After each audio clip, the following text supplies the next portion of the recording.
because there's not a lot of people who actually like know a lot about this particular topic. But we got the artist 6 up here. Is that what you want me to call you, or? You can call me that. It's fine. All right. So that being said, when it comes to Jesus and Paul, what you got for us today? You got a question? You got evidence? Or which one you want? I got. We'll start with questions. I'm gonna try to do this as humble as possible too, without crashing out. Wait, um, as humble as possible, or without crashing out? Both of them. I'm. Humble implies that you are absolutely gonna cook. Yeah, I know. That's unfortunate. I know I'm probably most likely gonna cook. All right. So Jesus and Paul never existed. Prove Wait, me you're wrong. gonna cook? Okay. Is that what you said, or you're gonna get cooked? Like, which I'm one are gonna you? try not. I'm gonna try not to cook. So here we go. All No, right. you would want Can to I ask cook. you? That's I the don't want idea. to. Yeah, I can ask. Can I ask you questions though? Yeah, sure. Okay. All right. Do you dislike or hate Jesus or Paul? No, I don't think that they Well, existed. It's hard to dislike somebody who doesn't exist. okay. What about any other characters in the Bible? Like, do I dislike them?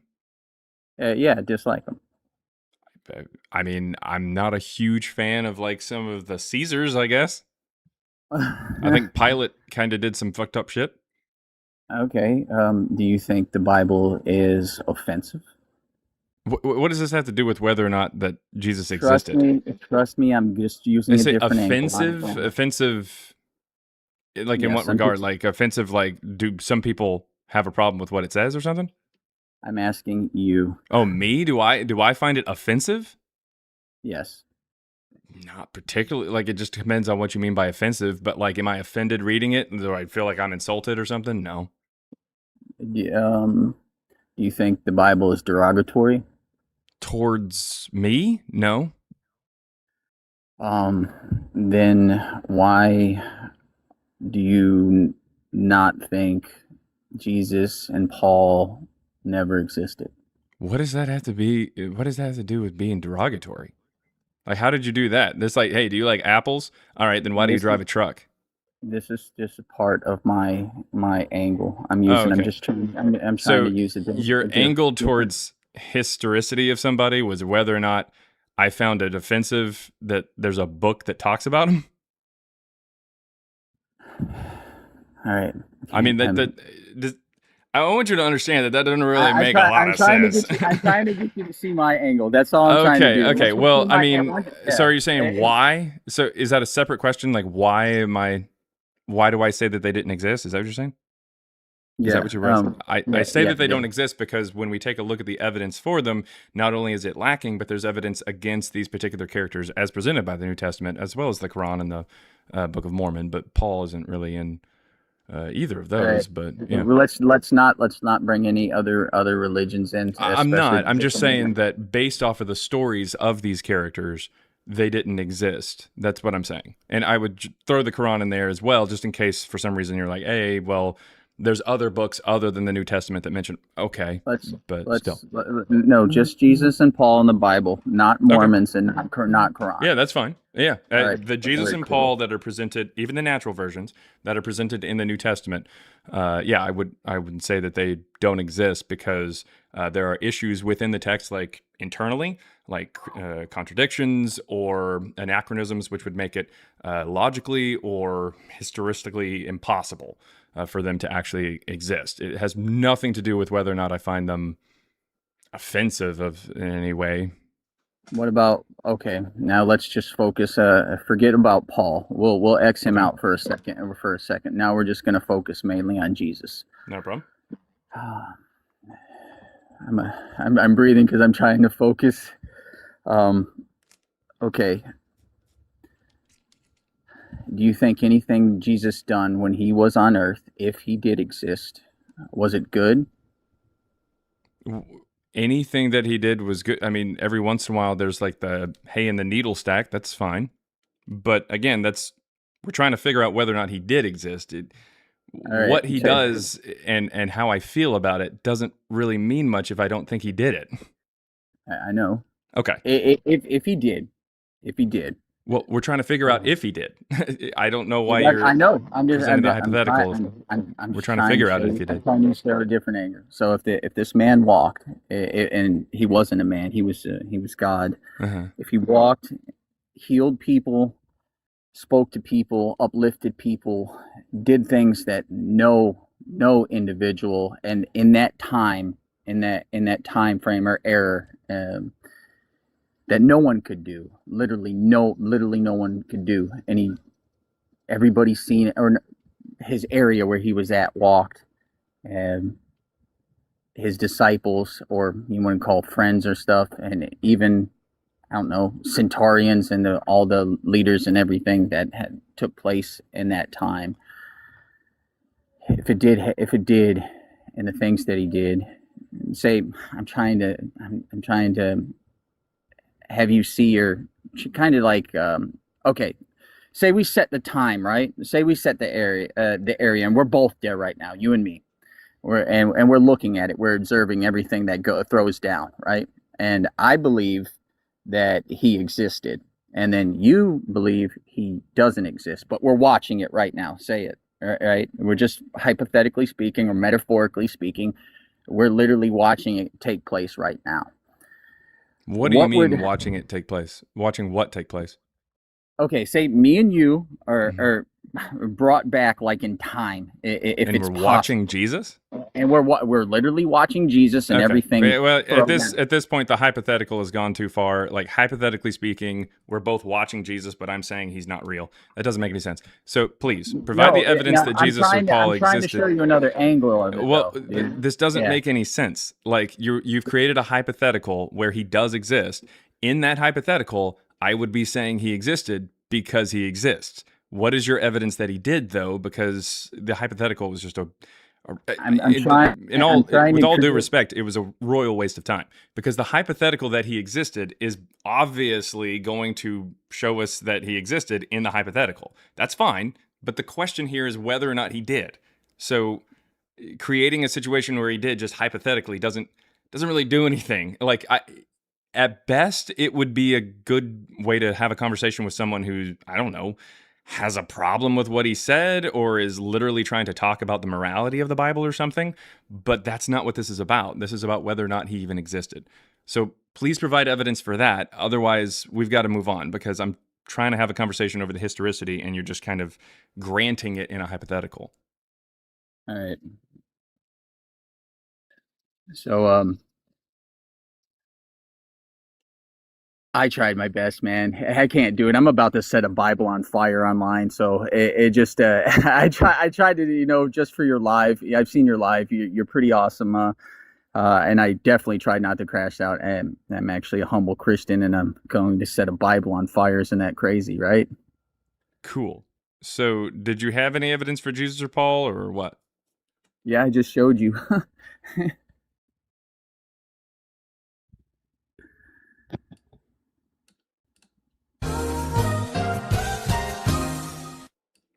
All right. If anybody's got any evidence for Jesus or Paul, come on up.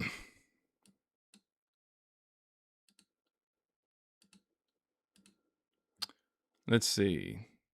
Why don't you debate scholars? Tell them to show up. We'll talk to them. Not a problem.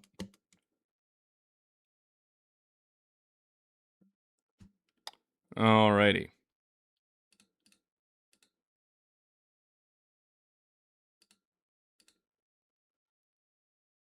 Guy Jones 316 says TikTokers are low hanging fruit. You are aware that scholars are on TikTok, right?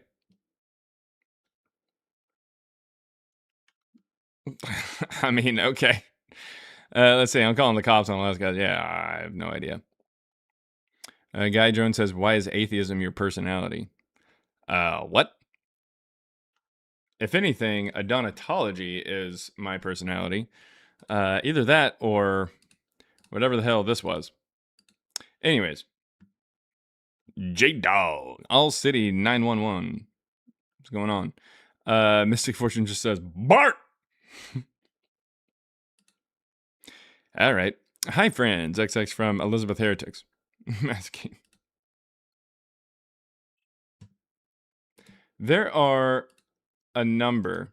I'm actually just going to save this image here so I can, let's see, live. Go ahead and save that there. There we go.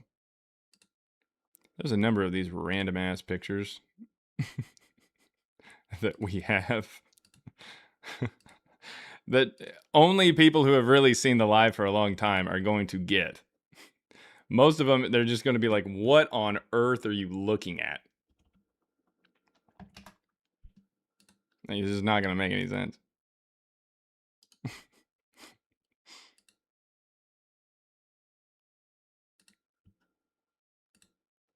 One of my favorite images, though.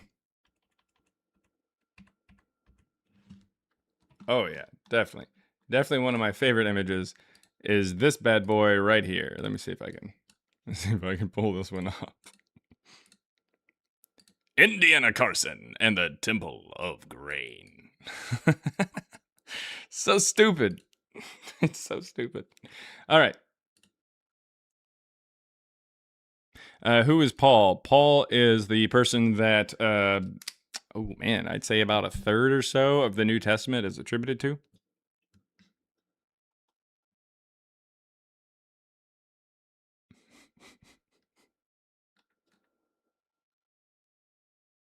Ponorsk Paulus? Wirklich? Huh.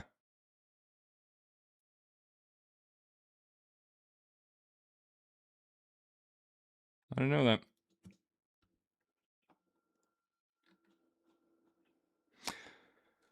Let's see.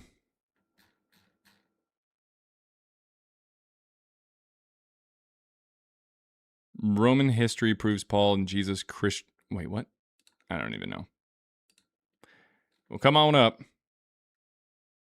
Who is Guy Jones? Oh, is Guy Jones still chirping or something? Last comment there from Guy Jones says, there is evidence if you search Google or chat HPT. I don't know if that's how you say chat GPT, but I'll have to chat GPT it. What we'll do there, Guy Jones, we're going to go ahead and mute you there for the live, but you can request up if you like. All right, we got some people coming up here. Spirit Sense, you there? Yes, I'm here, my brother. How are you? Hey, doing good, doing good. What you got here for us, man?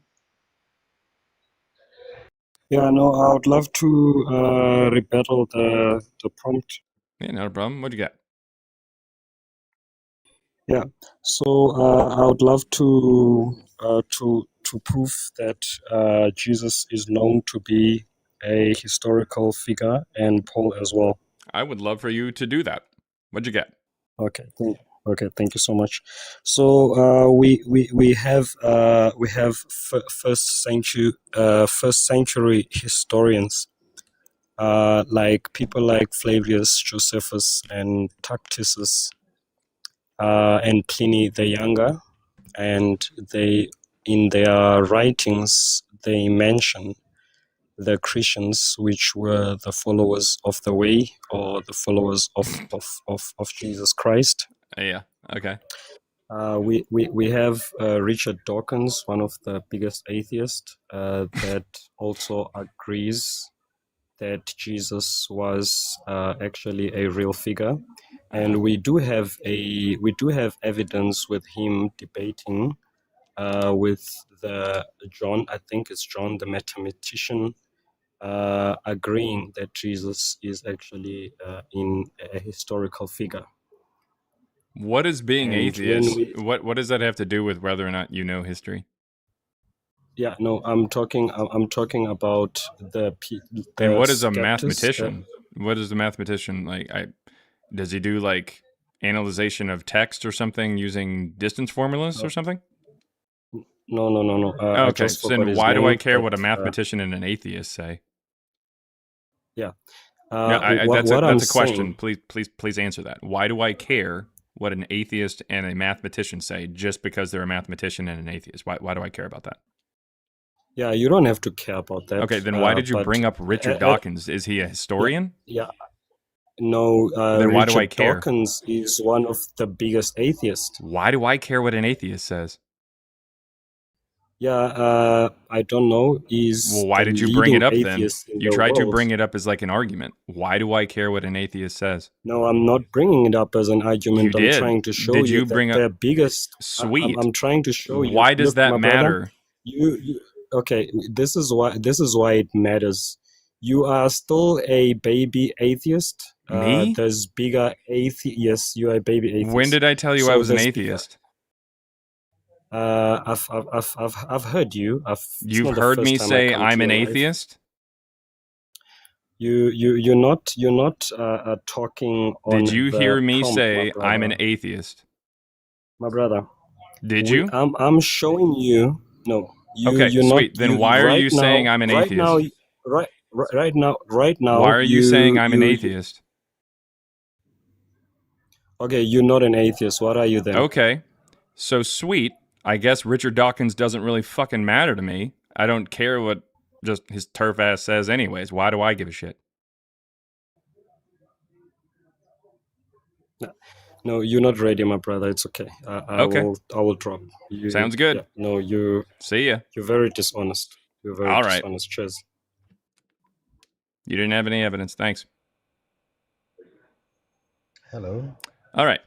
Also, by the way, I'll go ahead and put Josephus and Tacitus up here. And look at that, everybody. He was the 65th person to bring up Josephus and the 65th person to bring up Tacitus in the last about a month or so. I don't think, just spoiler alert, I don't think that he was going to be able to prove shit. I mean, we already talked to 64 people about Tacitus and 64 people about Josephus over the last, 31 days, so I guess it's a little more than 30 days. Let's see here. Crystal Clear, what you got? Hi, how are you? Yeah, doing good. What you got for us, man? Okay, my name is Norman, but my son is... Say your name is Norman, is that what you said? Yes, Norman. Man Called Norman. Yes. You guys ever see that Christian movie? Anybody see it? Put a 1 in the chat if you remember that movie. Anyways, keep going. Anyway, let's just draw some light. I'm not clear when you swear. I'm just not comfortable with that. But let's say move what? on with the topic. I'm not comfortable when you swear. Oh, okay. I'll try my best to make it so, super fucking comfortable for you then. You just did again. Oh, my bad. All right, keep going. All right. Currently, it's easy to prove existence of a person. You'd require maybe a passport.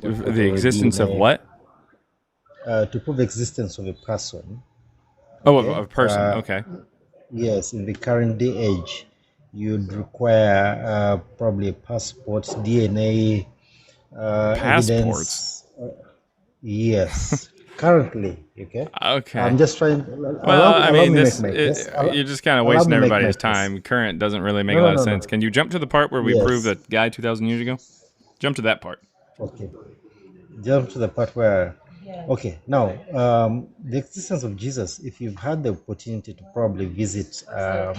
I apologize, man. Every once in a while, I might have to ask this simply because of the accent. I'm not trying to offend you or anything, but what did you say there? Did you say the body of Jesus? Is that what you said? If you've had an opportunity to probably visit the opportunity to visit. Okay. All right. There's a lot of background noise. It sounds like you're in a restaurant or something, or an airport. Is that why you brought up a passport? I'd like to continue the conversation, but it's really loud in the background. Okay. Okay. Then let's start with the existence of Jesus. I'd like to start there. That'd be great.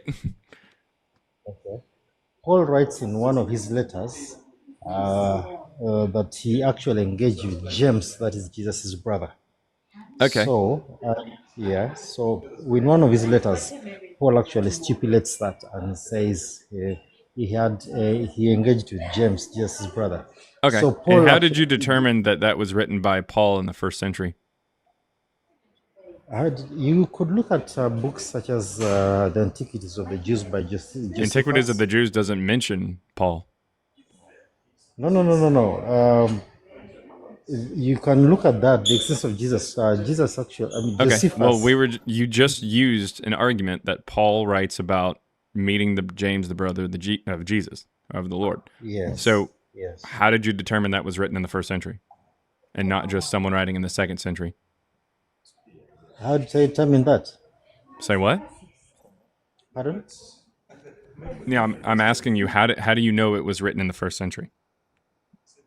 Well, there are historical records there. There's no historical record of Paul. Have you had an opportunity to look at, to visit some of these documentation written by historians in the past? Okay, then no one Especially, mentions Paul. So how did you determine that Paul was writing that in the 1st century? how do I determine that was Paul wrote that in the 1st century? Yeah, that Paul wrote that in the 1st century. Yeah. Now that's a very interesting question. Let me just ask. Let me help me understand a little bit. Are you Christian? Sure. Why not? So how did you determine Paul was writing in the 1st century? Okay. You could look at historical existence of records like the Dead Sea Scrolls. Paul isn't in some of the those historical documents. records, and he's definitely not in the Dead Sea Scrolls. That doesn't make any sense. The Dead Sea Scrolls No, date as far back as 250 BCE, so that doesn't make any sense. Okay. There are many Christian writings that you could look at. Okay, well, the Dead Sea Scrolls are not Christian writings, so that was weird.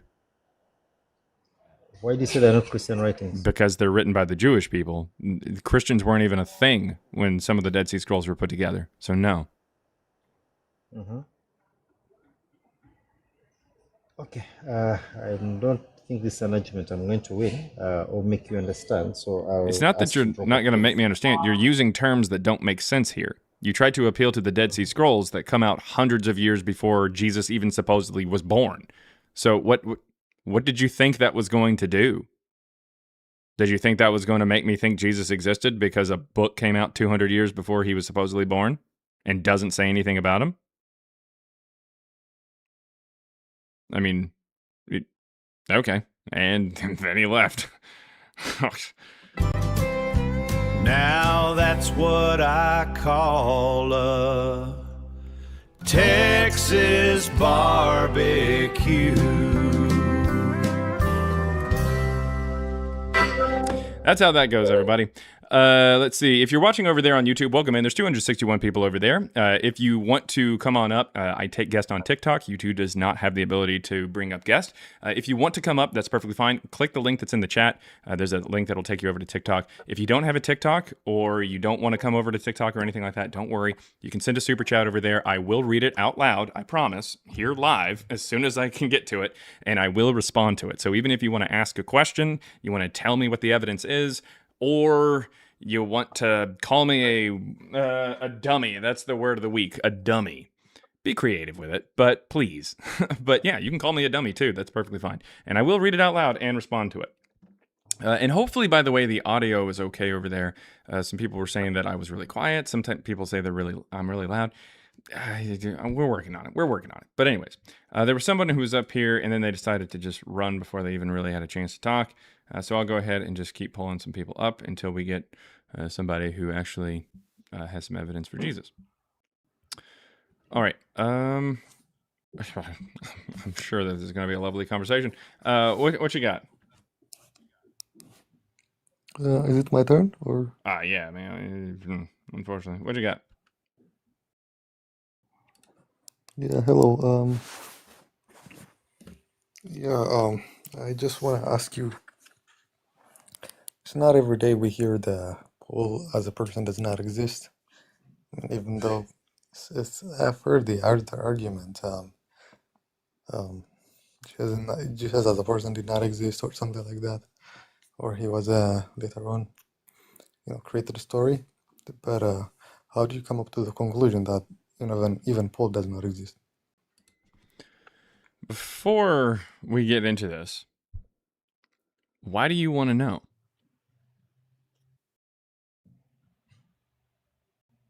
Um, I thought that's why he was to talk about it, no? Do you believe that Paul existed? Do I? Yeah, I do. You do? Do you agree with Paul?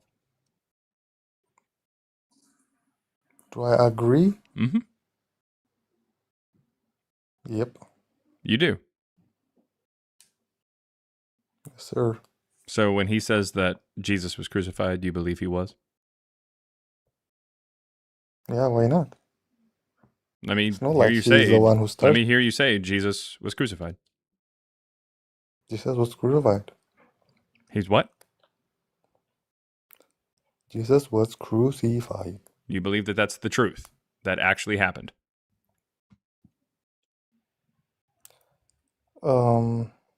Are you gonna respond to my question, sir? I'm Or going to what's make going on? sure that you are coming at this from a position of good faith. Do you believe Position of that he what? a place of good faith, like a position of good faith, like a good faith position here? Like Okay. you are coming to me asking these questions because you sincerely want to hear the argument against it because you believe in it, as opposed to you're just trying to find any kind of ammunition for your Islamic position. Islamic position. Mhm. Okay.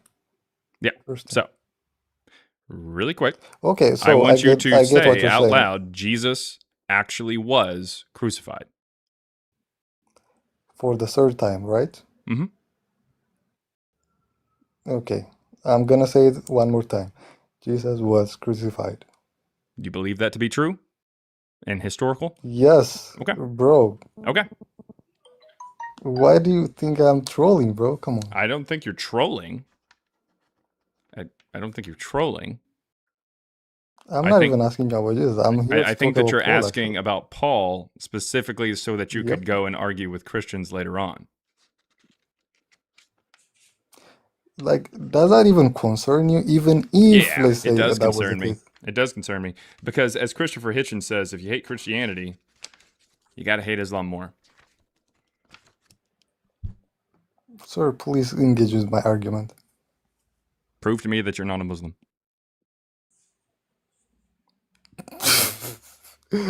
This is crazy. Go ahead. Okay, how do I do that?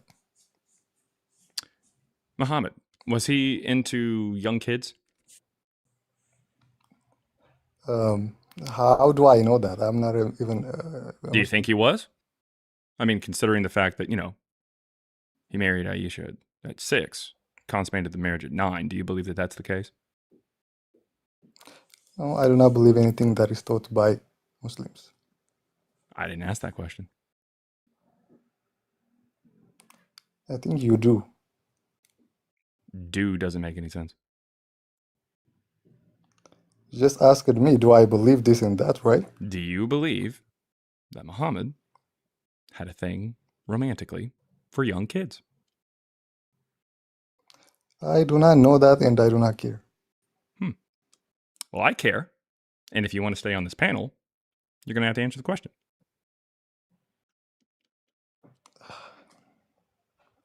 Okay, dude, if you don't want to talk about it, sure. I do want to talk about it, but I want to make sure that you're not just coming up here just for ammunition to fire off at Christians so that you can support an even worse ideology.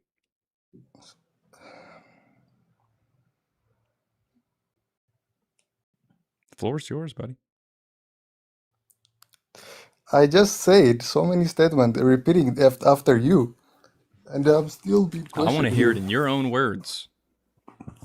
So I know that it's Okay. not one of them, oh, we're going to say one thing so that we can get to where we want to be, and then we're going to trick them. We're going to turn around and actually do something. I want to hear from you on this live that is recorded on YouTube. I want to hear from you. Brother, I want to okay, hear from you you know your what? own take on the Okay, romantic sure. feelings Bye, bro. that Muhammad shares with young children. Bye. There it is. Lets everybody know exactly where your position is and your loyalties lie. Anything else? Yeah, I cool. didn't think so. Oh, All right. That's how that goes, guys. Very clearly, he was just on here just to get information so that he could go to a Muslim live and then just talk to Christians or whatever and try to propagate Islam. That's how that goes. Can you All right. hear me? Ryan, yeah, I can hear you now. Yeah, what's up, man? What you got? I just, I go on like, mission trips all the time, and I've been to, Panama City, like beach, Florida. I go there too. We do stuff over there, like mission work Okay, over all there. right. So. Slow down. So I get. No, I'm just letting you know my background. I know. Yeah. It's not you. It's not you. This isn't really against you per se. It's just funny because it's like I go on mission trips and then you're like I go to the beach. You know what I mean? Like it's like oh man, like I got this mission trip down to Cabo next week. You know what I mean? Oh you know no, what I mean? no. Like The mission trips, like I if went you to told me like Portugal I and was in the Panama. Congo and we were like fighting off giant ass mosquitoes or something, like yeah, like okay, I'd be like damn, but like go like heading to the Caribbean and hanging out down there on the beach on a mission trip. When I was at the beach, we weren't really like. I going know, to the I beach. know, We were, because hey, look, I did it too. Absolutely. So you it's did what? Like you it's went just, on mission trips? yes, I was a missionary. So like I get it, but like it's just funny to hear it from like the other side because you're just like that's just pathetic. I've been to like Orlando a couple times, as like a mission and stuff, and it's just like, oh yeah, and while we're here, we might as well just swing by a fucking Disney World. It's stupid. Anyways, There's nothing wrong with. Doing that I'm on not the side. saying You that got there's anything time, wrong. but- Well, I mean, technically, I guess you're just kind of going off of like people's money. Like people were paying money to a church or to an organization or to an institution, thinking this I is had to going pay like, I had to spread pay my own money for the trip. I mean, I'm sure the church also was there not provided not an institution that sponsored it? No, there was. Yeah. Okay, and that institution was funded by people's donations, correct? I don't know about that, but all you I know think is that it was a for-profit institution. What did they do? Sell things? No, so we had to pay for it, but if we couldn't, they would like let you do like a scholarship. And then help and you that out. scholarship was funded by donations, correct? Yeah. And was the scholarship called "Take Kevin to Disney World" scholarship? Why are you? I know. I'm just trying to. I'm to trying to you? just point I out was just the trying to let you know, absurdity of that man, kind of like, thing. But the stuff that I was doing, and I'm probably not going to go outside the U.S. again. Are you from the U.S.?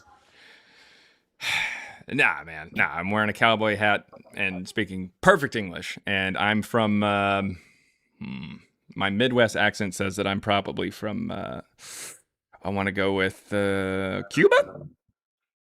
Okay. I always trying to let you know about like the mission trips and stuff. I like being in the U.S. because when I went to the beach, I was outside of bars and stuff, talking to people down there that have all kinds of addictions that I used to have. Outside of bars? Smoking. Where were you just like... We went near like bar areas, just walking around the Okay. city and Oh stuff, my God, so. you're like street preaching. You're the worst of the worst. All right, you didn't even wait for You them to don't come to you. even- Okay, You so don't that know being me, said, man. This is ignorance. You don't know me. did you hang Stop. outside You of a don't know bar? anything about Did you me. hang outside of a bar, or did you go to a particular building and wait for people to come to We you walked for all help, or around, did you so I'm go with a group of to people, them and we and walked. try to be like, oh hey, you need Jesus because you're like, did you So speak out that's loud? not how you should. That's not how you should approach anyone if you're talking about Jesus. Okay, you so gotta did remember you first of all, stand? Did you stand there outside of a bar in silence until they approached, or did you say anything can you before let me they talk? walked up? I'm asking you a Can you question. I'm asking you a question. No, there, so Ryan. we would just walk around at In the silence? bars. What do you mean in silence? Or did you say what you were doing there, or did you announce any particular belief or anything like that out loud prior to a person walking up to you?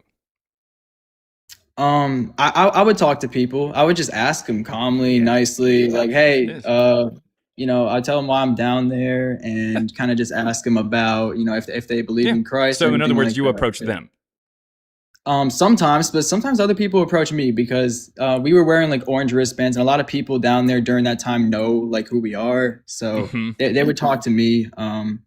And some of them were struggling, but they were on edge about what they believed in, but they would come talk to me. So yeah, it was cool. Yeah.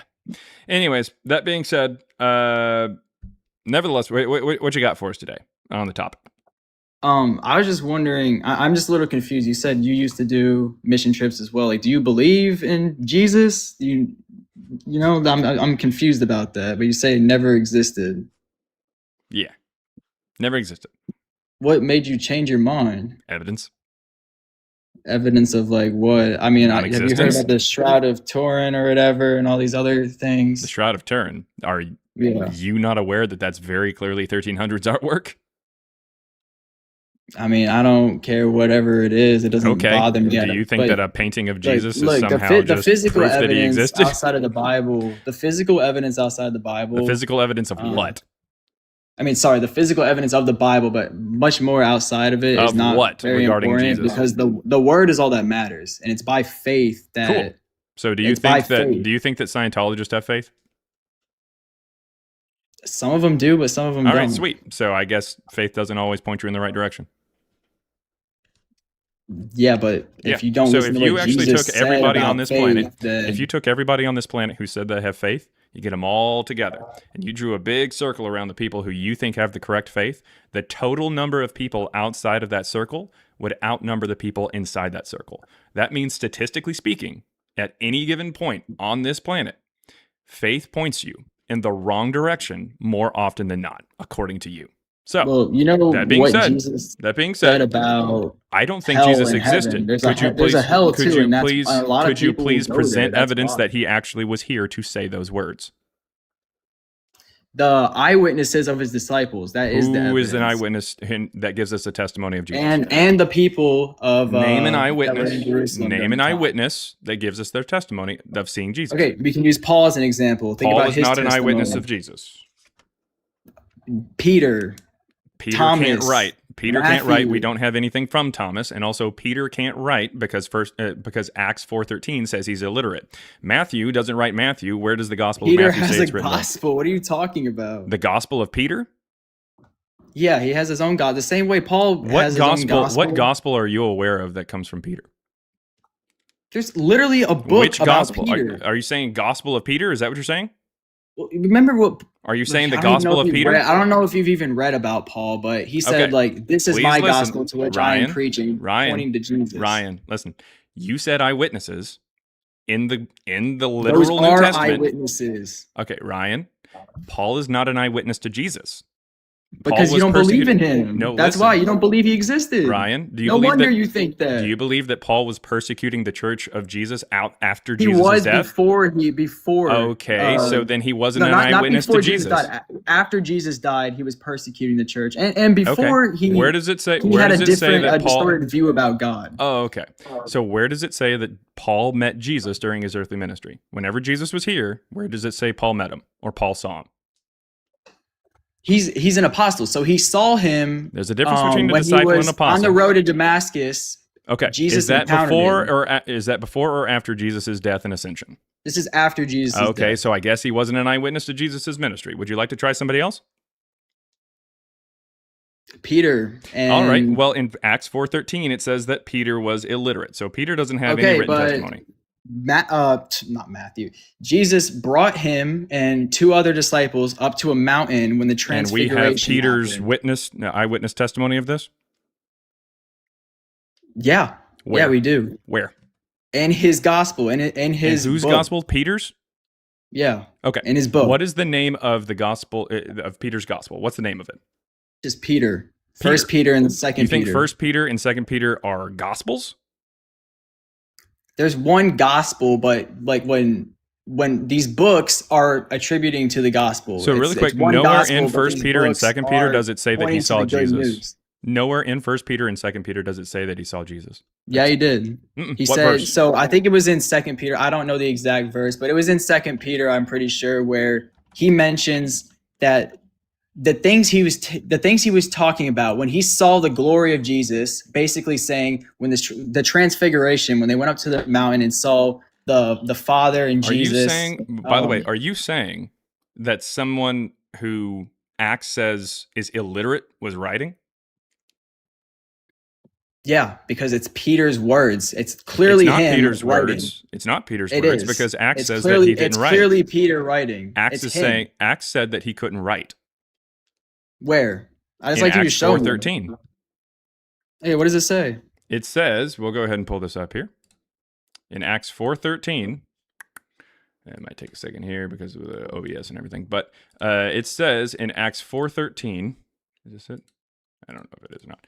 In Acts 4:13, it says, as they looked upon Peter and John, let's see, so fearlessly outspoken, and recognized and also discovered that they were illiterate persons, untrained in the schools, they were surprised, and now they recognized them as having been with Jesus. Because the illiteracy... That was... Yeah, how does that point towards Peter being like illiterate? He learned. It literally says that Peter and John, so fearlessly outspoken, and also discovered that they were illiterate persons. When did he learn how to write in a language he didn't speak? Wait, say that again. Sorry, I was reading the rest. You have to read the rest of the chapter. You can't just read one verse and then think the rest. that Do you even everything. know the context of this verse? I can tell it to you. We can see it. Do you know the context? I don't think you do. You're missing the point of what Jesus did. What is Acts 4 about? Jesus changed them. What That's is Acts what makes 4 them about? literate now.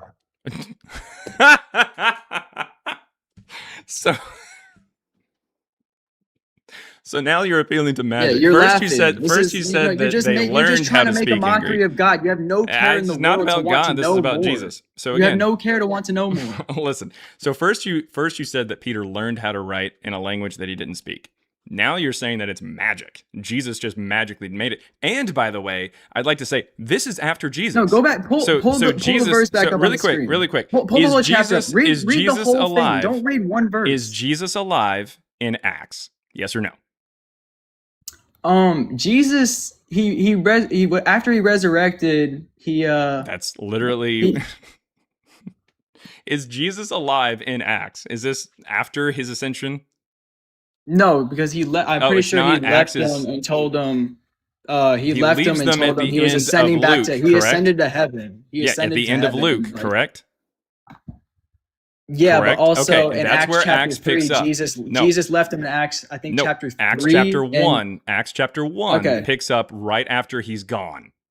All right. So that being said, Acts chapter 4, Jesus isn't there. So if it's still saying that Peter is illiterate, when did Jesus change him to be literate? When Through did the Holy it say Spirit. that? Oh, But you don't so believe more in the magic. Holy Spirit, so that's not going to make More sense magic. to you of how. So if you believe that magic can happen, I guess the Scientologists, they can believe that This magic isn't can happen too. magic. Yeah, it is. This You isn't just don't call it This magic. is the Holy Spirit. Yeah, which is magic. You just don't call it magic. No, that's just you trying to make fun of God again, trying to No, mock Jesus. it's magic. Yes, that's what you're doing. Okay, prove that it's real. Prove it.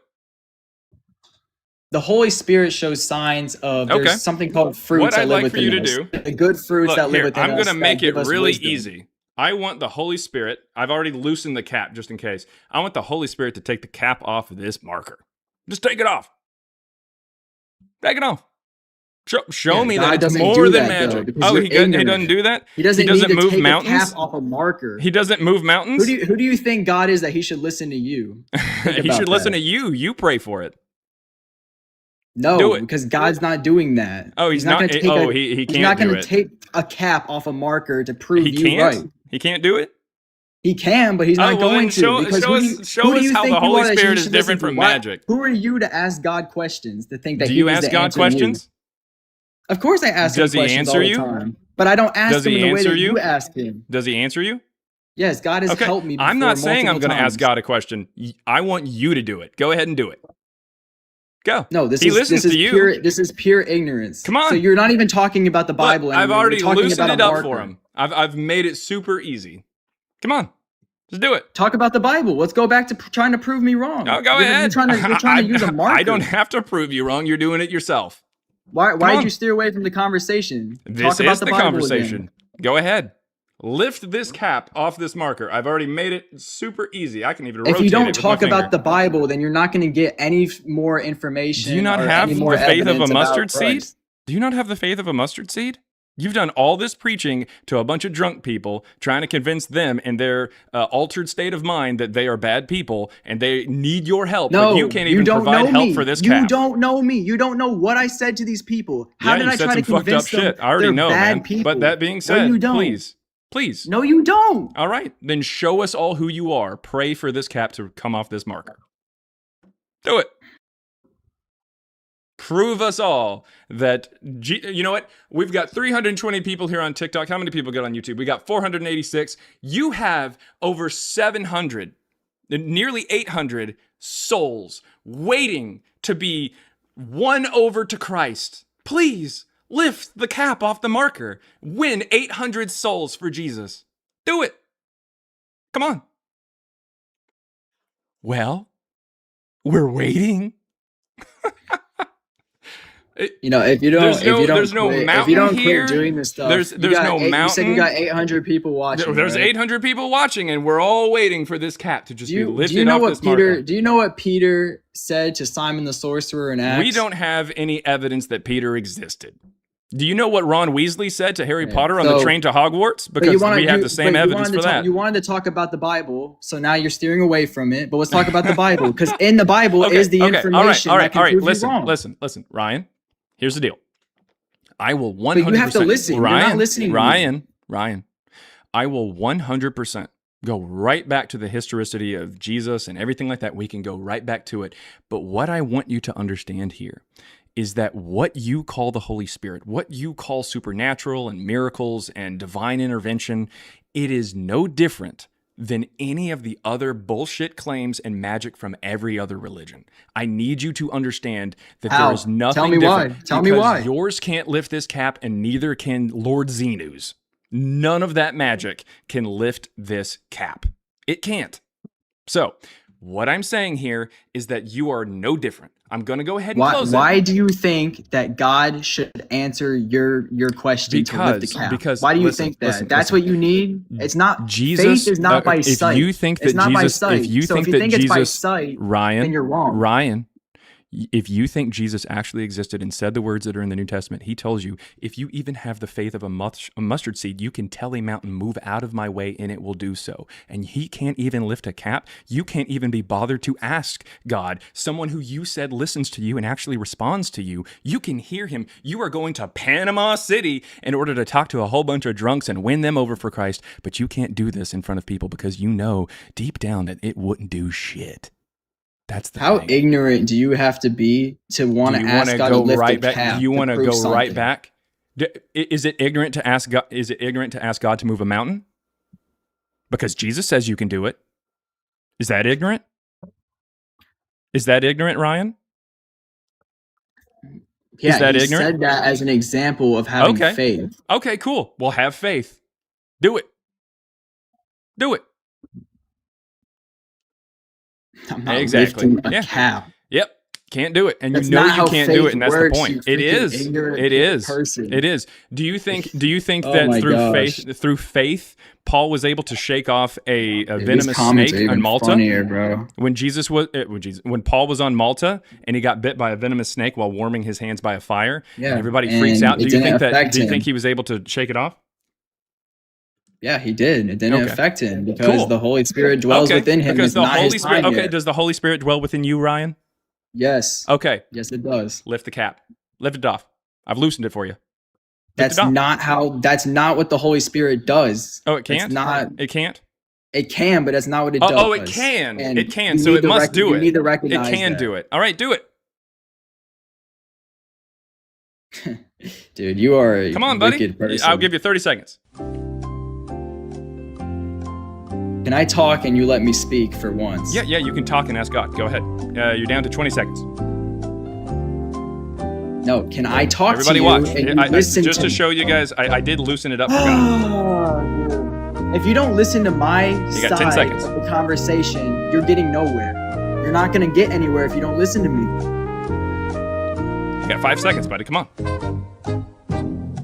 Yeah, you're right, Drew. Satan is real, and this is the proof. Well, there you go. I guess it's not doing anything. Sorry, God. I guess Ryan doesn't believe in you enough. Doesn't have the faith of a mustard seed. Wow. That's terrible.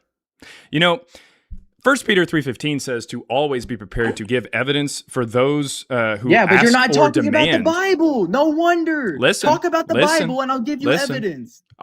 I wanted evidence for the hope that you have, and the hope that you have is that you have the Holy Spirit within you, correct? Yes. Okay. Well, it says always be prepared to give evidence, and you didn't give shit. Okay, you want me to give you some evidence then? Oh of yeah, my own, and like, the my evidence own was lifting that testimony. cap off the marker, and you couldn't do No, it. that's not evidence. Oh, it's That is not evidence. That is Hey, ignorant hold and on. that's Ryan, stupidity of you to Ryan. even I want you think to, that. I want you to say so that everybody can hear it, and so YouTube can enshrine it for as long as the internet is a thing. I want you to tell me that if you prayed right here live on air, that God or the Holy Spirit would lift the cap off of that marker. You've run out of ideas, so you backed yourself into a corner talking about a marker. Because you know I'm going to outprove you by the Bible. Ryan. Yep. I want you to tell us. Oh, you got to say, Ryan. I want you to tell us. What's your name? Huh? I want can you do to that tell to us. You too. And the crash out begins. I want you to tell us. You're the one crashing out. You are, because you have to sit here and say, Ryan, look at you, bro. This is ridiculous. Let me talk about my testimony, my story, what God has done for me. Maybe that will show you. I want you to admit. I used to be in a cult, bro. I used to be in a You are in a cult, cult, buddy. So anyways, I want you Jesus is the truth, so it's not a cult. I want you to tell me right here, right now, that you praying live on air about a cap lifting up, and if it lifted up, that would not be Can I pray for evidence. you? I'm not praying for a cap. Ryan, I'll pray for you, though. Ryan, just tell us that would not be you don't want to evidence. pray because you're scared of Jesus. Ryan, you're scared tell that us- your darkness will come to the light. Tell That's us the that problem. would not be evidence. Tell us that wouldn't be evidence. If you were able No, that's to not pray, enough. That's not going to be enough evidence for you, and you know it. you said it wouldn't be evidence. Not enough evidence. It's not going to be enough evidence for you. You You're said going it to want wouldn't be more. And evidence. it's not Would going it to be make evidence, you believe, though? and you know that. Would it be evidence that the Holy Spirit is real if it did that? Would that be No, evidence? because you're not going to It believe. wouldn't be evidence. That's not going to make you believe in Jesus. So if you you're not gonna prayed believe. for the Holy Spirit to lift the cap and then it lifted the cap, that wouldn't be evidence? No one would believe it. They would just No go one would right believe back. it. They would go right back to their living their lives and denying Christ. How do you know? And you know it. How do you know? know? it. How do you know? Dude, you know, How do you know? How low does your IQ have to be to not believe You know what? that everyone Here, would let's just go back go ahead to and pull living the their chat. life? They're on YouTube and on TikTok. Put a 1 in the chat. Put a 1 in the chat if I can loosen this cap and he can pray for the Holy Spirit to remove it, and you would believe. Once again, you're going back to a marker. Can we Come talk on. about something real? Did you want a different thing? I'm Did you want ready to have a different- real like conversation. You're pair of not. glasses or something. I've got some things up here on the screen. And you said look at all I'm those in a ones. cult. Look at all you those said ones. I'm in a cult. We You're have in a cult. all You these follow people. Satan. We You have follow all these Satan. people. You're in a cult. We have all these people who are admitting that I don't they care would about believe. the people. I care about Oh, you. I you wanna don't talk care to about you. people. Oh my God. I don't care about the people who are watching. This is me having a conversation. There me it having is. a conversation with you is what's There happening. it is. That was it. He me turn my doesn't camera care on. about people. Because you need to see me to understand my point of view. Why'd you turn my camera on? Ryan literally just said he doesn't care about the people here. That's the point. You self-serving not what prick. I'm That's why saying. you went to Panama City and just Look at wanted to talk to wasted people because you don't have faith and you don't actually care about people. That's how it was. Anyways, so Ryan, thank you very, very much for coming up. You have shown nothing but your lack of knowledge of the Bible and how the Holy Spirit moves through people through its magical abilities. Thank you very much, Ryan. We're going to go ahead and move to somebody who's got some wrinkles on their brain and some hair on their nuts. All right. He's probably also a kid. Let's see. Good stuff videos. What you got, man? Hey, man, you actually said that if the cap was lifted off the marker, you'd believe. Yep. If it was lifted all the way off there, if you prayed. No, you didn't say all the way off, but the Holy That's Spirit what I had to did lift say. the cap up off. No, you didn't say all the way off. Yeah, I was did. I listening said to I loosened and it then up. you actually picked it up off the marker like I did multiple not. times. You totally did. No. It's on video, bro. Nope. I literally said I would loosen why it you had up. to put it back. I would loosen That's it why up. You had to put it back down. Correct. That's why I you had to said I lock would it back loosen down. it up, and he would have to lift it off the marker. That's what I said. No, Yep. you actually had to lock it back down because you had lifted Correct, it up. because I had loosened it up. God used you to lift that up. That's He did amazing. not. And you still didn't believe. Nope. I knew that dumb So, shits would that say was that, pretty which is awesome. why I explicitly mentioned that I That was was going to pretty- loose it up, Go and I back and listen, explicitly and you'll mentioned that see. it would need to be lifting it up. Go back and listen. I You will. did not say lift it up all the way off the This marker. is really Not fast, once. really quick, everybody. This is Good Stuff Videos on TikTok. His actual, Good Stuff Videos is his username. We are going to tag him in a video here on TikTok with me saying exactly what I'm saying and then him trying to gaslight everybody in the chat. I was very specific because I knew dumb pieces of shit like you would actually come up and try to say that. I'm just saying, you did it. You did it. You did the work you got. Good job, man.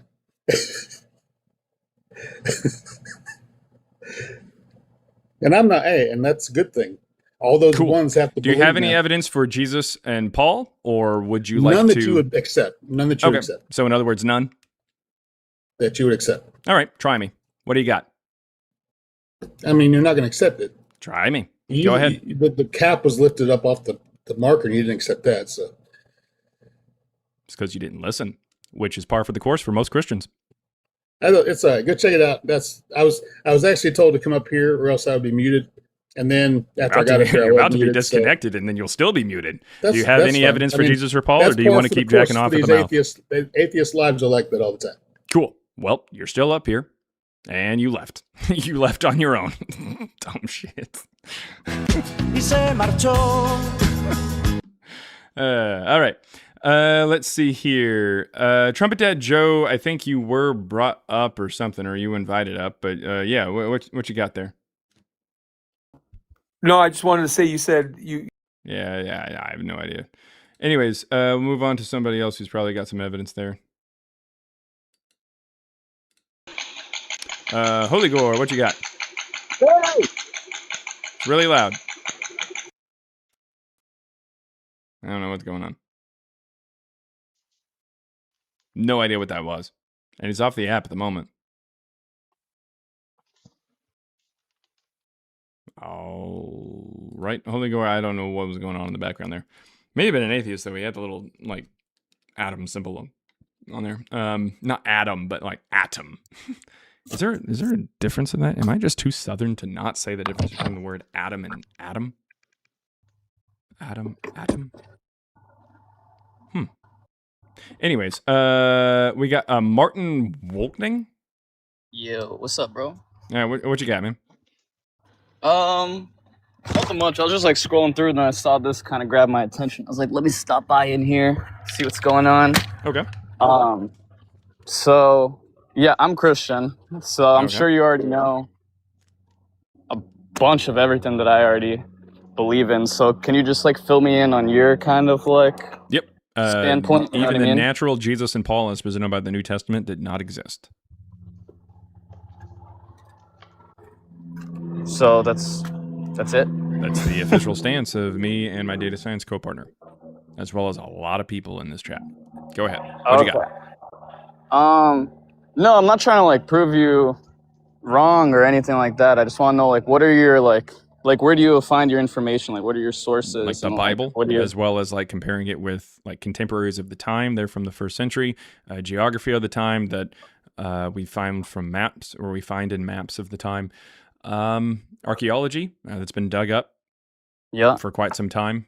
The Mishnah, the Talmud, that kind of thing. Okay. Which talks about like the Jewish theology, the Jewish practices and rituals at the time.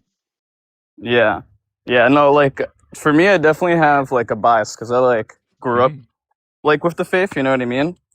And I think there's a lot of Christians too. Like we don't really go into the whole entire like once you like believe, you kind of like just believe. You know what I mean? And there's like kind of a problem in the church today where a lot of people are just like blindly amening the pastor or just like following for like no reason, you know what I mean? Which I like don't really agree with too. Like you should always dive deeper into like you know what I mean? Like what is this guy saying? Like what are you believing in, you know? And just for me personally, like I don't know. It's just like Jesus is real to me, man. Like cool. Well, I'm talking about whether or not he existed 2,000 years ago. Well, I mean, what was the evidence that convinced you of that?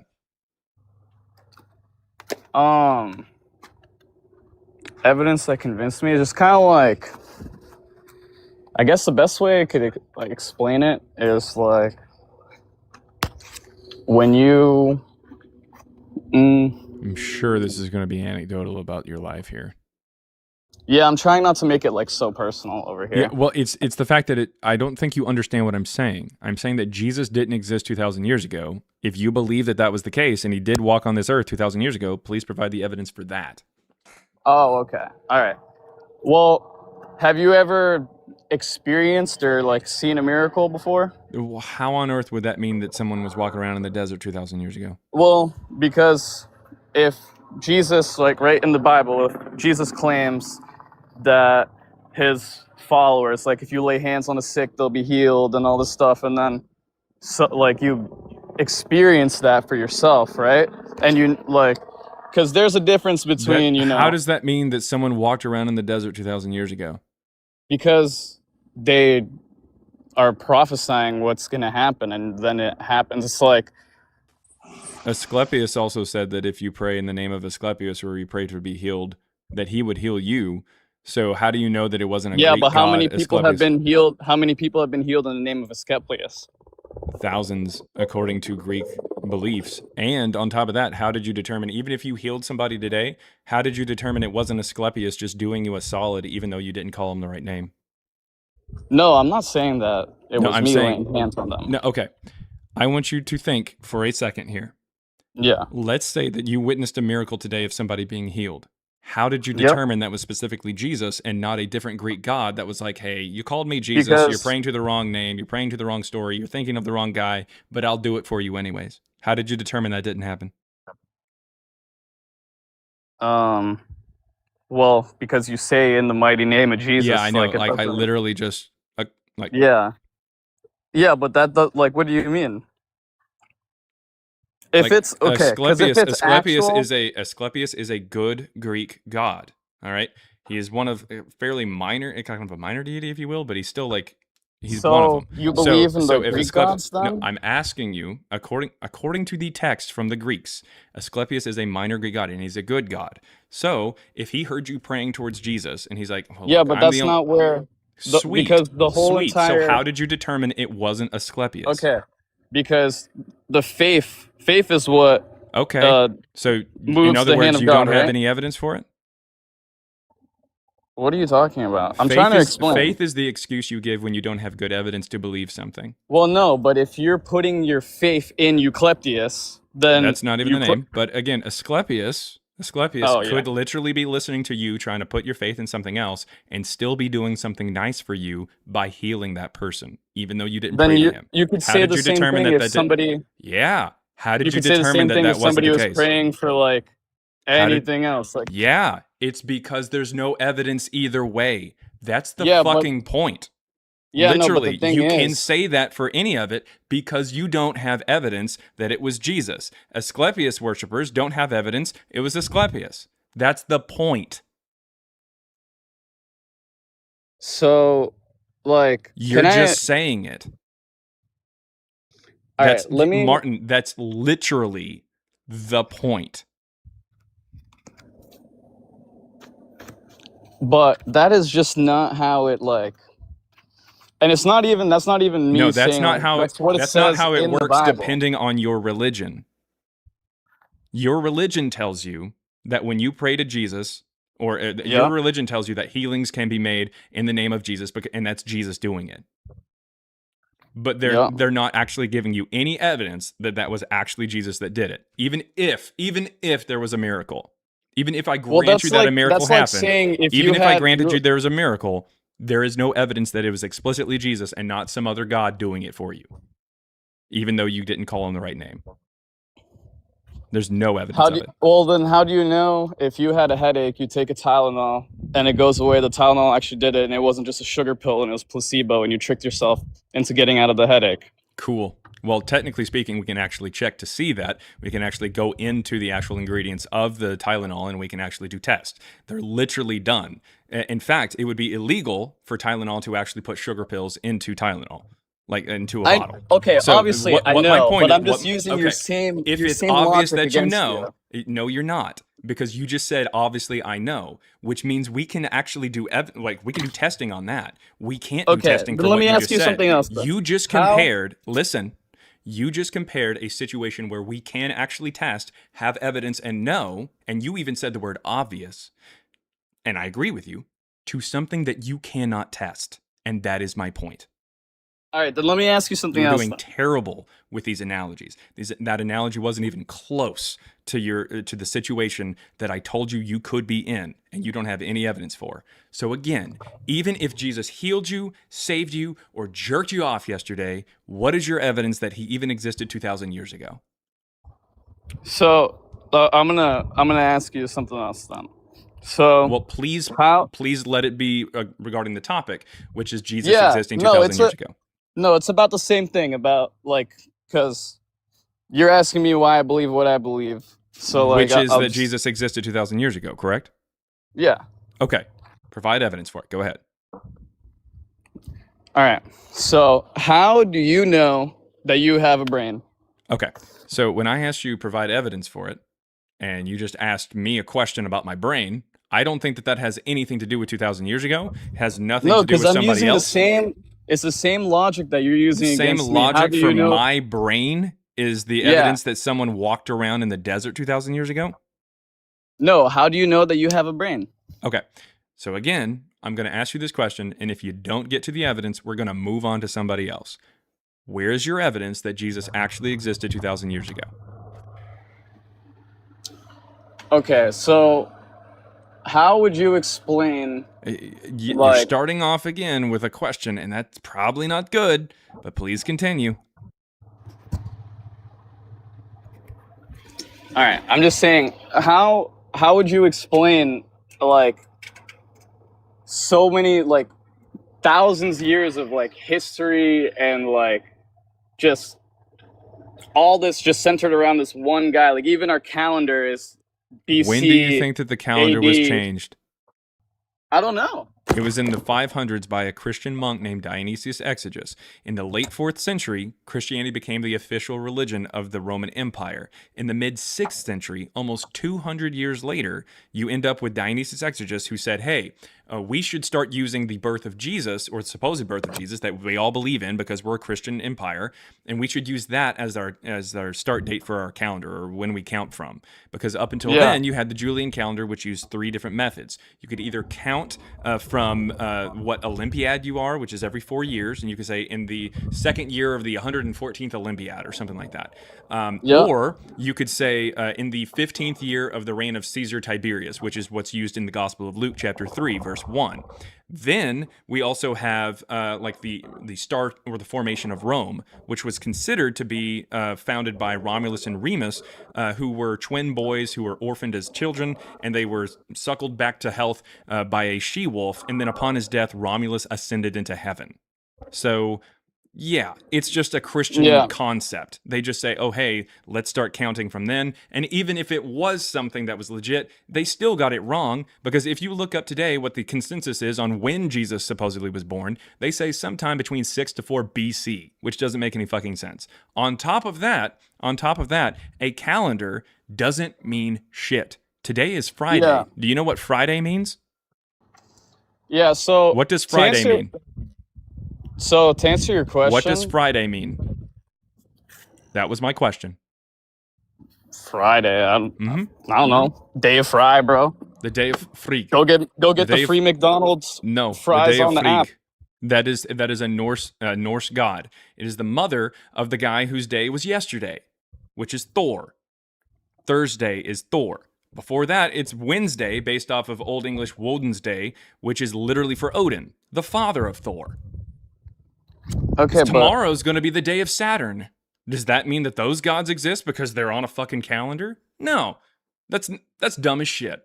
No, a calendar is a social construct. So, as long as you and I can tell the day or the date, and we can both agree on a particular time to meet up, or a particular time of when an event happened, and we can keep track of it, that's all we need to do. We can come up with a calendar right now and call it potato, and as long as you and I know that we're going to meet up for coffee on the 15th of potato, we're good to go. That's a calendar, and that's perfectly fine. There's a bunch of different calendars that are used currently right now. There's a Jewish calendar, there's the Chinese zodiac calendar, there was the Mayan calendar that everybody was freaking the fuck out about back in 2012 or whatever. What my point is is that a calendar is a social construct. It does not require that what you're basing it off of was a legitimate day that something happened. It doesn't. Yeah. So the thing is the it idea doesn't that matter. the idea The that thing Jesus is on a calendar doesn't mean, listen close, No. jack shit. Yeah, no. So it doesn't matter. Do you if understand he's on that? Yeah, I get Okay. what you're saying. Because I'm like, I'm kind of trying to like see it from your perspective too. Like, I don't want to be like closed-minded off. All You right, know what so I mean? what's the Just- other evidence for Jesus? But so the thing is it's gonna be tough for you to have that sort of like, because a lot of it is faith-based. Because like when you're talking to an actual like Bible-believing Christian, it really comes down to like, have you seen, like, I'm sure you know that story where like Jesus walks through the wall and then he's like, you believe because you've seen, but blessed are those who haven't seen yet still believe. Mm-hmm. You're Where he because you're tells kind the of like, disciple Thomas to finger his holes and shit like that. Yeah, that doesn't have Yeah, anything to do 'cause with you're whether or kind not of he actually. like- Cool, No, awesome. I Does he know, still but the do it? thing is, Does he still do the it? thing- When Thomas the asks for thing evidence, is- does he still give it? the thing is, Does he give it? that the Bible says he'll Does never he leave a give it? generation. He'll never Sweet. leave a Martin, generation without Martin, a witness. When Thomas asked for evidence, did he give it? Did he provide actual evidence of himself? It You kind of literally didn't just really talked ask. about it. Thomas Okay, did I say. know, Thomas said that unless I see the hands, unless I see the holes in his hands and feet, and unless I thrust my hand into his side, I will not believe that it happened. And then in a locked but then room he with said, all the "Blessed are you that you disciples, have they seen." showed. Great.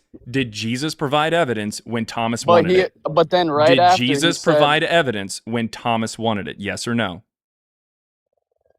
he didn't ask Jesus Did to provide him Jesus? evidence. I didn't he was ask for. in I conversation didn't with say that somebody he else. asked. I didn't say that he asked. I didn't say that word. When Thomas wanted evidence, did Jesus provide it? See, you're going. When off the Thomas wanted same- evidence, did Jesus provide it? When Satan tempted Okay, Jesus we're going to try turn the one stones more into time, bread. Martin. When Thomas wanted evidence, did Jesus provide it? Nope. Okay. All right. The answer is yes. Otherwise, the story that you just said wouldn't make any sense. All right. That person was a dishonest piece of shit. Again, par for the course there for Christianity. What's going on there, Sam? Oh, there's two Sams. The first Sam was the one with the looks like Sub-Zero with a lightsaber. I don't know what that is. Not Sub-Zero. It's Luke. Oh, it is. Oh, okay. Yeah, he's in his like pilot uniform. Yeah. All right. My Well, I was son about to be like, my son took over my phone and my son took over my phone, took through all the new profile picture. oh, okay. So hey. All right, Jaren, right? Yeah. Or Jorkob. Is that just curious? Is that two names put together that you did on your own, or is that? I'm not trying to be sarcastic. I have a friend that's named Jameson, so he did that on his own. Really? Yeah. Interesting. Yeah. Technically, Anyways. yes, and also no. Yeah, kind of both. But anyways, what you got? Yeah. I was just calling, or not even calling. I just aged myself. Anyways, Get over looking here! back, looking back on a conversation you have about Peter and first, second Peter. You mentioned that in Acts he obviously brings himself up as illiterate or unable to write any kind of writings. No, Acts just says that they were. He doesn't say that he is, but Acts says that they were. That they were, and you're including Peter in that, correct? Yeah, it says Peter and John, yeah. Oh, okay. So later on in the gospel, in Second Peter, it does talk about getting help from scribes. Are you not taking that into consideration? That the probably scribes got would help? have still written. The scribes would have still written in the style that the person is talking. So unfortunately, whenever we actually dive into the style, we see that Second Peter doesn't actually align with First Peter as far as the style goes. So it wouldn't really make a lot of sense, anyways. But would you agree that they did use scribes or not really? No. No. So there's there's would you a say scribes the of the evidence gaps for that kind of is? argument. So again, if you used a scribe, the scribe would still be writing down what you're saying, and the style would be consistent. And we can see that it's not consistent. So, I mean, it doesn't really make a lot of sense. It also doesn't really make a lot of sense why they're writing in that particular language, and we don't have anything in the original native tongue for these people. So the gap of not having the language and or just consistent to how they would speak, is that what you're saying? No, okay. If you use a scribe, you are most likely dictating to them. So it would be your style that's coming through. If that scribe style changes, it just doesn't make a lot of sense. On top of that, if it's them just writing down what you're saying, then it would need to be what you were saying. It would need to come back as one particular person. A scribe like just is writing down what you're dictating to them is still going to be your words unless they're actively changing your words. Got it. So That's like the point. punctuation, all that stuff, you would There you would wasn't say, any well, punctuation in the Greek. got it, got it. So your basis is that there was no scribes used to help any of No, these there's early no writers. evidence that there are scribes explicitly writing for these people.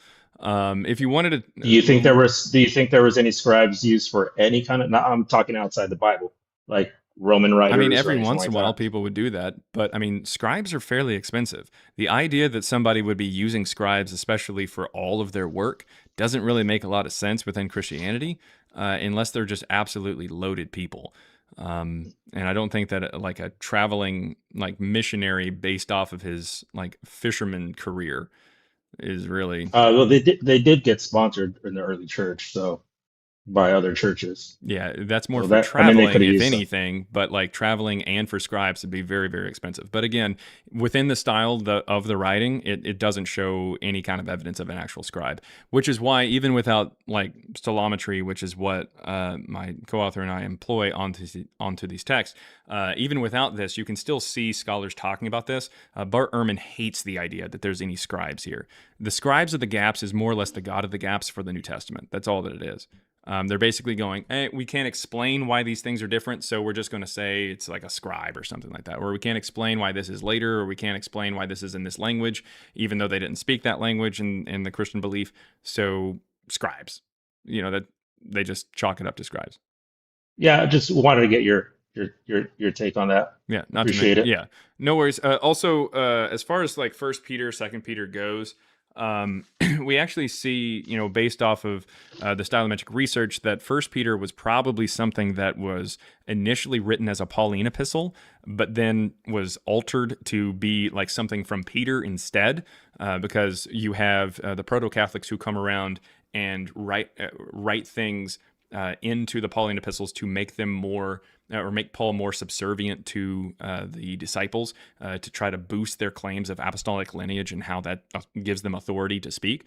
So the First Peter letter, it may not have originally been like for Paul per se, but it's still coming from the same people who are adding a lot to the Pauline epistles, if that makes sense. So they are trying to boost Peter's authority, and they are trying to explain their apostolic lineage. So they put First Peter out and say, our guy writes this, like that kind of thing. Got it. So there's still there's a lot of letters that people claim that are written at that time.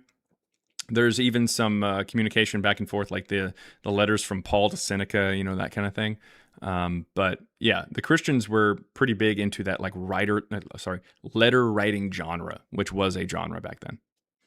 Got it. And then just to close off this conversation, if you don't mind, when it comes to these, I'm pretty sure you're taking Jesus and Paul as never existed.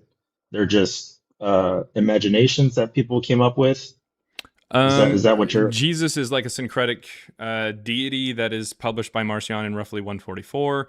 I would say that he's just like a character that, like a mythological character that probably Marcion came up with.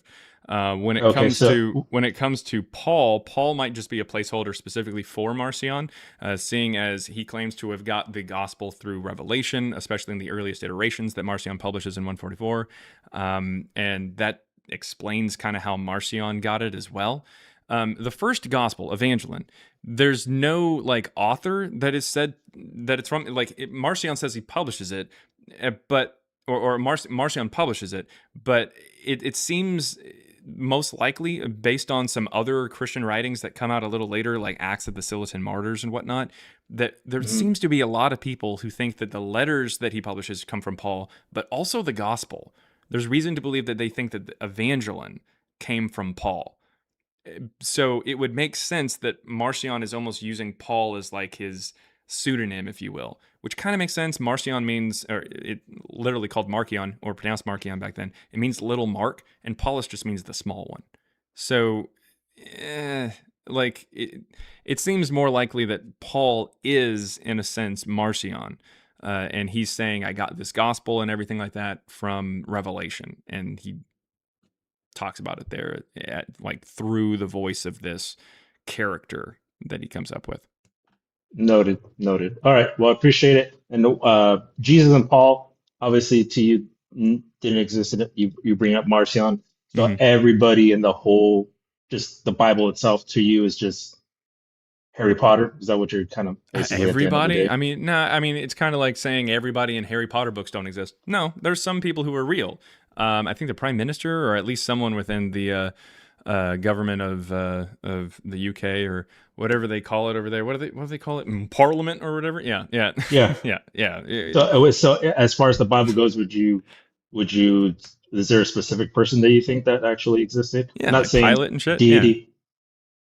Yeah. Okay, and you got that from just the evidence from of that. Yeah, like archaeology and contemporaries of them. Yeah.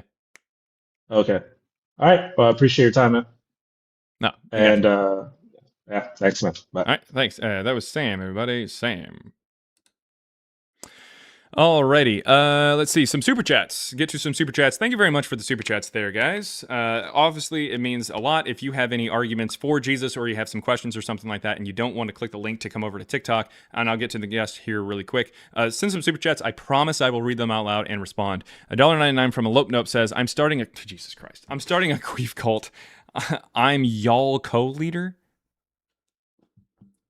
So I don't know if you guys know or notice, but I don't use the word y'all unless I'm reading it, or I'm doing like quoting something, or being all kind of like making a joke or something like that. Like I can't stand that word. I can't stand the fact that people know exactly where I'm from as soon as I use that word. So I stopped using it like when I was a kid or something. Let's see. So awesome, so amazing. $5 there says, can we talk about vampires and werewolf lore next, Loco? Please. What? Maybe. Bella, where the hell have you been, Loca? And then $4.99 from Tracy, formerly Yanto, says, just tithing the lips. Whoa. That's why they call him Black Salami. Hell yeah. Yeah, that's how that works. Okay. Also,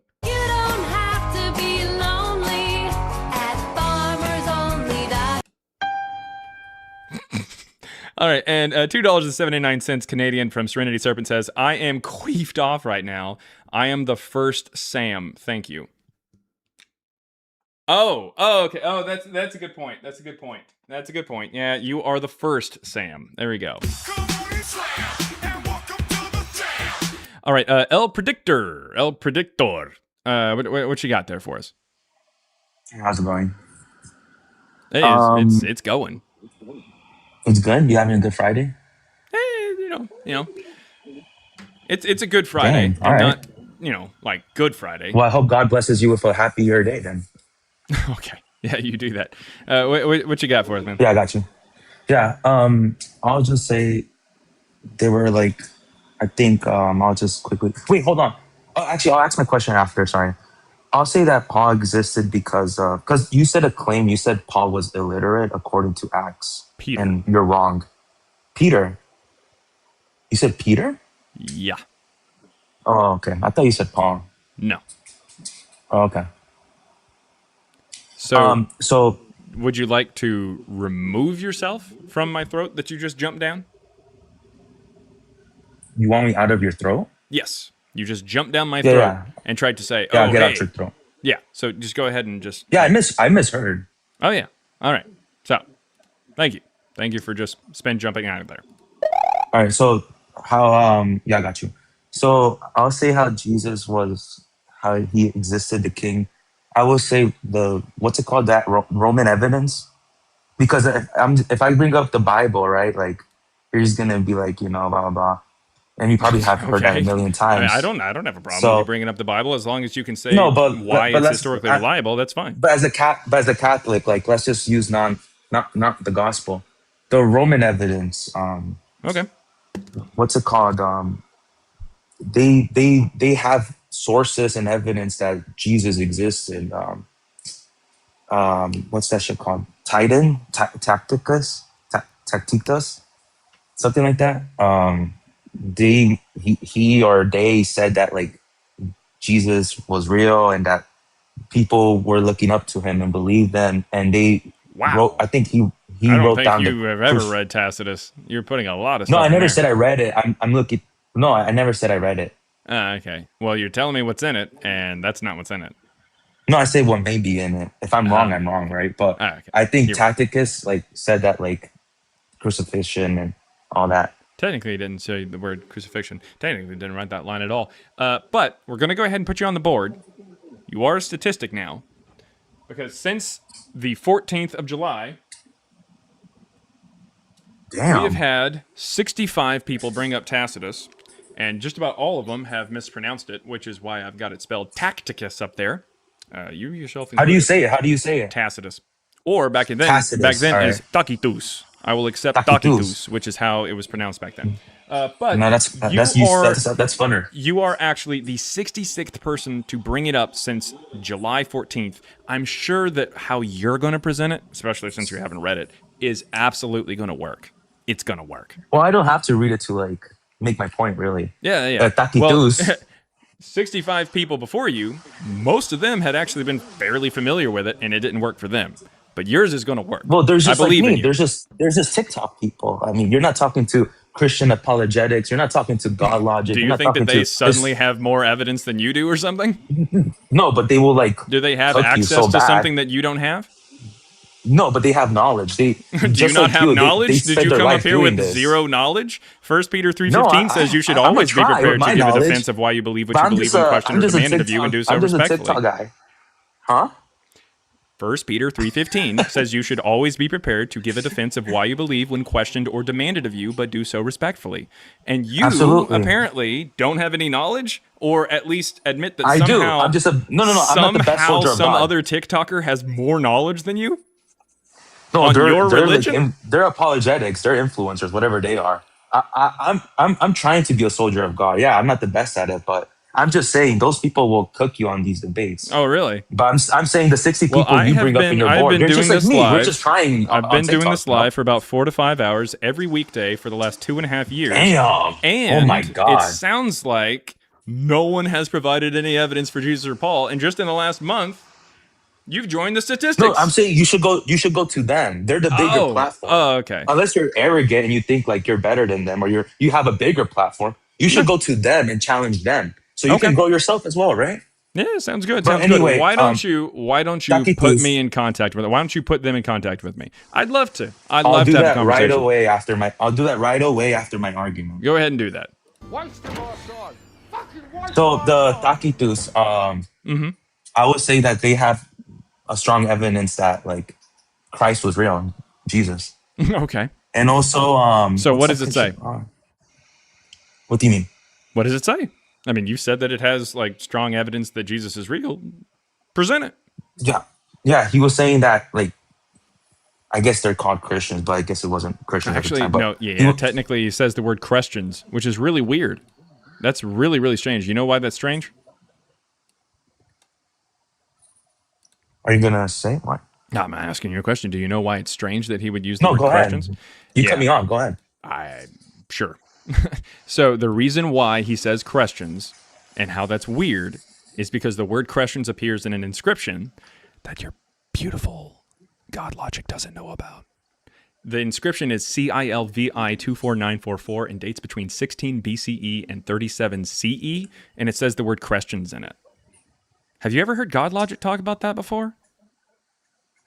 Yeah, I have. Oh, actually. really? Okay. I just got into his content. I'm a Catholic, Sweet. so I don't So really he watch talks about Protestant this stuff. inscription. He talks about this inscription. He has access to the CIA. All right. Why are you getting defensive, bro? Well, I mean, I didn't I'm mean just, to bring I'm him just up. saying that. I mean, damn. I'm hit just a saying spot, that he but- would cook me, is what you said. Oh, he will destroy you. Gotcha. If you go to the Christian apologetics, because they have the bigger platform, they're not going to go to you in a respectful way, right? Yeah. But if you go to them, right? Like just say you spend, because you do this, you said 3 years spending your I said life 2.5, talking about technically. our religion, 2.5, talking about our faith. For some No, I Catholics, don't talk about we faith. like I that. talk about We history. like that you spread the word of Jesus, and like some of your viewers probably have picked up the Bible because of it. So we kind of like, you know what I mean? A lot of them have. It's fine. In fact, the people who call themselves Christians have picked up the Bible for the first time, and that's why they stopped believing it.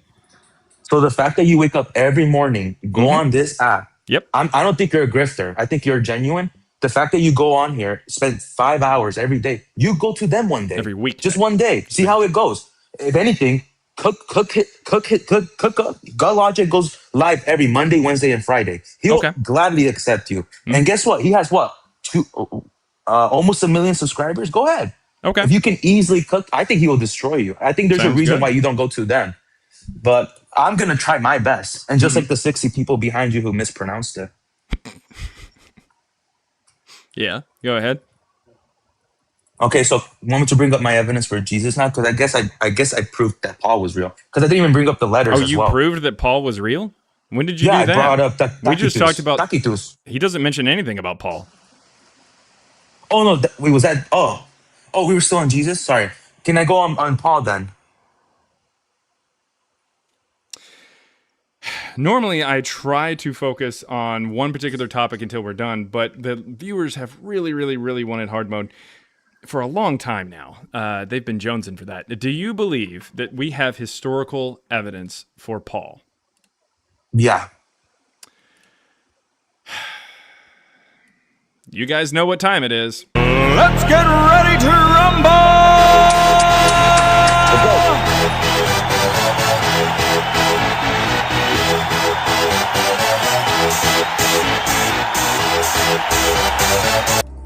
Name me one non-Christian in antiquity who mentions Paul. You said what? Name me one non-Christian in antiquity that mentions Paul. A non-Christian? Mm-hmm. So like a Jew? Anyone who is not a Christian who mentions Paul in antiquity.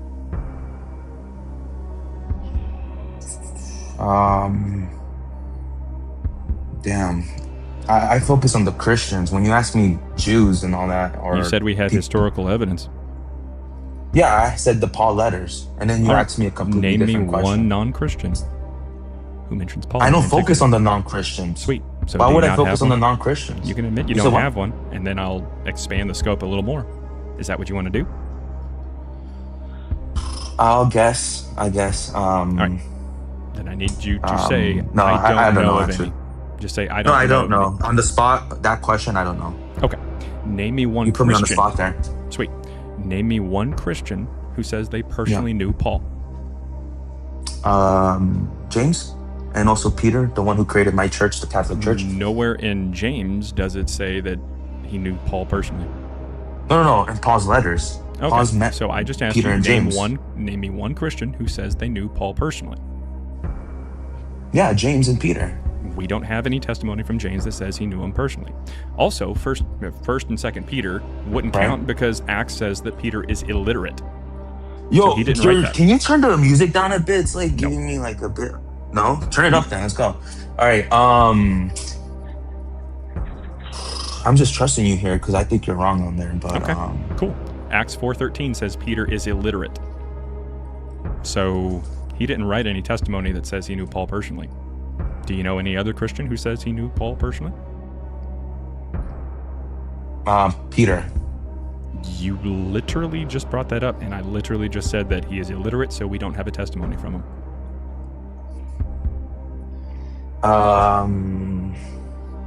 Okay. I would say I don't know. I mean, all right, those. So we'll go ahead and bring out the scope I even had- more. I had Peter and James in the chamber. You know what I mean? We'll go ahead and bring out the scope even more. Okay, name me one Christian who says they knew someone who personally knew Paul. John. John is That's illiterate John. in the same verse, Acts 4:13. It says Peter and John Is are that illiterate. like why are you offending these people? They're not illiterate. And that's what it says. They, It says no, in it says Acts they were 4:13. no, it didn't.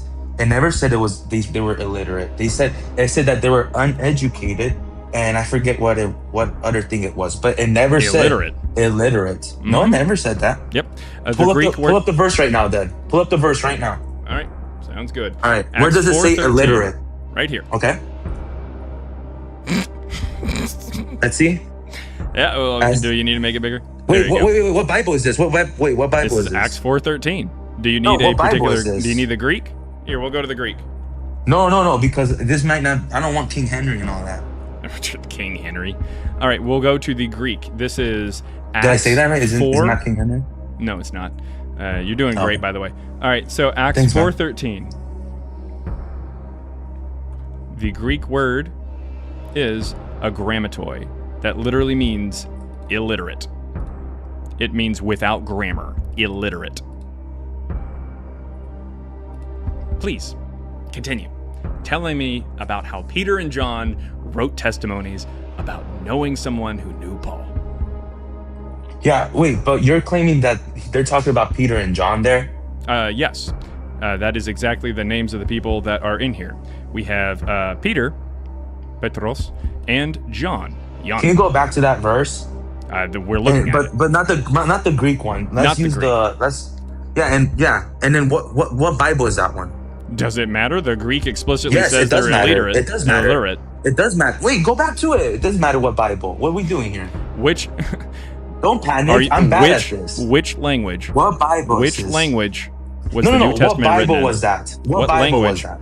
What language was the I New answered all Testament your written in? questions. What This- language? Look at me. Is the I'm New not, Testament I'm not written trapping you. I'm not good at this. What Sweet. Bible was that? I'm aware that you're not good at this. This is why you're Okay, not what answering Bible the was question. that? Why aren't you answering? That Because sucks. it's irrelevant. The Greek Yes, says no, illiterate. it's super relevant. What did you just show to me and I just 400 showed you the viewers? What Bible. Bible? I need to know.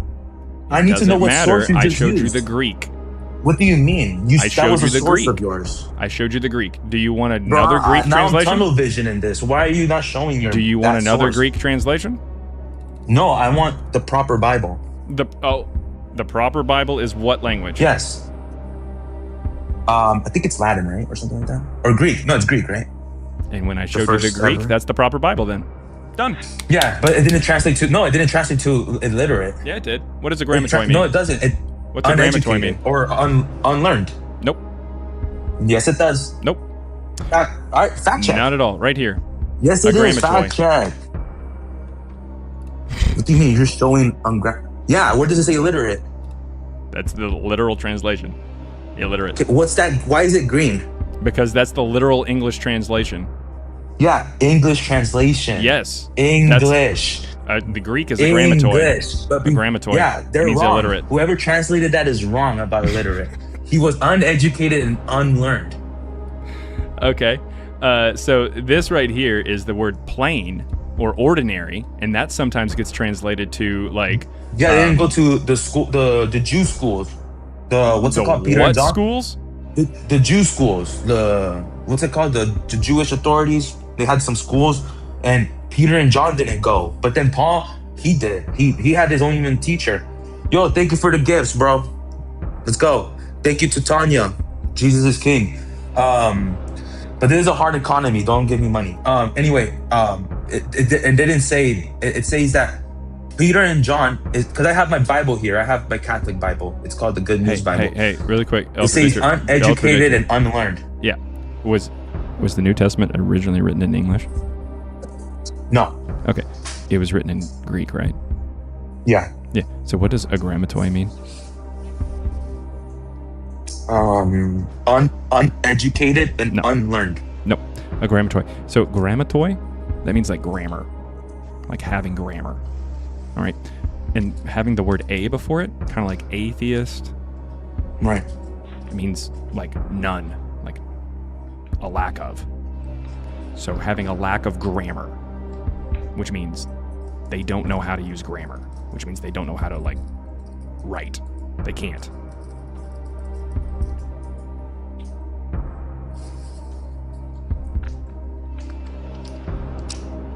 I'm trying to like explain. I don't know. I feel like I'm just repeating myself. That's Yeah, why. I know. It's hilarious. It's not hilarious. I mean, That's why I'm having a good time. It's not hilarious. I feel like I'm right. I know you just feel like you're right. That's what makes it hilarious. I feel like if I had 2 more years like you, I feel like I would cook you right now. But I feel like I can't really say my argument right. Yeah. Okay.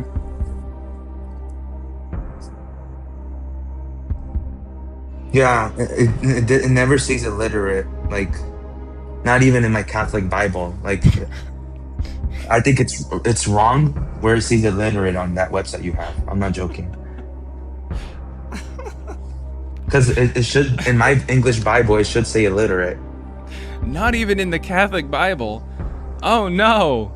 Well, my I mean, that's one the one true weakness, the church. Catholic Bible. Well, how do Christians know what which language is passages that are Bible correct? in? Is that in Greek? No, is that the Catholic Bible in Greek? But who told the Christians which passages are right or which ones to put in the Bible? The Catholic What Church are you did. talking about? Okay. The Catholic and Church made the Bible. Yeah, and when they chose it, what language did they Exactly. speak? And when they chose those books, what language did they speak? I don't know. It'd be Greek. English wasn't even a language at that time. I know. I never said English. I think Proto-Germanic it was wasn't maybe even a language at that Latin, time. maybe Egyptian or No. Irenaeus didn't speak Egyptian at all. That doesn't make any fucking sense. He's not even from anywhere close to there. Also, Irenaeus, who picked like the Gospels, like Matthew, Mark, Luke, and John, and actually talked about a canon quite a bit. Shout out to the kings. Again, there at the end of the late 2nd century, Irenaeus, writing in 180 to 185, he wrote in Greek. He did not write in Latin. The first Christian that we know of who wrote in Latin is Tertullian in 200. So congratulations, you're stupid in 3 languages. Attack my words, not my character. I never insulted No, I'm attacking you. both. Do you have I anything, never do you met have a happy anything else here atheist. for us? Yeah, I can bring up how Okay. Jesus exists. So, please give me the You name. didn't even want to talk about the Listen, Roman evidence. Please give me a name of a Christian who says they know someone who personally knew Paul. We're still in hard Why are mode, you just man. why are we always limiting ourselves to these type of questions? You Is this said like we the have cycle of your historical viewers evidence, and you like? can. Why can't you we said have we a have free-for-all historical here? evidence. You said we have Like, I'm not historical even good evidence at for this. Paul. I'm just a bro. You said we have I'm listening. historical I'm evidence chilling. for Paul, and you can't even name me a Christian who says they know someone who knew Paul. Yeah, I told you, James and Peter. No, James does not. Where does James say that he knew them? Well, Paul says it. Yeah. So, not Yeah, good. and Galatians. You can't even pronounce the first book from your beloved Paul? Have you even No, read your I'm still Catholic learning. Bible? Yeah, I have. Okay. Not complete. I was born and raised Catholic, So you're but I went defending back to it. Paul, and you can't even like tell us his first book's name? No. I'm still learning. If anything, Jesus or Peter will help me pronounce it. Just like you helped me pronounce tacitus, right? It goes a long way being a nice person and helping someone pronounce a word. Not English is not everyone's first language. If anything, people Was it speak English yours? for you sometimes. Maybe. Who knows? It was. Who knows? I do. But yeah, I'm still learning how to pronounce it. But you're just focused on What, that. English? That's how you know you're bad faith, just bullying people, not trying to have a I'm good just faith waiting for you to conversation answer the or a question. good end goal. Sounds good. I have asked So please, you. name me one Christian and provide evidence for it who says they personally knew somebody who Why knew Paul. are we limiting ourselves to this? Why can't we talk about the Roman Okay. evidence? So, like, what is this, man? What is the Roman evidence for Paul? The Good luck. You said what? I said good luck. Okay, thanks. Gonna actually need it. I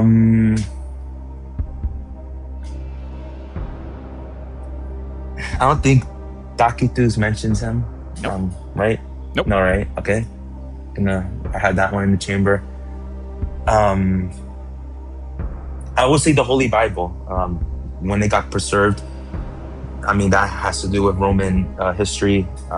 Point out in the Holy Bible. Point out any Roman person in the Bible who Any wrote Roman something, person? who wrote and said that they knew Paul. Philemon. Philemon or Philemon, I guess, if you want to pronounce it like that, is written by Paul. Philemon. Wait, what you said? That's not written by Philemon. No, you but would know that if you actually read it. No, it's not even like a page long. No, I answered your question. Philemon. He didn't write that. That's a Paul letter. You don't even know who wrote Philemon, and that's not even a page. You didn't write that? Or you didn't read that?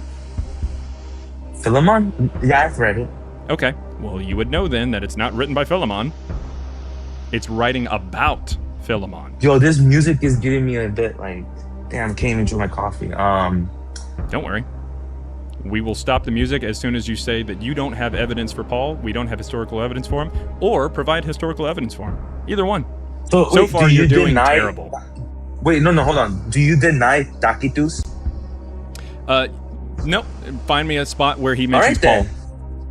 No, but it mentions Jesus. Cool. We're Jesus talking about is Paul. the King of Kings. We're talking about Paul. No, let's talk about Jesus. Nope. We Why are are you on hard limiting mode. myself? Because you said we have historical evidence for Paul. That's what we're on. Okay, then I'll concede. Let's talk about God. Let's talk about Jesus. I want you to say we don't have historical evidence for Paul, and I will stop the music. Is this a kink you have? No, I'm not gonna. Nope. What is this? All right, then. We will still continue. What is the evidence for Paul? Fake power trip. Is this a kink? What is this, man? Let's talk about Jesus now. It is talking about Paul because that's what you said we had evidence for. Okay. Paul's letters. What do you deny Paul's letters, or what's your explanation for Paul's letters? My explanation for Paul's letters is that the first time that we get them, according to Tertullian, is in 144, published by Marcion. So that would be about 80 years after the supposed death of Paul. So no. Hold on. In all seriousness, let me write this down to learn. You said what? How do you say Marcion? How do you spell that? Marcion? Marcion, Marcion. He's the first person to publish the letters of Paul. He publishes 9 or 10 books written in the style of letters attributed to a man named Paul. They're in roughly about 144. And then with this, you're saying Paul never existed. It was all Marcion? Yes. And the Marcionites. Yep. I'm not the only one to say it. Scholar Dr. Nina Livesey, she has a book that came out in December of 2024. It is called The Letters of Paul in Their Roman Literary Context. Her entire life's work has been over Paul and the Pauline epistles, his beliefs, theology, that kind of thing. And finally, she has said that there's a good chance that he didn't even exist and that the letters were actually written by the Marcionites there in the late 130s, early 140s. This is also something echoed by David Trovich, Marcus Bilby, Robert Price, Jason Badoon, M. David Litva. Yes, sorry. More recent scholarship on Paul has shown that we do not have any evidence that Paul's letters were written in the 1st century. They were written in the 2nd century, or at least the earliest iterations of them show up in the 2nd century. Oh, also, not only, me and my data science co-partner, if anybody wants to check out our book, $3 for the ebook. Bruh, no way. But on top of that, ad. You have to legally say that. #ad. On top of that, it actually says right here, I know that you're pretty bad at reading, which is why you're a Christian, but it says check out our book, Christ Before Jesus. You should have known that just going into it, but it's pretty clear that you don't read before you actually open your mouth. Always anti-Christian, not anti-Jew. That being not said, anti-Islam, not anti-Hindu. Islam says that Jesus existed, so we're against that too. Yeah, exactly. That being said, but you're not gonna be anti-Jew, right? Absolutely. Say something anti-Jew. Judaism. Say something anti. Moses didn't exist. Say you're anti-Jew. I'm anti-Judaism. No, say you're anti-Jew. Like the people? Sure, yeah. The ethnicity? No, I'm not against the ethnicity. Why? Because I'm not a racist piece of shit like yourself. That being said, whenever we actually... Cool. My king was a Palestinian Jew. Awesome. So whenever we actually talk about Paul, this is something that is actually backed up because we have a book, or there's a book from, his name is Benjamin White. It is called Counting Paul, and it came out in 2025, the year after our book. You're still talking about your book? No, Counting Paul from Dr. Benjamin White. Okay. Oh, books that actually matter. All right. Sweet. And it lines up with ours. So, did you have any evidence that Paul was writing in the 1st century? Yeah. Like what? Yeah, one of your moderators had a power trip. Romans 1. So what'd you got? Romans 1. Romans 1 says what that proves that it's written in the 1st century? Hold on, let me open my Bible. surprised you were able to actually pronounce that name. I mean, the Romans are still around to this day, right? You just said they're racist pieces of what? No, I said you let's were. see. No, I'm not racist. I'm Do a you know Catholic. the difference between Judaism and Jewish people? Yeah, absolutely. What's the difference? Jews. It's Judaism is the religion, and that's not practiced anymore. And then Jews are is practiced. ethnic people. No, it's not. You don't think Judaism is practiced? They're not practicing what they did 2,000 or however years ago. Those yarmulkes that people wear now, that's not biblical. Or those little hats that they wear in New. All right, we don't talk to anti-Semites. There we go. Go fuck yourself. All right, we're gonna move on to Sam Granger. Yo, what's up? What's up? All right, Sam Granger, what's going on? What you got? Yeah, so here, give me just like 3 seconds. Yep. So basically, I came on with like one thing I wanted, like one question, but 2 things have been said as well that have interested me. So I'm personally an agnostic, right? But from everything that I've learned, I feel like I've heard a lot of evidence that suggests that Jesus was a real person, regardless of if miracles happen or not. But so to clear something up that I heard earlier first, I heard him keep trying to bring up like examples of people who actually knew Paul with who was it, Peter and John, who you said were illiterate. Yep, that's what the Bible says. What I'm setting up with you. So what? So why do people try to reference them so much? It seems like that's like a big like thing to reference those individuals who were illiterate. Why are people like going to them to reference somebody who knew Paul? So John never says anything about Paul, like knowing Paul or anything like that. But within the Pauline epistles and within Acts, it says that he seems to be aware of them or possibly would have met with them. To be fair, that's in the canonical versions. We could have got a little bit more into the weeds there on Marcion, but it was pretty clear that he had no idea what he was talking about, so it would have been a really tough conversation to have. But, a tough conversation. But nevertheless, in the canonical versions of the Pauline epistles today, it mentions Paul supposedly talks about meeting Peter, James, and John. So if someone can say, oh, hey, John wrote or something, or John would be somebody who met with him, even though John doesn't say anything about meeting Paul in like 1 John, 2 John, 3 John, or in the Gospel of John, it doesn't, they just say that would be a person who met Paul. They try to make that connection. And then as far as Peter goes specifically, 1 Peter doesn't say shit about Paul. 2 Peter does say it. It doesn't say that he knew him personally, but it does mention him. That being said, even Christian scholars acknowledge that 2 Peter is a completely different author than 1 Peter, and Acts says that Peter was illiterate. So even if he did happen to have somebody write 1 Peter for him, 2 Peter is definitely out. And so I see. It's really I see. they have a loose connection, but it's pretty bad. Yeah, now I understand why people reference them. Yeah.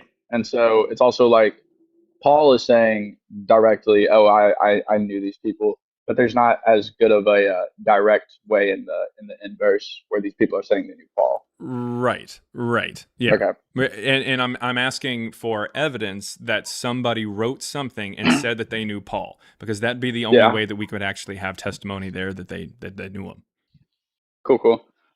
So to get to the more primary thing that I was coming up here to ask about, I now after you like brought up the 65 people who had brought up that other person, right? I recognize that you have a board with like people who have or certain points that people like to like consistently bring up, right?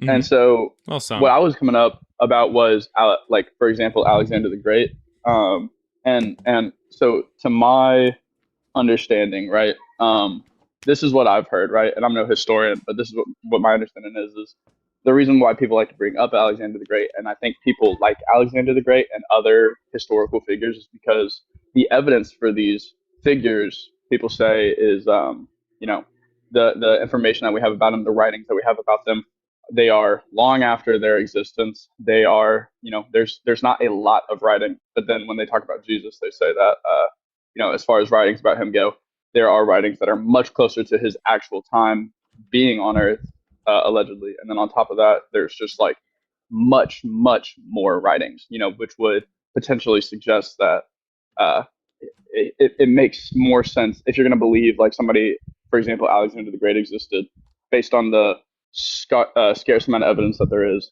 Why wouldn't you believe that Jesus existed? Are you making that argument, or are you saying that you've heard people make that argument?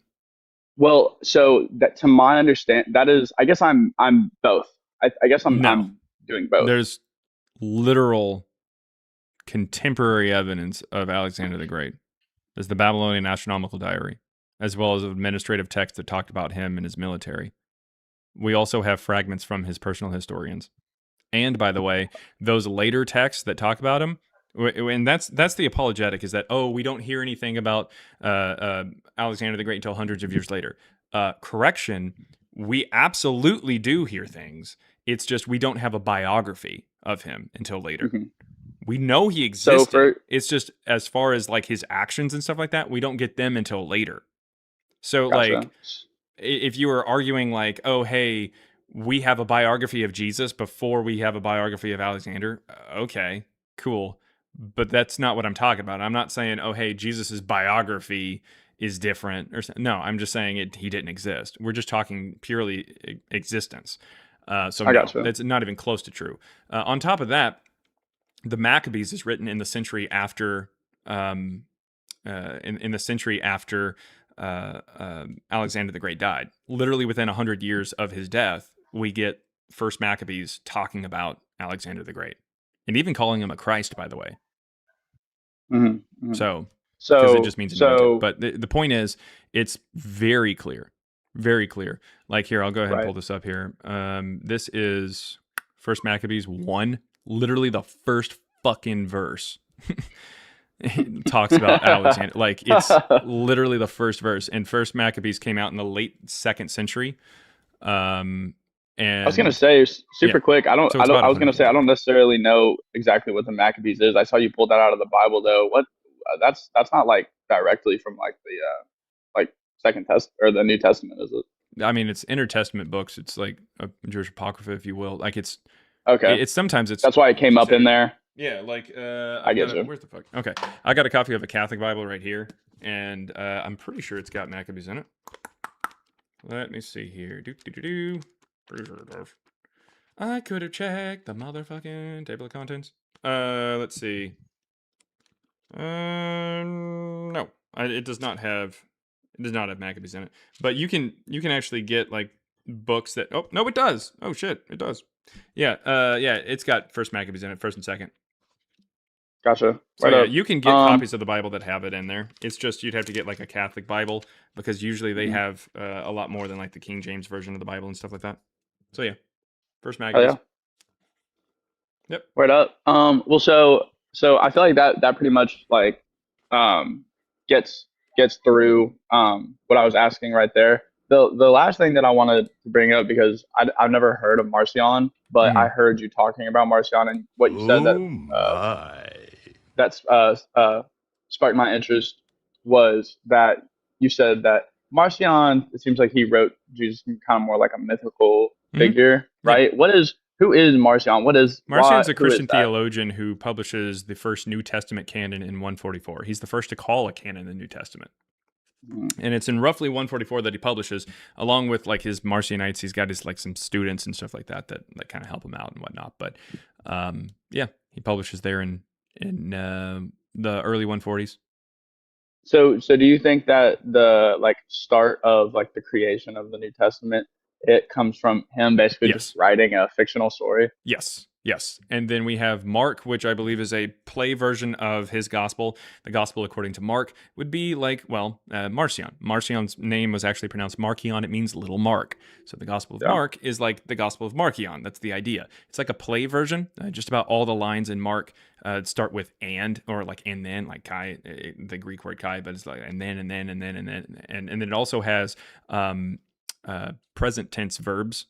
A lot more than other gospels. So it's almost like it's telling you like how to put out a play or how to direct a play for it, or like a script for a play, or at the very least something that is meant to be read aloud to people, so that they could kind of act it out, or like they listen to the gospel as opposed to reading it. Mhm.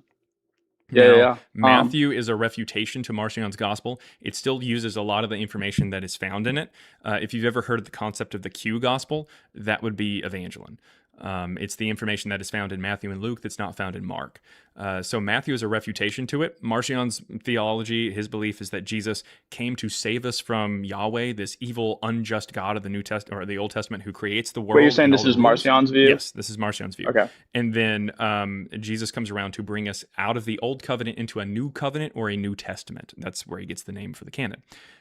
So Matthew comes around, and while it pulls information like some certain stories and whatnot from this Q gospel or Evangeline, it is making Jesus connected to Yahweh. Get rid of that other God, and he says, "Hey, I did not come to abolish the law; I came to fulfill the law." It is literally anti-Marcionite. Then you have the Gospel of Luke, and chapters 4 through 22, roughly, are straight up Evangeline. Like, we can tell using data science and everything like that very, very easily. Even in the Latin and even the English, we can tell that roughly chapters 4 through 22 are Marcion's Evangeline. And then slight edits are made and additions are made to the beginning of the book and the end of the book to make the Gospel of Luke. Okay. So the Gospel of Luke definitely comes after 144. Then you have John, which comes after all the Gospels, or all three of those canonical Gospels as well. John assumes that you've already got information like from Luke and whatnot. So John comes after those. And it actually lines up quite beautifully. No one mentions any of the Gospels until 155. Justin Martyr says Memoirs of the Apostles. He kind of alludes to them. But that's obviously after 144 when Marcion publishes, so we're good there. No one quotes from Luke definitively until at earliest about 155 with Justin Martyr. And that's at earliest. No one quotes from Matthew until about the same time. No one quotes from John until about the 160s or later. And they don't officially get their names, Matthew, Mark, Luke, and John, until Irenaeus in 180 to 185. So it is very clear that these things come out in the 2nd century.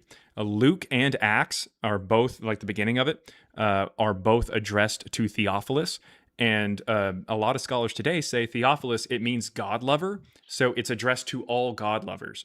The reason they say that is because their first instinct was to connect it to one of the, I believe he was like a judge or a high priest or something. I think he was a high priest named Theophilus, a Jewish priest named Theophilus there in the early 1st century. But once we found out that Luke wouldn't line up with that time, they basically said, oh shit, we can't say that that's who he's talking about. Let's just say that it means all God lovers. And they say that because that helps them. Because guess when we have two people who were revered by the Christian community whose name was Theophilus, the middle of the 2nd century. So it's pretty obvious that these texts were actually written in the middle of the 2nd century, and that makes sense. Really fast, I'd also like to point out that the Diatessaron, which is a combination of the 4 canonical Gospels, it's like a harmony gospel that tries to put them all together into one text. It takes out the part from Luke that dedicates it to Theophilus, because they know that would actually date it to that time period. We just kind of lucked out and got the version of Luke that has the dedication at the beginning. I get you. I'm I'm super curious about what you said about Matthew and Mark in particular. So just to try to get my understanding right, because I've never personally read through either of those books. They Matthew and Mark? Oh shit. Okay. Yeah. But so are they actually like a bit opposed to one another in the sense of Matthew and Mark? Like in the story that's being told about Jesus? Like, are they a bit opposed? Because a little bit. There's a little bit of a difference there. Mark has more information that is, obviously taking the story in a slightly different direction from Marcion. But then you have. Oh yeah. Oh, thank you very much. Little zucchini muffins. Zucchini bread muffin, little mini muffins. Oh, wow. Well, those are, Jesus Christ, those are hot. Like you. Hey, there it is. All right, Thanks. Okay, so so it takes it in a slightly different direction from like Marcion's Evangelion, and then Matthew takes it in a much stronger direction, like trying to make Jesus historical. It gives him a birth story. It makes him like the Christ, tries to tie him in with like supposed prophecies. It just kind of makes up some prophecies sometimes just to do it. That's how it works. Also, it's funny because Mark has Jesus riding into Jerusalem on a donkey, based off of a verse in the Old Testament that talks about a donkey, but it mentions it in several ways. And then Matthew takes that same verse and thinks it's two donkeys, and so Matthew has Jesus riding on two donkeys into Jerusalem. I'm not even shitting you. It says he sits on both of them. He's like John Claude Van Damming it or something. That's absurd. Yeah, he's got that wide body kit on. Yeah. Also, I'm a super dually donkey. Well, so you said that Mark's gospel is a bit of it's slightly adjusted from Marcion's Evangel or something. Is that what you said? Say what? I'm trying to keep up with what you said. Did you say that because I asked you, if Matthew and Mark are opposed to one another, and the reason why I asked is because you were explaining Matthew is per typical historical story of Jesus, but then how Marcion basically like explains that Jesus is actually like against Yahweh and like brings like how things are supposed to be, almost like a Gnostic tradition style. Do you get what I'm saying? Yeah. And so I'm hearing this, and then and then what I told you was I haven't personally read either of those books, Matthew or Mark. Does Mark suggest a Gnostic approach? I mean, it's slightly more like it, like because Jesus is like the son of a god and whatnot. It doesn't really have a lot of allusions to the idea of him being born here. It's kind of a hybrid between the two. Like it's like Marcion's Evangelion, but halfway between Marcion's Evangelion and Matthew's Gospel. So it doesn't have any birth stories, but he does have like a family or something. Like it's trying to make him more human. And Matthew's straight up like, nah, he's not only just human, he's the fucking Messiah. Like we're gonna make him straight up connected to Yahweh. Okay, so Marcion's Evangelion isn't exactly Mark, because to my understanding, you were saying that basically Marcion wrote the whole thing. No, Marcion has Evangelion, but he didn't write Mark. He was just the. I thought you said that like you think Mark is like from oral version or whatever, but still based off of what Marcion creates. It's still taking the IP from him. It's just taking it in a slightly different direction than Matthew continues that tradition of. Okay. I think so. So tell me if my. It's the missing link.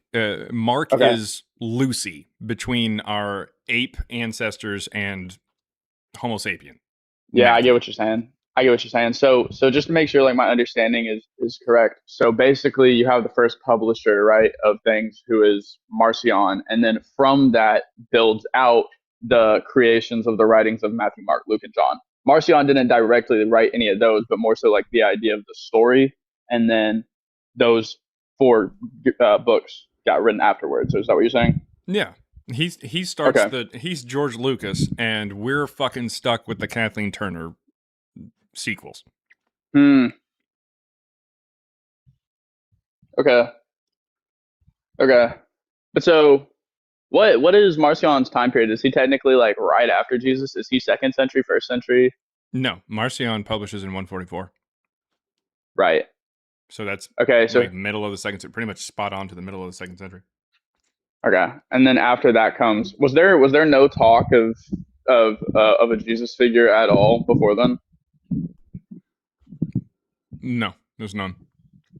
There's mention of Christians, but they're not connected to Jesus or anything. They're mentioned alongside a Christ figure, and that's why our book is called Christ Before Jesus, because we see that there's the word Christ. That's a title. It means anointed, and those are multiple deities and multiple people who were referred to as Christ prior to the Christians and stuff like that, or prior to Jesus' supposed existence, and definitely before Jesus is like that talked about within the Christian circles. So they had some deity that they called Christ, but then they ended up with the Jesus mythology in the 2nd century. I hear you. So do you think Marcion was he like a believer of Jesus, or is he just like I don't know. uh I can't really tell whether or not he believed that this actually happened, or if he was just saying, "Oh, hey, here's this like I don't know. It'd be similar to the first person who wrote something about Zeus. Did they actually think Zeus existed, or are they saying that how much of what they're coming up, how much of the bullshit story they're coming up with did I believe? Or are they just kind of saying, "Oh, hey, here's a fiction story," and they're kind of seeing it as like a benefit to something, like, because we can see that the mystery cult was around. It's not like I'm not going to necessarily say that Marcion was a grifter per se. He could have been, but the point is there's already a mystery cult that's around. He could have simply been writing this mythology and knew that it was fake and presented it as a story that kind of connected everybody and kind of said, this is the story we can rally around. This is why we do what we do. This is a story of this God who comes down and gives us philosophy, which is why we love philosophy. He gives us healings, which is why we believe in healings. He heals people. He also tells us about baptism, or he tells us about, at the very least, he tells us about the Eucharist and tells us to do these things. So this is why we believe what we believe and do what we do.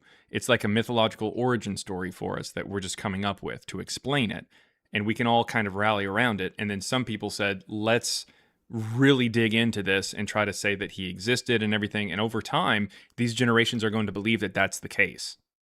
I mean, they're just going to believe it, because if you continue this story inside the religion and you more and more you keep giving like information on how this person existed, and then you give more information on his family. You say, oh, we got the Proto-Evangelion of James. It talks about like Mary's family, because it does, and where Mary came from and her birth story. Then you have in the late 2nd century, you've got like the claims of Jesus's brothers being unalived and stuff like that. And that's when you start seeing like people saying, oh, hey, James was stoned and stuff, because they're taking from Josephus, where there's a Jesus and a James that are brothers. And so they're using that as information. And then you have in the 3rd century, or around the late 2nd, early 3rd, you get the Infancy Gospel of Thomas, where it's talking about what Jesus did as a kid. Like, you can see the evolution of this character. You can see how it grows and people are interested in it.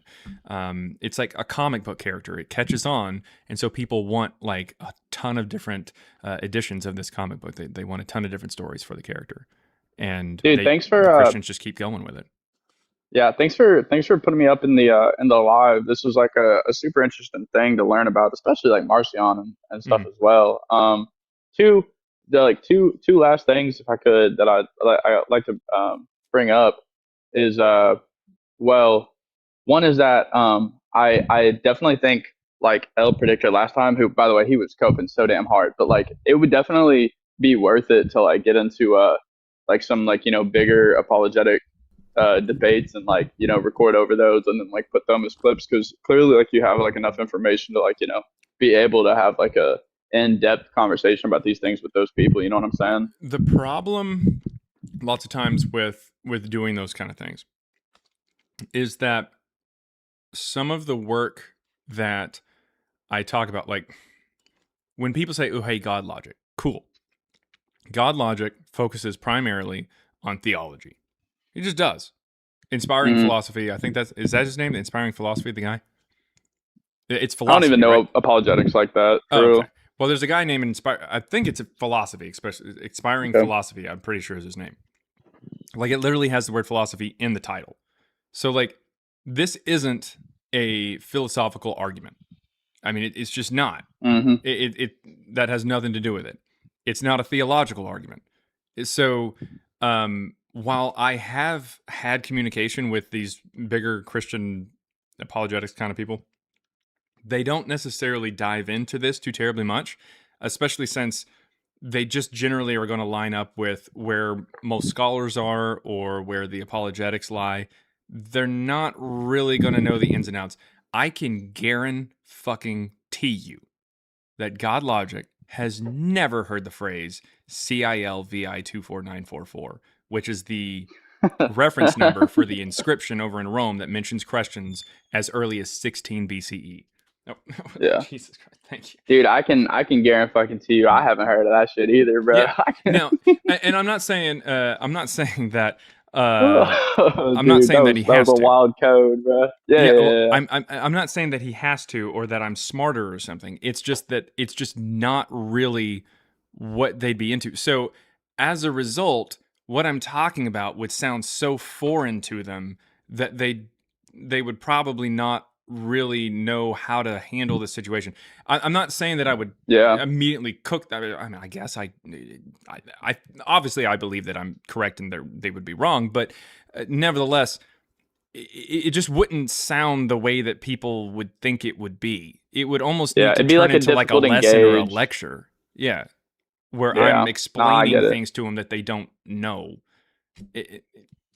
Because with what they generally do day in and day out, they're not having to deal with that kind of stuff. It's just not, it's not their cup of tea, really. Yeah. No, I get you. And so the very last thing like I'd like to ask about is like so earlier, right, we were talking about like for example how, I was like, oh, I've heard, Alexander the Great, there's, apparently not so much information on him, but there's so much information on Jesus. And so it's like, why would people believe in Alexander the Great, not Jesus, right? And then you explained like, oh, well, there is a lot of evidence for Alexander the Great, right? So like if I were to go on Google right now and look up what do most historians believe about Jesus, the response that Google would give me is most like classical historians will agree that Jesus was a person. However, if he was, this or that, if he was a true miracle worker, that's up for determination. That's yet to be determined. Right. Really quick. So So it looks like there was like a lag or something like that for TikTok. Just to let you guys know, I can just about guarantee they didn't hear the phrase or whatever.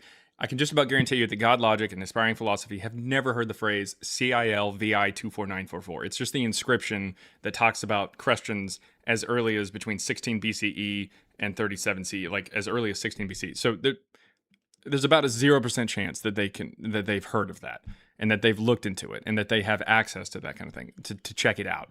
So like when I talk about it, I was explaining, I think that there was a TikTok lag there, so I just wanted to run over that really fast again. When I talk about it, it's not going to be the conversation that people really want. It would be more of like a lecture. It would have to turn into a lecture. It's the same reason I don't do like actual moderated debates very often at all, because eventually I would get into information that the other side, I can just about guarantee you, has not actually understood or heard about. So I would mention something and they'd be like, shit. And I don't want to do that to somebody. And so it's better to have a conversation as opposed to like an actual debate or something. Yeah. But anyways, you were asking a question about like why I think that there's so many people who believe one particular way. Is that what you're saying? well, to try to be specific, like I've seen that a lot of classical historians will say like, oh, we believe that we've gathered enough evidence to suggest that Jesus was a real person. However, as far as evidence goes, that like he like worked miracles, we don't have enough evidence for that, right? And so like, and again, I'm saying like that's just like what Google will tell me if I look it up, like. You feel me? But you're saying like there's just not even like, for other people like Alexander the Great, there's enough evidence. You're saying there's not enough evidence. What I'm trying to think of like how to like have the conversation where like the like right things get said, So I'm trying to ask the right question. But basically, like what is the evidence that like people seem to like go to most definitely where people are so confident to say that he like genuinely did exist, and where do you disagree with that? I disagree with that particular statement because Yes. the Jesus that is presented in the New Testament, when you actually analyze the text itself, you'll see that it's impossible for him to. People tend to be okay with carving a Jesus out of the New Testament and saying, this is the guy I feel like existed.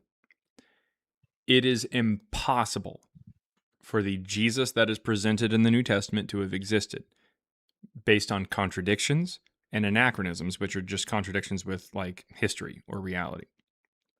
So the point is, based off of those two things, before even going into all the magic, before even going into all the other stuff, just that natural Jesus is impossible. So what you'd have to do is you'd have to go through and say, well, I'm going to toss that out. I'm going to toss that out. I'm going to toss that out. And I'm going to carve out a Jesus from the four Gospels. And I'm going to say that guy existed. What evidence do you have that that is the guy who lived versus the others? Because the moment you carve out Jesus and you decide, I'm going to treat the New Testament like a buffet, I'm going to pick what parts I think is real and what parts I don't think are real. That is the moment that you are actually making, not you yourself, but like the royal you, are actually making a positive claim. My claim, my positive claim is that the Jesus presented by the New Testament did not exist. All I have to do is point out the contradictions and I've proved my side. But if somebody carves out a Jesus and says, okay, that's the one who actually existed, now you're making a positive claim, provide the evidence for that one. And whatever evidence you give, which is like for like not picking something, like when Matthew says Jesus is born during the time of King Herod, but then Luke says he's born more than 10 years later, or at least 10 years later, during the reign of Quirinius, the governor of Syria, you have to pick which one you want to go with. And so whatever logic you use to pick the one that you like, I'm going to go after that one using the same logic that you use to not pick the other one. Does that make sense? Yeah. So if you're like, hey, 100%.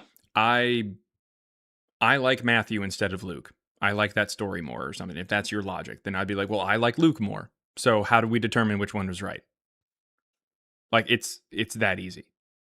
Because there is no evidence for any Jesus that was born in Bethlehem. Not a single one.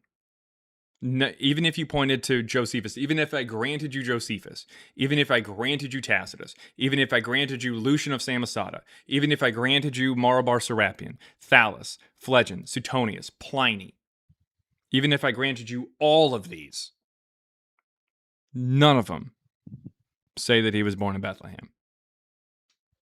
So where the fuck did you get the idea that he was born in Bethlehem during Herod or born in Bethlehem during Quirinius, the governor of Syria?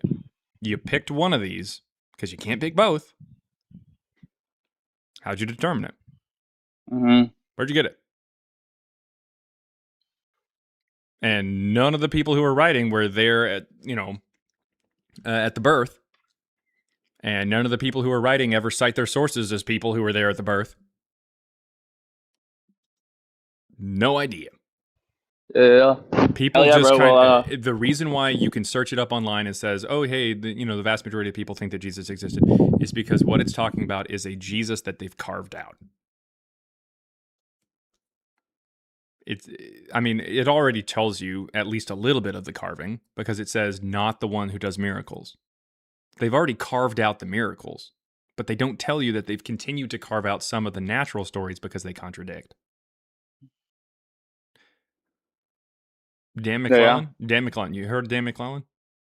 I've heard of him, but I don't really know what he is. He's a scholar, a Christian scholar, technically Mormon, but he's on TikTok quite a bit. He makes videos and stuff like that. He made a video not too terribly, about a year ago or so. He made a video where he said that the claims of Jesus' popularity were exaggerated.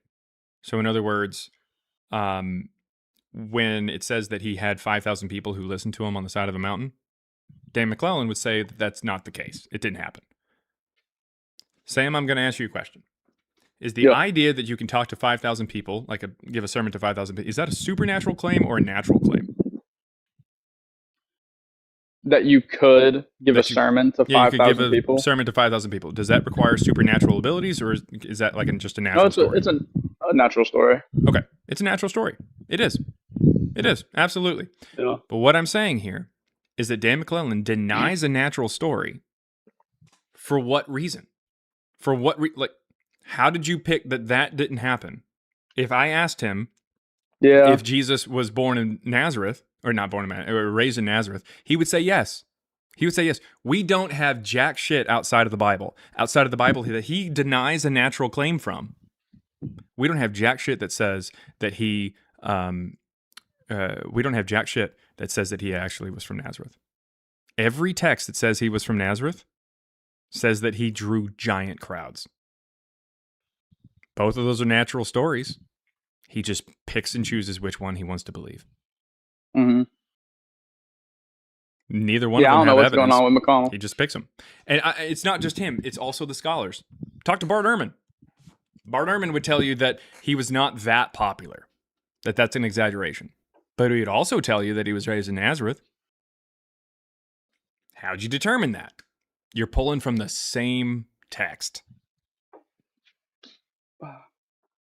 Hell yeah. Well, dude, here I dropped you a follow, and I just want to say thanks for letting me out, dude. I enjoyed getting to talk. Yeah. Thanks for coming up. Right up. That was Yeah. Sam Granger, everybody. Sam Granger. Sam Granger. Maybe he was related to Danny Granger. Maybe. Probably not, but maybe. That'd be cool. All right. Yes, sirs. Okay, so really fast, let me go back here. A lot of super chats there that came in really fast. Amir Dazdarovich. Amir Dazdarovich. Boyan Bogdanovich sent $5, says hi, and then sent $5 says, just having a turkey and cheddar on whole wheat bread sandwich with a cup of carrots, a cup of cherry tomatoes, and a cup of God damn, for just a, that's a ton of sides. All right, I'm just having a turkey sandwich. But technically I did have the zucchini bread, so that's it. Okay, $1.99 from you. Oh my God. Oh my God. All right, $1.99 from You Betta, and then last name is Eat My Ass. What is going on YouTube? Joquifus is a clear proof for Queefus Christ. What? Oh my God. All right, and then we have, let's see, Amir, $5 there. So just like Tacticus and Josephus did, $5 from Amir says, I picked up a few Bibles to move them to a more appropriate receptacle. Jesus. $5 from Amir says, King Henry. Yeah, that guy says King Henry instead of King James. King Henry, you're doing great. Thanks. Non-sarcastic. Yeah, sometimes it's just so far above the head. Yeah, I said, you're doing great. And he said, thanks. That's funny. $2.79 Canadian from Serenity Serpent says, what was that about God logic? What queefery? All right, so apparently I need to debate some guy or go up on his live or something. I don't know. $1.99 from Pug Whisperer 6502 just says Proverbs 18:2. We'll check out Proverbs 18:2 there. It's probably something about like, yeah, that's what it is. Fools find no pleasure in understanding, but delight in airing their own opinions. Cool. That's why I back my stuff up and actually not giving my opinion. And when I do give my opinion, I will tell you this is my opinion or this is speculative or something like that, or I think this. But generally speaking, I'm going to give evidence as to why. And even my opinions are going to be like educated guesses based off of what we have.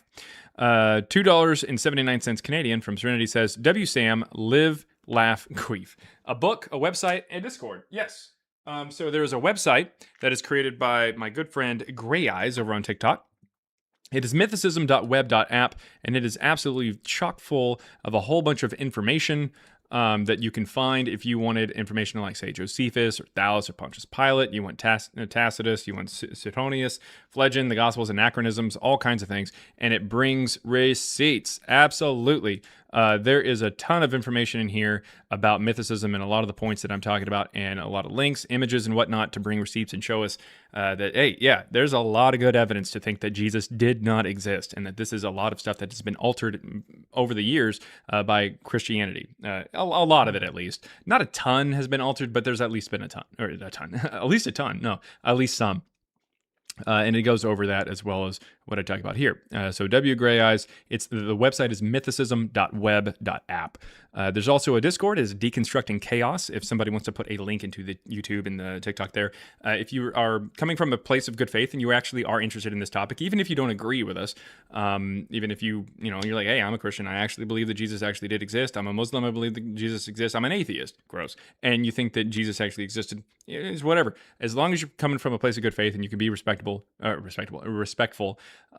can absolutely join the Discord, and we'd love to have you there, and check out some other content creators as well as myself. It's not my Discord, I'm just kind of in it. And there's some awesome creators that do an even better job than I do. Like Chaos Engine Gaming, which doesn't generally talk about Christianity on his live, but you can enjoy his material nonetheless because he goes over the great gospel of Call of Duty. He plays a lot of games. That is Chaos Engine Gaming. He's pretty good, a lot better than I would be. So if I'm the standard, he is much better. But yeah, check it out. And the book, by the way, really fast, Christ Before Jesus, there is a link in the bio here on TikTok or on the YouTube profile. The ebook is just $3. You can check out me and my co-author's book on this topic. All right, let me go ahead and get to the guest. We've got a guest, Nature's Restoration. Yes. How are you, my brother? What? How are you? I'm doing good. What you got for us, man? I'm a Christian. Are you in I the believe that bathtub? Jesus and Paul. Not really. What do you mean, not really? Okay, I was just in the passage. Okay, I'm coming out. Just in the passage of what? The birth canal? Okay, please don't mind about it. I just want to get through this. I don't have much time. Why? Because you just pinched off a grumpy and now you want to talk to somebody? No, my friend. I heard you talking about that Jesus and Paul never existed, and you asked the proof from one of the guests that was here. So I was still busy as I was listening to you.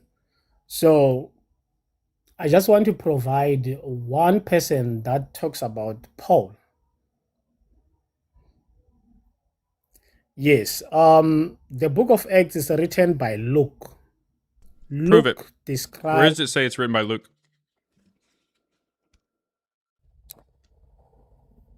When we look at the context and also the language, yeah, I believe that is Luke, because when he wrote the book of Luke, as he was directing it. Are you saying that Acts and Luke have the same like style or something? I'm saying the style and also the direction, because as he addresses Theophilus, Theophilus, yeah, okay, cool. So where in the Gospel of Luke does it say it's written by Luke? You mean from the book of Luke? Yeah, where does it say it's written by Luke? I'm talking about. Even did not say. Okay, so you determine that Acts and Luke are the same author, but you don't know what that is, but it's Luke?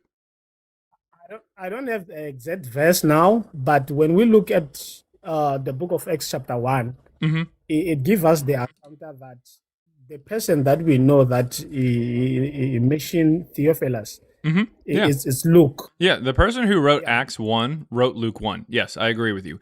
Where's your evidence that's Luke?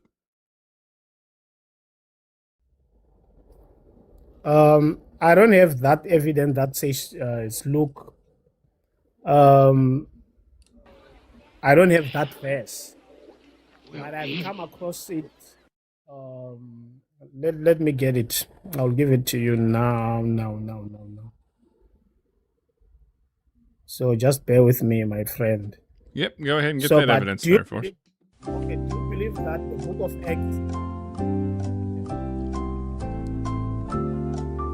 You're on the way to find evidence that Luke wrote Luke.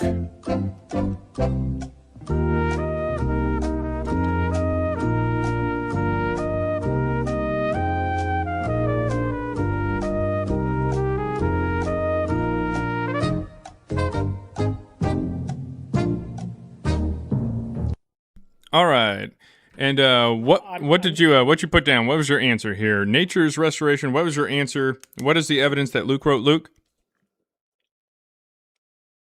Okay, I don't have evidence now, but Oh, we call don't it the have Book of evidence. Luke. And you wagered.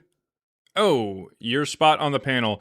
Thank you very, very much for coming up. But we're going to have to move on to somebody else. All right. Let's see. Oh, Jake the Skeptic is a member for 1 month. And when you're a member over there on YouTube, you get one free per month super chat. And he put in 1312. Yeah, all caps. All caps. Yeah, definitely from mods. All cops are bastards. Yep. There we go. All of them? Yeah. All right. Y Dog, what you got? Hey, how's it going? Hey, you wanna start fresh, or do you want to just take over from where he stopped? For him? Yeah, didn't he have a question about you wanted to look at the proof of who wrote Acts and Luke as being the same author? I mean, if you got evidence for it, that'd be great, but he didn't. Well, I guess we should start by what are your positive assertions for internal witness? Like you would want to see something outside of just, like passages of Luke and Acts. I mean, does it ever say that it's Luke talking? Oh, no. That's correct. But I'm thinking more in terms of like external, like, Irenaeus or Clement of Alexandria, but I don't know what your assertions are on. 2nd century and the 3rd century? Okay. Right. But that's what I was saying is, depending on what you wanted to look at in terms of, what's most likely and what churches maintain traditionally. Yeah. Well, unfortunately, the Gospel of Luke doesn't show up until after 144, so it literally could not have been written by anybody who traveled around with Paul, who died in the early 60s. So that's not possible at all, actually. So anyways, what do you got for us today? Okay. So you said earlier a comment about, what does it matter to me what an atheist says? And it was more about... Yeah, but you had brought up a good question that I think stumps a lot of people. And it was, you had said, and forgive me if I have it wrong, but you had said something along the lines of, if you could show one member of non-Christian from antiquity that wrote, someone who we preserve their work, someone who's accredited, who wrote about Paul, and as that being, does that come to your recollection? I mean, yeah, because the guy said we had historical evidence for it, and so I was going through all the different things that he could possibly find. I was going to go through non-Christians, I was going through Christians, I was going through Christians who knew Christians. I even asked him for like some archaeological evidence for him. I mean, yeah, we were going through the historical evidence for the guy. I was just trying to. Okay. I was taking him down a path of realization that we do not have historical evidence for Paul. So that is an interesting point, because I think, I know you're well versed in academic scholarly works, but I know a lot of people, including myself, aren't. And I think what can come off sometimes is that, the scholarly work of the 1st and 2nd century compared to like 9th century and on in publication, it wasn't something that was offhand. It was a major task. And I think there's a saying, it's like out of 100% of works created in the 1st and 2nd century in particular, maybe 99% of them are lost just in general. And so I just wanted to say, it's not unreasonable to say that you wouldn't expect to see Paul as being this hero of a secular worldly power when he's a street preacher who didn't have 2 cents, who literally tried who didn't have 2 cents to his name, who didn't have 2 cents to his name to be a Christian, and he didn't even really have ample clothing. He didn't have 2 cents to his name. How did he afford all those different trips? He was on 3 different shipwrecks. That's a very expensive travel bill that he's racking up. Oh, well, did he make all this money making tents? No, we already talked about that. That didn't need to be brought up. Yeah, okay. So I guess he did have a penny to his name then, because what was brought up earlier was the idea that he was financed by the church. The church gave him gifts, for a purpose. So I guess he did have a penny to his name. But the saying, what is meant by that? Okay. What I'm saying is that he definitely had money, and because he very clearly must have used it if this is a real story. I'd also like to point out, by the way, that one of his shipwrecks is the same shipwreck that Josephus was on in his published autobiography that was published in 99. So that's really weird. How did he do that? It's the same ship. It's going to Rome for the same purpose, gets, into a shipwreck, and then the survivors end up at the same location. How did that happen? How How did that happen? That's a little funny. Anyways, I'm sure that it's just a coincidence. But that being said, we don't have any evidence for Paul. And Paul was the most infamous Christian of all time. He apparently is so popular that he gets his capitated in the early 60s. He bumps shoulders with Gallio, bumps shoulders with Festus. He appeals to Caesar and gets in all these different shipwrecks. I mean, we're talking starting churches, writing letters to churches. Gallio's little brother, by the way, is Seneca, who goes around writing about different offshoots of religions and cults and all kinds of things all over the Roman Empire. Seneca never mentions Paul, never mentions Christianity, never mentions Jesus. The Christians hated that so much that in the 4th century, they actually came up with a text called Letters from Paul to Seneca, where they have conversations back and forth, and Seneca says, I respect you so much, I'm not going to mention you. Do you believe that when like Paul was murdered in martyred in mid 60? What? Do you think Paul was martyred like in mid 60? Existed. I mean, according to church tradition, it's in like the 60s. Yeah. So what was happening in the 60s? What was happening in the 60s? Like, what do you mean? Yeah. Just in general? What were some of the major events that were happening that are detailed in like yeah, the fire in Rome in 64? that's one of them. My point was there was a lot happening, and then not to mention the transitional efforts of Rome. You know that they didn't exist for much longer after that. So there was a lot happening. What the in the hell are you transition. talking about? What do you mean didn't exist for much longer than the 60s? Going from the Empire of Rome from 60 and looking at it in 250, that's not a lot of time. Yeah. That's like less than 3 generations. Less than 3 generations in 190 years? Yeah. Even by Jewish standards, for 40 years is a generation. That's more than 3. The fuck are you talking about? All right. Well, my point was, let me just go back to my point because we just did you just reach into the chocolate starfish up to the elbow and pull that point out? We're going Like, we're going everywhere. My point we was are going nowhere because you just decided to take us to go see a dog turd down some weird trail. What the hell was that? my point was the things of God are not treasures of the world, right? Okay. So it's not Like uncommon. counting? It's not uncommon for the pearls of God for secular world to look at them and have no value. My point was it's not unrealistic or a point of skepticism to look at our heroes of the faith and see that the world has no credit for them. That's a plain teaching of Scripture. Okay, so cool. People, Well, the Christians don't have counting for him either because he doesn't get mentioned for 80 years after his supposed death. That's weird. So even the Christians themselves don't give a shit about Paul. He's not mentioned in Revelation, but it talks about the church in Rome. What the fuck was that all about? Paul starts the church over in Rome, and like Revelation comes around and mentions the church in Rome, doesn't fucking mention Paul. The hell is that all it's about? interesting you bring that up because he says the absolute opposite in Acts. He never went to Rome. He never planted it. He never goes to Rome? Where does he die? He said, well, no, he never planted the church is what I'm saying. He said clearly he doesn't go to labor where one else has built. He was the foundational pieces with the apostles and Christ Jesus, the cornerstone. He didn't go in labor where an apostle had already built. He says that. I mean, what my point is that even Christians don't talk about Paul until much, much later than Paul supposedly died. So I don't know what your whole obsession is with God's pearls, but at the end of the day, apparently God doesn't care about Paul either because he doesn't instruct anybody to talk shit about him or to say anything about him until 80 years later. What's that all about? I mean, we're talking about him right now. I'd say that's a pretty good preservation. Are we more than of the 80 Word of years God. later?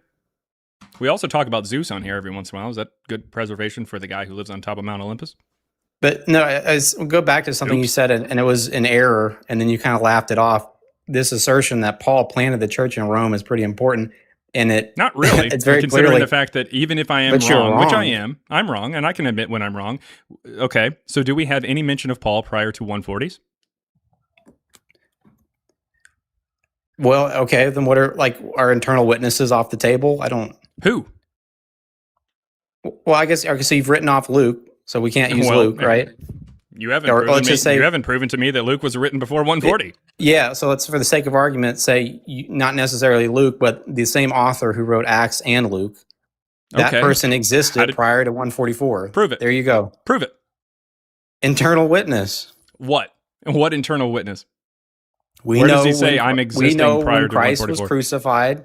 Paul gives a testimony. Does Luke, the author of Luke or Acts say that they were there during the crucifixion?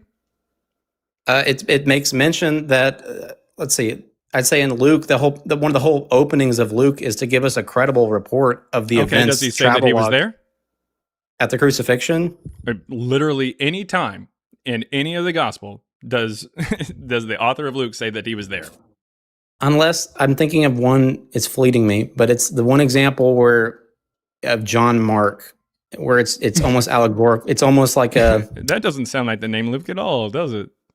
No, I'm saying is of an internal witness being present and being in Jerusalem. Yeah. So where does Luke say that he was there?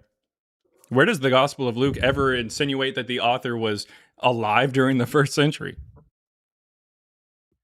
Because if you purported that this came out in 144 BC, let's see, 100. What would you said? 130? It'd be at least 144 ACDC. 144. Yeah. So that is enough time where you wouldn't write back into the story these cases Luke where the couldn't apostle is having possibly to live. He couldn't be But hear me out. alive. No, post I know. 144. Yes, but it's clearly purported. It's clearly contended in the scriptures that this all took place within a short amount of time. And so, if you're saying that this was written after the fact, then why is it written in such a way where there's constant defense of things of like the apostleship of Paul or the credibility of the events? Why is that What an are you argument even being? saying? You're not even. I'm making saying any is sense. why you know would that someone? the stories of Harry Potter are written in a way that makes Harry Potter look good. It defends his actions. No. My point is, why would someone later on, which clearly, when you read this is all within the first century. No, and if you're saying you it haven't didn't, shown me any verse that insinuates that. I think you'd have to be completely you're saying just dishonest. the story itself, or are you saying the author is writing it?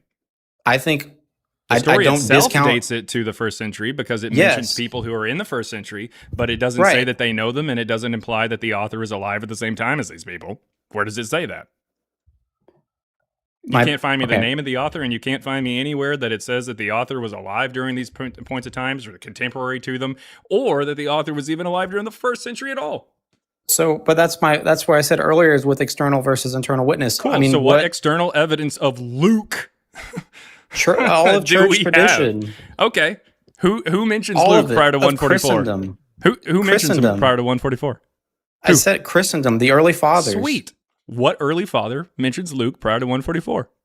I already told you some of the names. No, name me I told one you early Irenaeus. father who mentioned. Irenaeus is writing in 180 to 185. Clement of Try again. Alexandria. Clement of You have the Alexandria is in the Muratorian 3rd canon. century. Try Eusebius. again. Who? Eusebius is in the 4th Eusebius. century. You're going the wrong direction.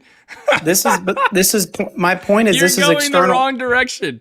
Give me evidence of Luke prior to 144. Who mentions Luke prior to 144? You said external attestation. I don't give two flying fucks if someone in the 4th century said, oh, hey, there's this guy who existed prior to 144 because I don't like Marcion and I want to say that he wrote before him. Yeah, that's kind of the fucking point. Why throw them out with the bathwater? I don't Because understand. Eusebius actually is an admitted liar anyways, and he literally quotes Plato in his book Proportio Evangelica, where he says that a lie can be made by an attorney for for the defense of his client, and then that is justified. You can lie in order to make people do what you think is good. That's what he says. So his testimony is invalidated. Yeah. In fact, scholars today all say that, Eusebius is off in some of his calculations because he is explicitly writing with a theological purpose, as opposed to trying to write a history based off of things that he knows for a fact. We know these things. I mean, hell, Eusebius literally calls the Therapeutai mentioned by Philo of Alexandria of these people mentioned in Alexandria, the Therapeutai down in 20 AD. He says that those were the first Christian monks. Eusebius said that. That doesn't even make any fucking sense. But like, what why are you would talking he have about? why would he have written and never? If this is after the destruction of the temple, why would he never have written that in Luke?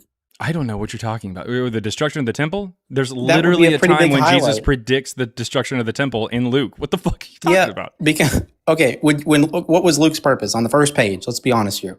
He To tries give an to write orderly an account orderly of the account things and that then took place. shits all over it. Yeah, I've actually got it pulled up. He writes Yeah. an orderly account right here. I too decided, as one having a grasp of everything from the start, to write a well-ordered account. He then goes in and talks about how John the Baptist was in utero during the time of King Herod, and then in the next chapter says that Jesus was born during the reign of Quirinius, the governor of Syria, who doesn't reign until over 10 years, 10 years after Herod the Great's death. So apparently Mary, who was pregnant at the same time as Elizabeth, because the baby in Elizabeth's womb decides to just jump for some weird fucking reason. Apparently Mary was pregnant for 10 years.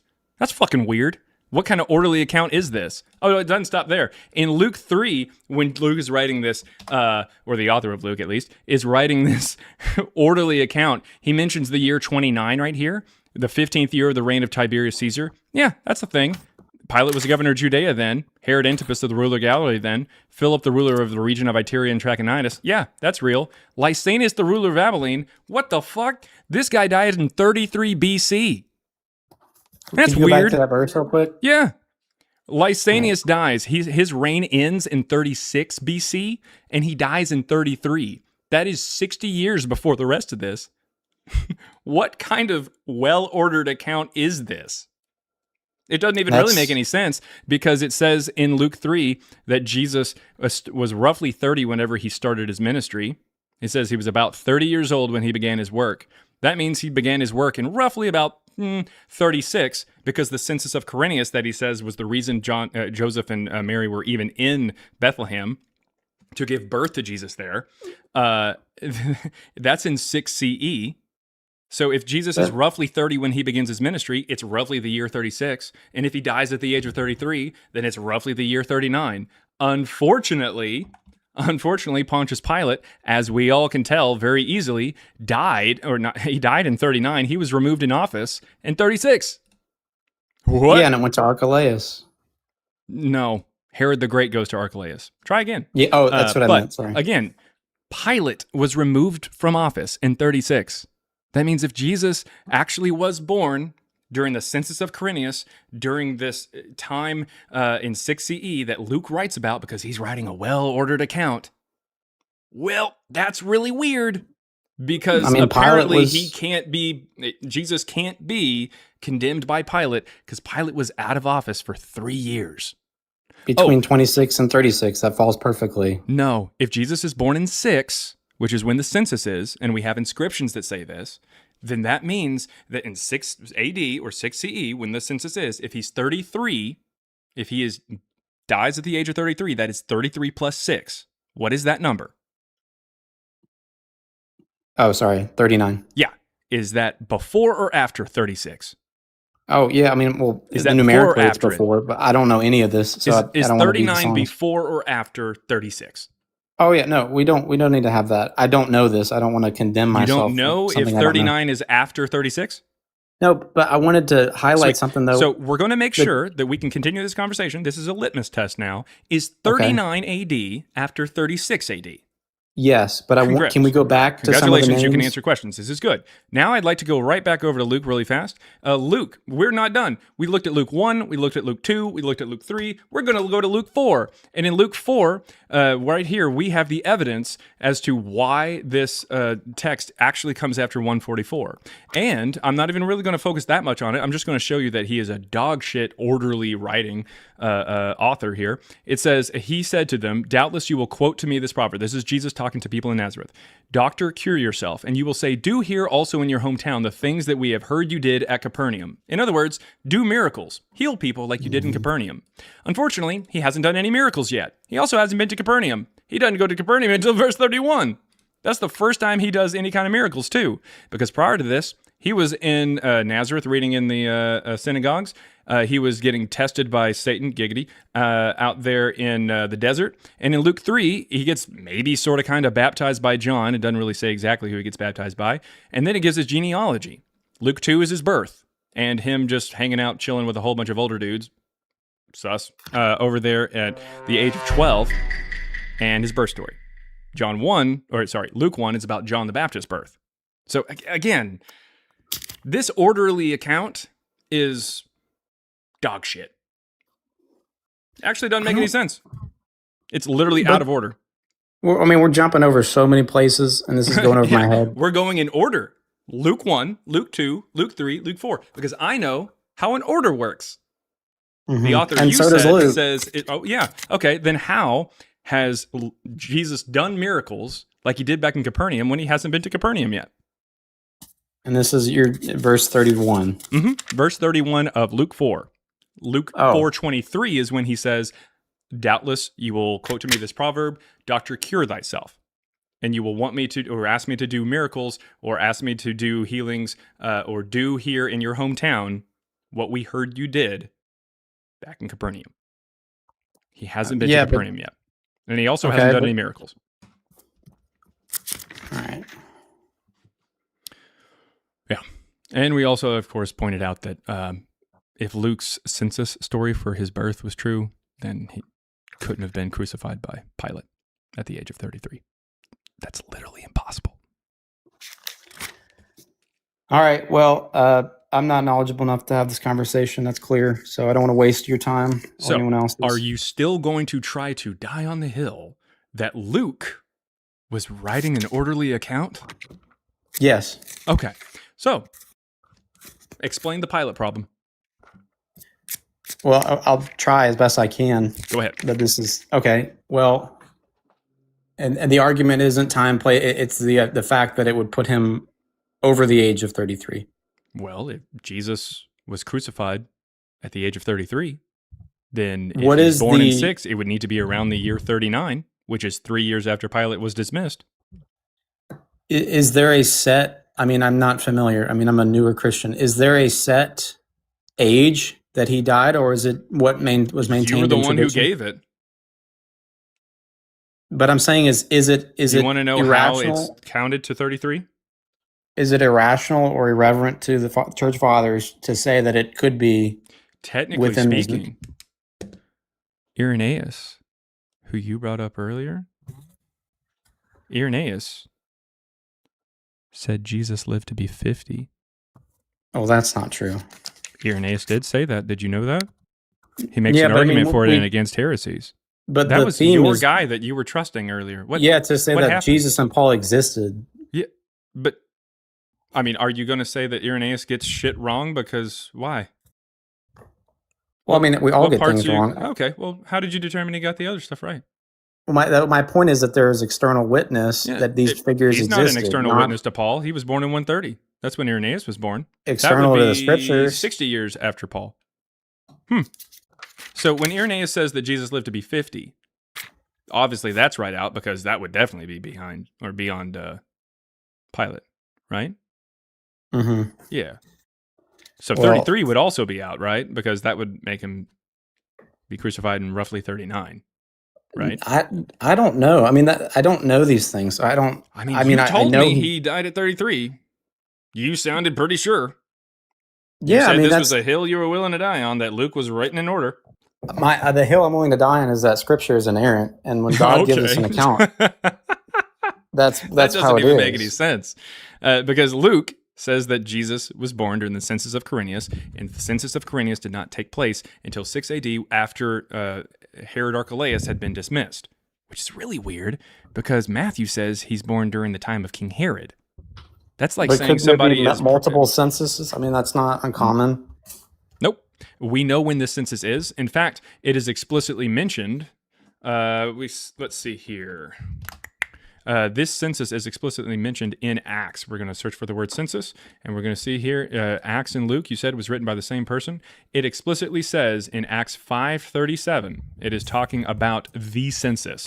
It says, I'm going to read from the Word of God here, so please try to stay quiet. After him, Judas the Galilean rose up at the time of the census and got people to follow him. He also perished, and all who followed him were scattered. The reason why he did this is because the census is the one that Jews were upset about because Judea had been added to Syria for the purpose of a census, and they didn't like that.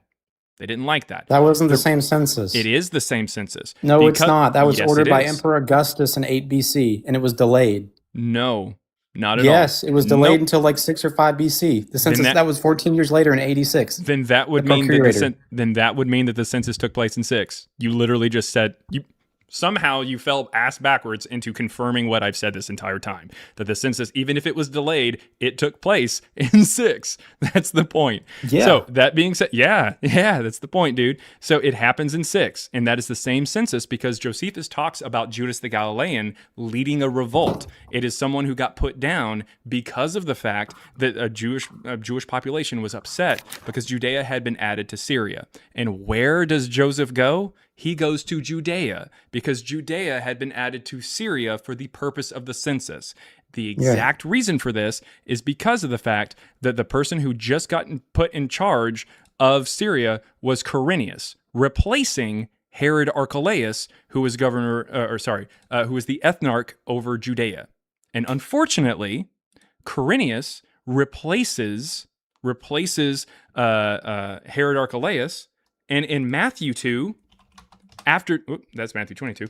After Jesus is born, while they're down in Egypt, that's when Archelaus replaced Herod the Great, who apparently was reigning at the time of Jesus' birth. But so isn't this it possible? is literally 10 years apart. The death of Herod the Great was in 4 BC. Quirinius does his census. You just confirmed it. In 6 Yeah, but I'm AD, saying isn't it possible that in Luke 2:1 he's referring to a census that wasn't that one? It was it was not the one by Quirinius in 86. No, it explicitly says there in Luke 2, it says, in those days a decree went out from Caesar Augustus that all the world should be registered. This was the first registration and was taken while Quirinius was governor of Syria. It is explicit.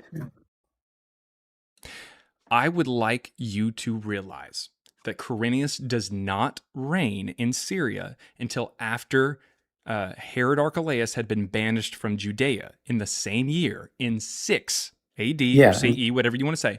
But he could have been there earlier. Listen, no, because he wouldn't have control over Judea. All right?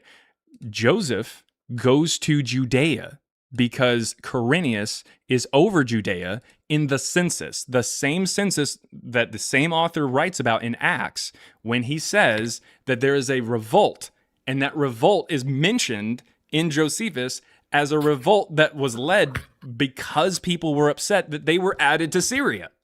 That is the point.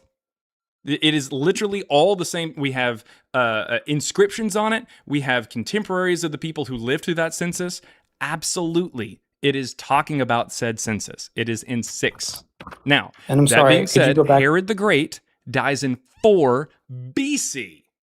So how is Jesus born during the time of Herod the Great, but also 10 years later when Quirinius does his census? How's that possible? My answer would be because Luke is referring to a census that preceded that well-known one. No, it just said this was the first registration and was taken while Quirinius was governor of Syria. Yeah, but that doesn't necessarily mean it's the main one you're talking about that's in Acts. That's what I'm saying. Does it say it was taken while Quirinius was governor of Syria? It says that it was.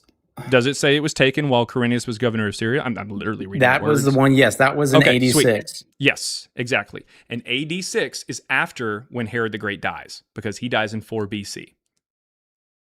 So Matthew and Luke contradict. Sorry. Well, yeah, I mean, this is they don't. Yeah, but I'd say that So when does Herod the Great die? Okay, Luke. When does Herod the Great die? Luke dates when the birth does Herod of the Jesus. Great die? Why are we going off on a tangent? When does Herod the Great die? I don't know. You said know? it earlier. All right, sweet. You said it earlier. I'm going to search for it right now. When did Herod the Great die? 4 BCE. Okay, so this is true, 10 years before Quirinius starts his reign and does his census. How'd that happen? I thought the Bible was inerrant. I know you don't agree, but I would say it's because it's one of the things that could be contested. But I think it's because there was another census. It's not the well-known one. Well, unfortunately, you said that the census was the one during Quirinius, and you confirmed that that's in 6. You confirmed both of those things.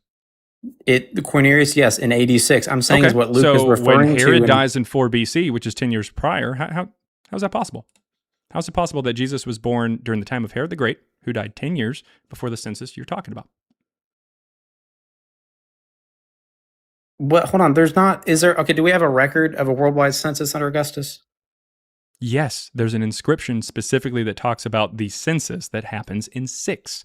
This is 10 years after Herod the Great dies. Again, No, yes. that is the reorganization of the empire. That is not the worldwide census. Nope. It is explicitly the census that happens in 6. I don't know what the fuck you're talking about. You're just trying to say words.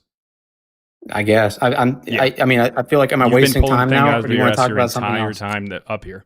Like literally, you've just been kind of saying stuff because you've never actually seen this before. But yet you believe in the inerrancy, even though this is very clearly a contradiction, and you don't know how to get Because out I'm of not a historian. I mean, that's like you can only know. So some men are not well, as smart as others. you said that this was inerrant, and you are seeing a It problem, is. and you don't know how to explain it because it's inerrant. No, yeah, and that's fine. And that's the thing, is to be a Christian, it doesn't mean you have to be able to explain everything. Okay. It means you have to have faith in God. And understanding is like there are minutes of limitations, as I am myself proof. So I could be a great historian or a great mathematician. Mm-hmm. That doesn't mean I'm going to rob God of his mysteries and how he does things, or I'm So never you going don't to know think the Bible everything. contradicts itself? It doesn't. Oh, okay.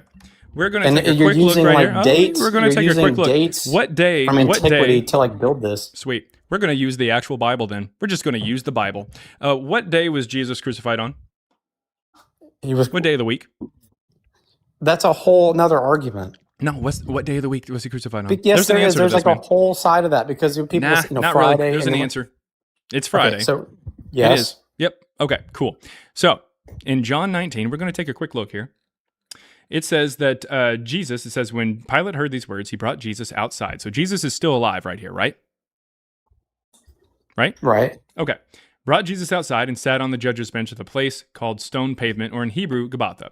Now it was the day of the preparation for the Passover, and it was about noon. He said to the Jews, "Here is your king." They cried out, away with him, crucify him." Pilate asked them, "Shall I crucify your king?" The chief priests answered, "We have no king but Caesar." Then he handed him over to them to be crucified. So Jesus ends up getting crucified after what time? Sorry, what can I go to the chapter and verse so I can follow This with you? is John 19. I mean, it's pulled up in front of you. I didn't see it. John 19, verses 13 through 16. Okay. All right, I'm there. Okay. So, after what time is Jesus crucified? Because it says he's in court during this time. So, after what time is he crucified? What time of day? What time of day? Is it? I mean, do you have it in the verse right there? Can we just read it? Yeah, it's right there in the middle. The day of preparation. It was about noon. Noon. Sorry. Okay, yeah. So after that, he's crucified. So after noon, right? Right? Okay, yeah. Just go ahead and make your point. I'm Right? trying to. I mean, I'm just making sure that the Bible is clear. Is that correct? Is it after What noon? it says there in the scripture, yes. Okay, so he was crucified after noon, right? Right? I said yes. Yeah, it's what the scripture says right there. Yes, Okay. that's what it is. And now the scripture is not, it can't contradict itself, right? No. No, it can't. So when it says that he was crucified after noon, it means he was crucified after noon on Friday, right? John 13. No, it's been the same chapter the entire time, and it's John 19, verses 13 through 16. That explains it.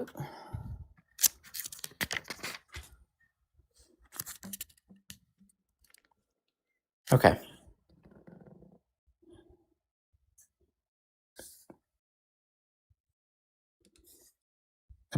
So it was about the 6 hour. Okay. All right, and they count noon. from they count from dawn, right? Right. Yeah, so it would be noon. Yeah, so after noon he gets crucified on Friday, correct? But this is why I wanted. That's why I Correct. said there was some difficulty here because the preparation of the Passover is understood to be Thursday before the Passover. No. So Not if even- John nope, not even portrays close. Jesus So, as being crucified at the same day time of as the preparation Passover would be the day lambs. before the first, or the day before the event, and that particular Passover right here since it was the day of preparation, the Jews did not want the bodies left on the cross during the Right. Sabbath. So was he on the cross overnight? Yeah, it's to Friday as the preparation day. Was he on? Yes. Okay. So when it talks about this, it is talking about how he was crucified on Friday. Was Jesus on the cross overnight?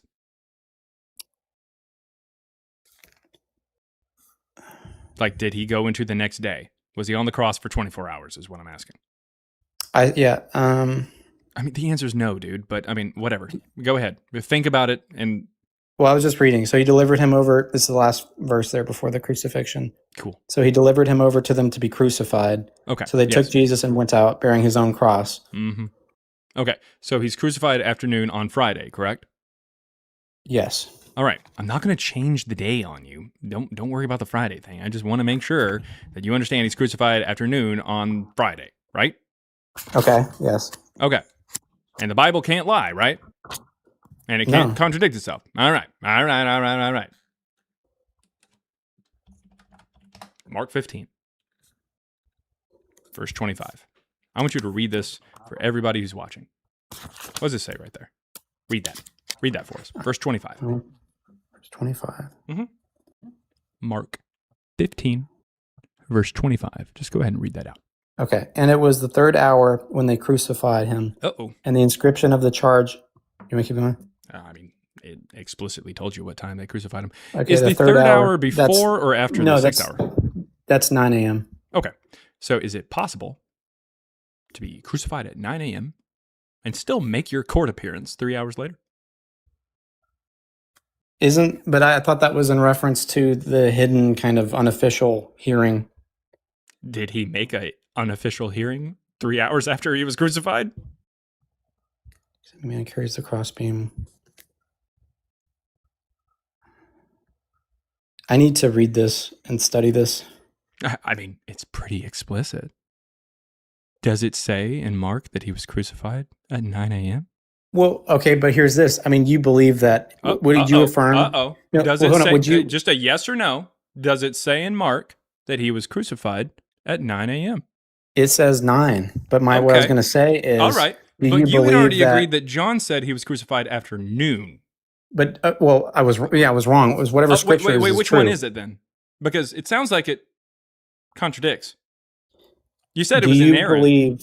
Do you believe that they had access? The writers had access to each other's text on the same time? It doesn't matter if they had access or not. You said it was inerrant. You said it made no mistakes. Okay. When Mark says that he was crucified at 9 a.m., and you already admitted that John says he was crucified after noon, how's that? I mean, he's still alive. But you have to ask yourself, how is that possible? Why would Mark, who was, I think the tradition is Mark had access and was using the other. I don't care who it has access to. You said it didn't make a mistake. It doesn't matter if it has access to Mark. It doesn't mean if it had access to another gospel. It doesn't mean if it had access to Jesus himself. It doesn't matter. You said it doesn't have any mistakes. I'm trying to answer it. I'll tell you right now why. I'm not being afraid of why. Is this an error? Is this an error? And if it is an error, who was an error? Is it John or Mark?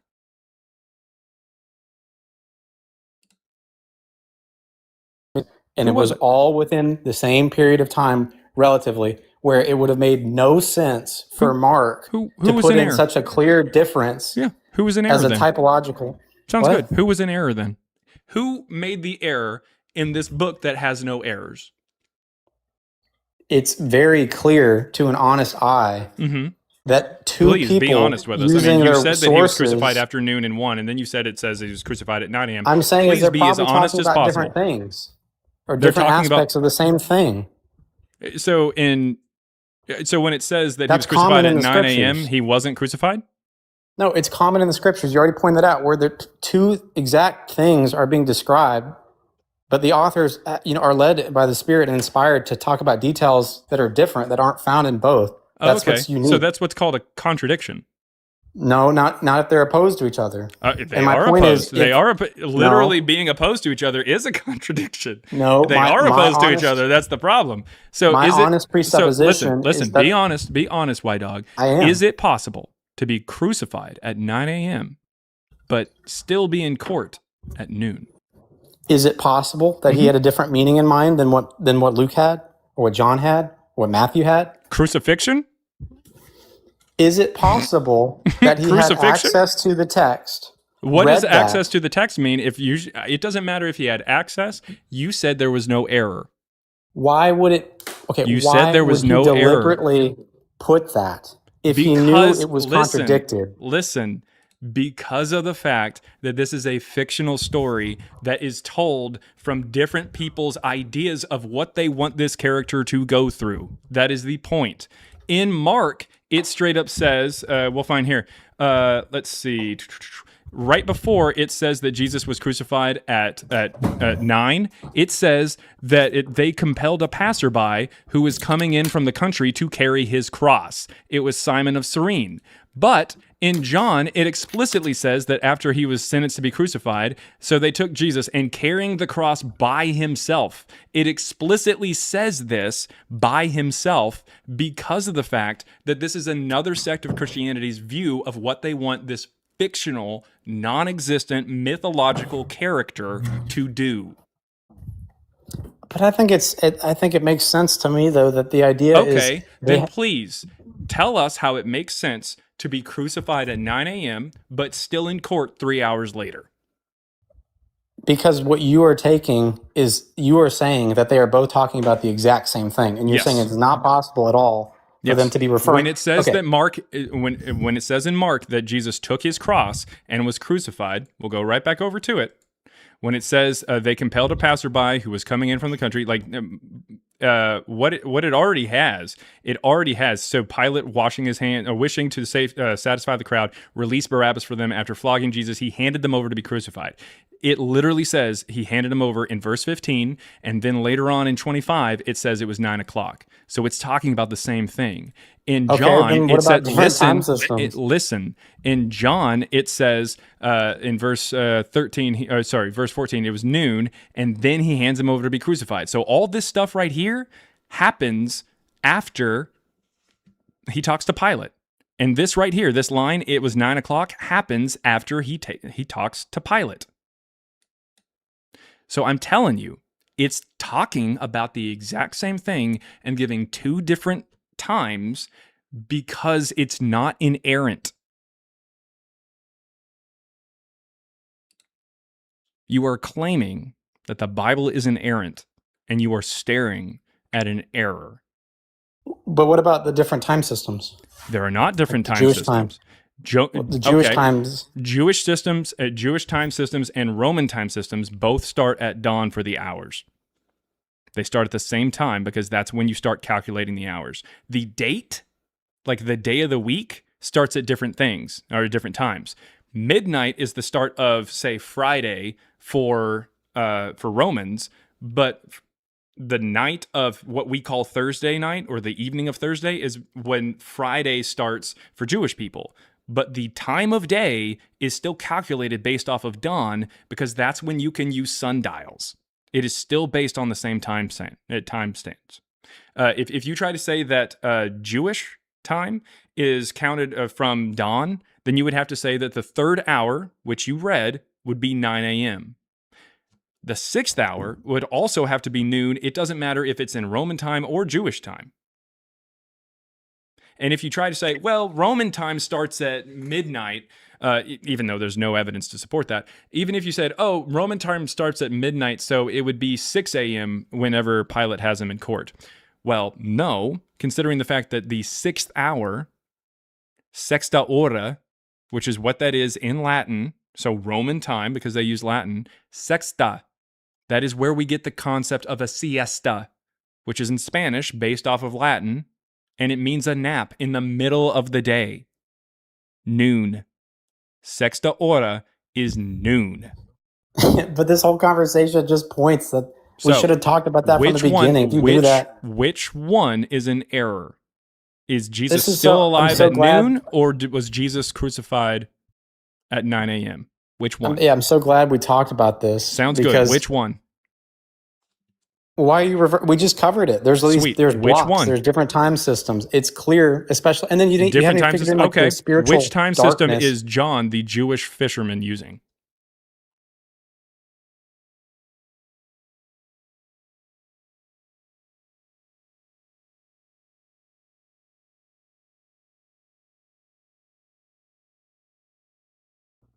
Did you hear me? No. I You're was off saying the app. I can't hear you.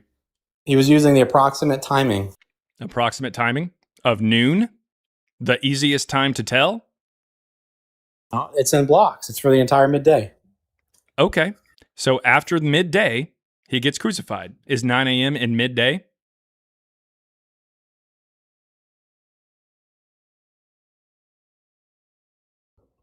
But what about it's the darkness covered until midday. John doesn't say anything about midday, or John doesn't say anything about darkness. But that's I mean, you take them all together, there was a darkness. Okay, cool. So John just forgot the whole idea that it was dark whenever Pilate had him out in the middle of court.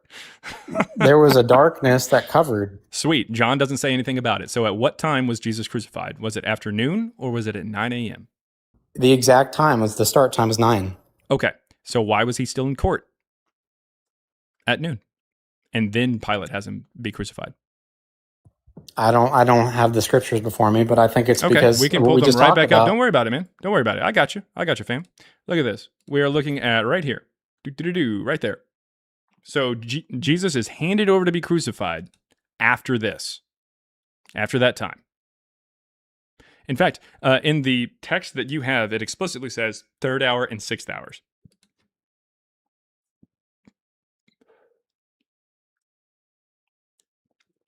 Tell me more about how this book is inerrant. Well, I think what we can all gather, hopefully the audience can gather, there's a difference? Is that it's not a simple, it's 9 a.m. Oh, no, it's 12 p.m. Oh, they're wrong. Okay. There's a whole bunch Is that it possible? goes into this. Okay, I'm going to ask you a yes or no question, and this is going to determine whether or not we can even keep talking to you. Is it possible to be crucified at 9 a.m. and still in court 3 hours later? Yes or no? Him being on the cross? I didn't ask that question. I said, and I'll ask you one more time.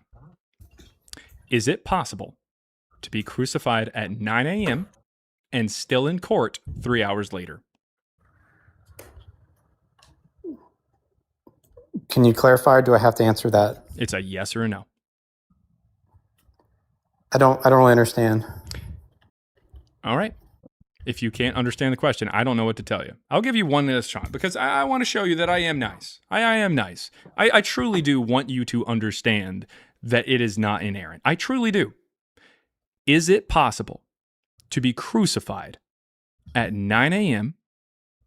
and in court alive 3 hours later? As it's said in the scriptures, yes. Okay. We can no longer have this conversation because you either appeal to magic or you're an idiot. All right. We're going to go ahead and move on here. We've got some other people who are coming up. Ursula said, my 11-year-old said no, because it's not possible. The Bible has errors. He didn't want to admit it. He had never seen that before in his life. He was sweating bullets. I could hear it through TikTok. All right. Really quick, let me get to some super chats over there on YouTube. Let's see.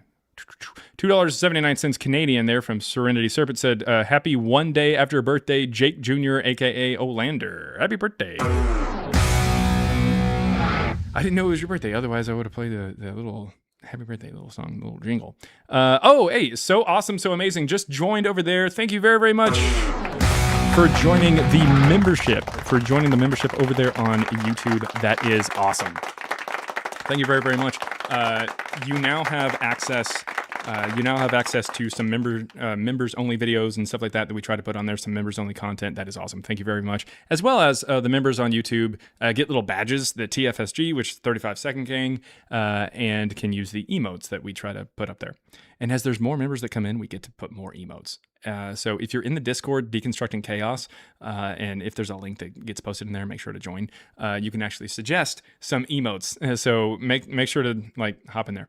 All right. But thank you very much. So awesome. So amazing. $5 from Chris says, exact eyewitness accounts are rehearsed and untrustworthy. Good accounts have conflicting details. So these have marks of trustworthiness. All right. So the problem here is, number one, no. Secondly, in the case of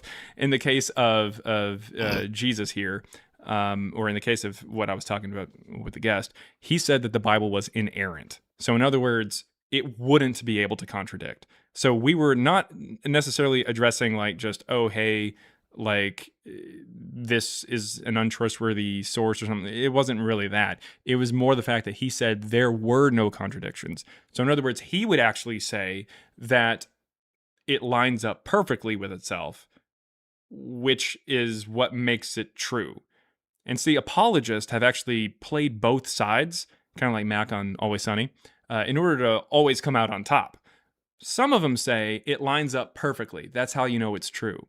But others have realized that there's problems. And then they say that shit that Chris just said. Exact eyewitness accounts are rehearsed and untrustworthy. Good accounts have conflicting details. So they say it's perfect. That's why you can trust it. But then some of them say it's not perfect. That's why you can trust it. See how that works? Yeah, that's how that works. Unfortunately, at the end of the day, contradictions show us that the text itself cannot be trusted altogether to be giving like correct details. Contradictions mean, especially like bigger ones, like the 10-year discrepancy for his birth found in Matthew and Luke. These contradictions show that you can't just trust the information as it's presented. You have to dive into the evidence. Exact eyewitness accounts they tend to be rehearsed and untrustworthy, or very unlikely, at least very rare. What that means is that if you're like giving an account, or you're a detective hearing different accounts or eyewitness testimony or whatever, that you need to dig in to see which of these takes is correct. That's how that works. You may be able to say, okay, I believe something happened, but let me dig into it. You go into the evidence for it. But here's the deal.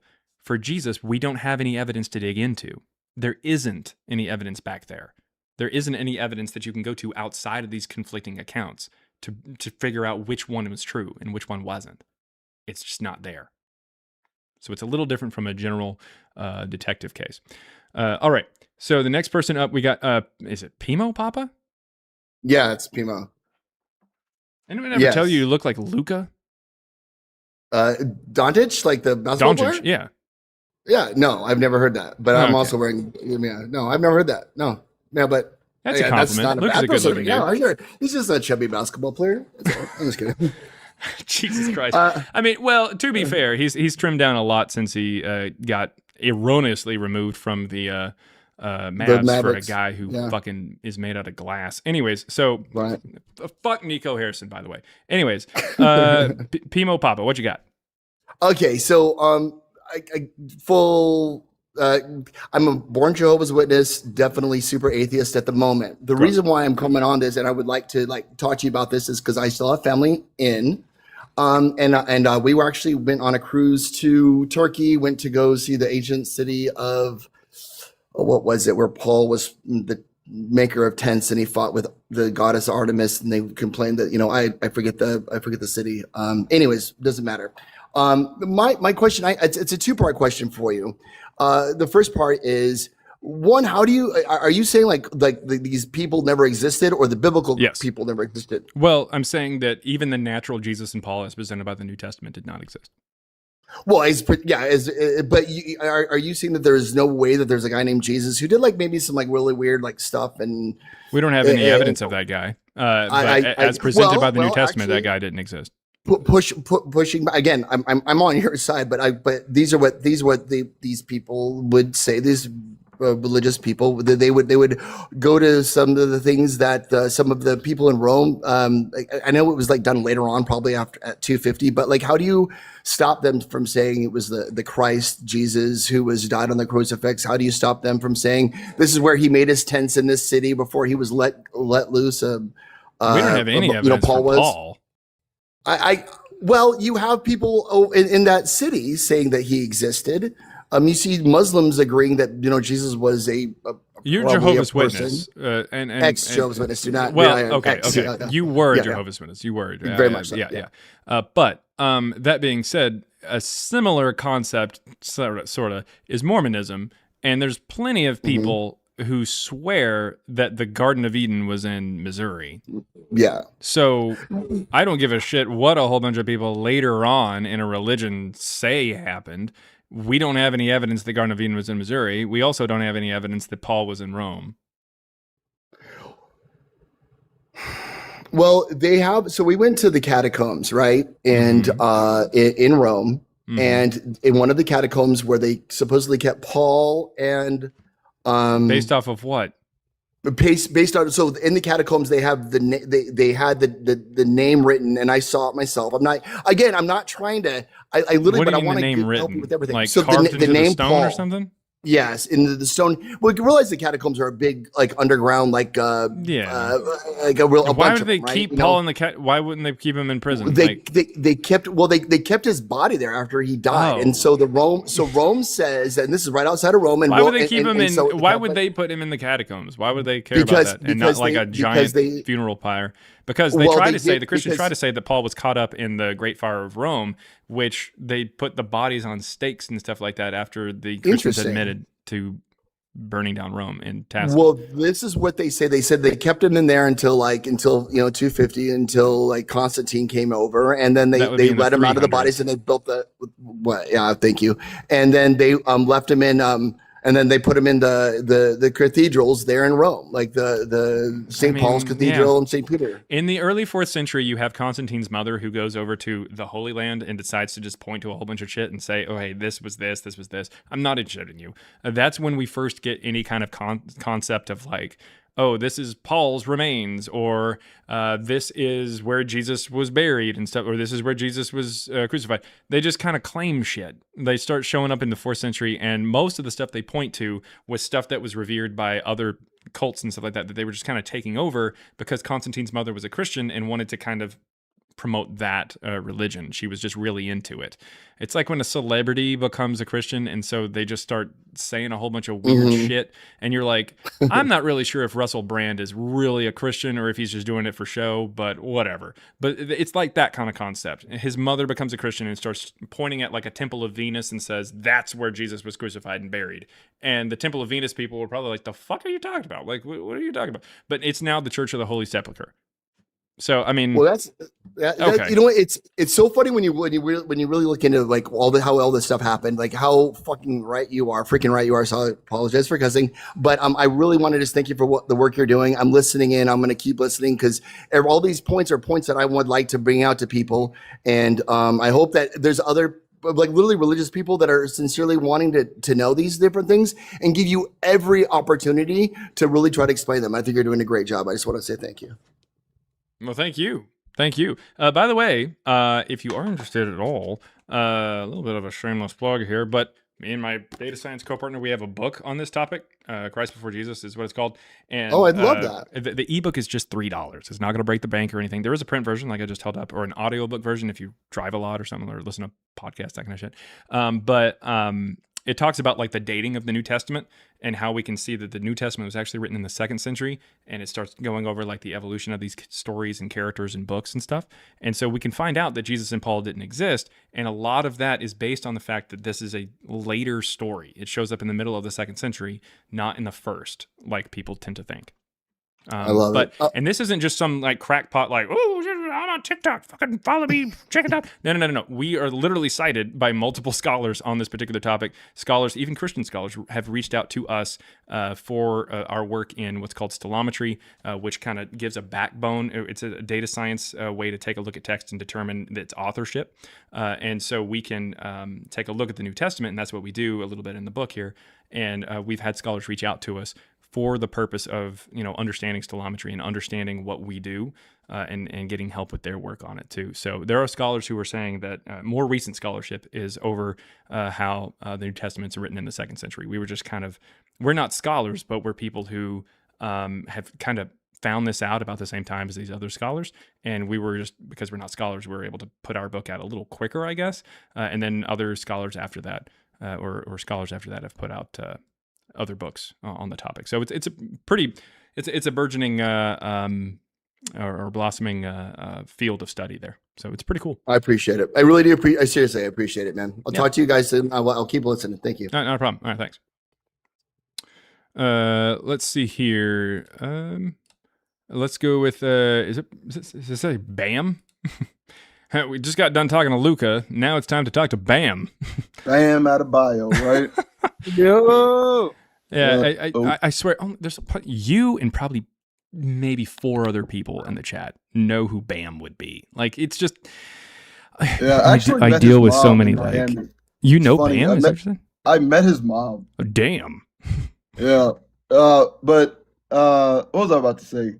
Oh yeah, I was saying for the last guy, I'll also say the audiobook is great. Like you should listen to the audiobook. You get to listen to you and your co-author kind of whisper in your ear where you walking. So it's fantastic. Yeah. My quick question for you, man. I know you say that Marcion published the first gospel in 144.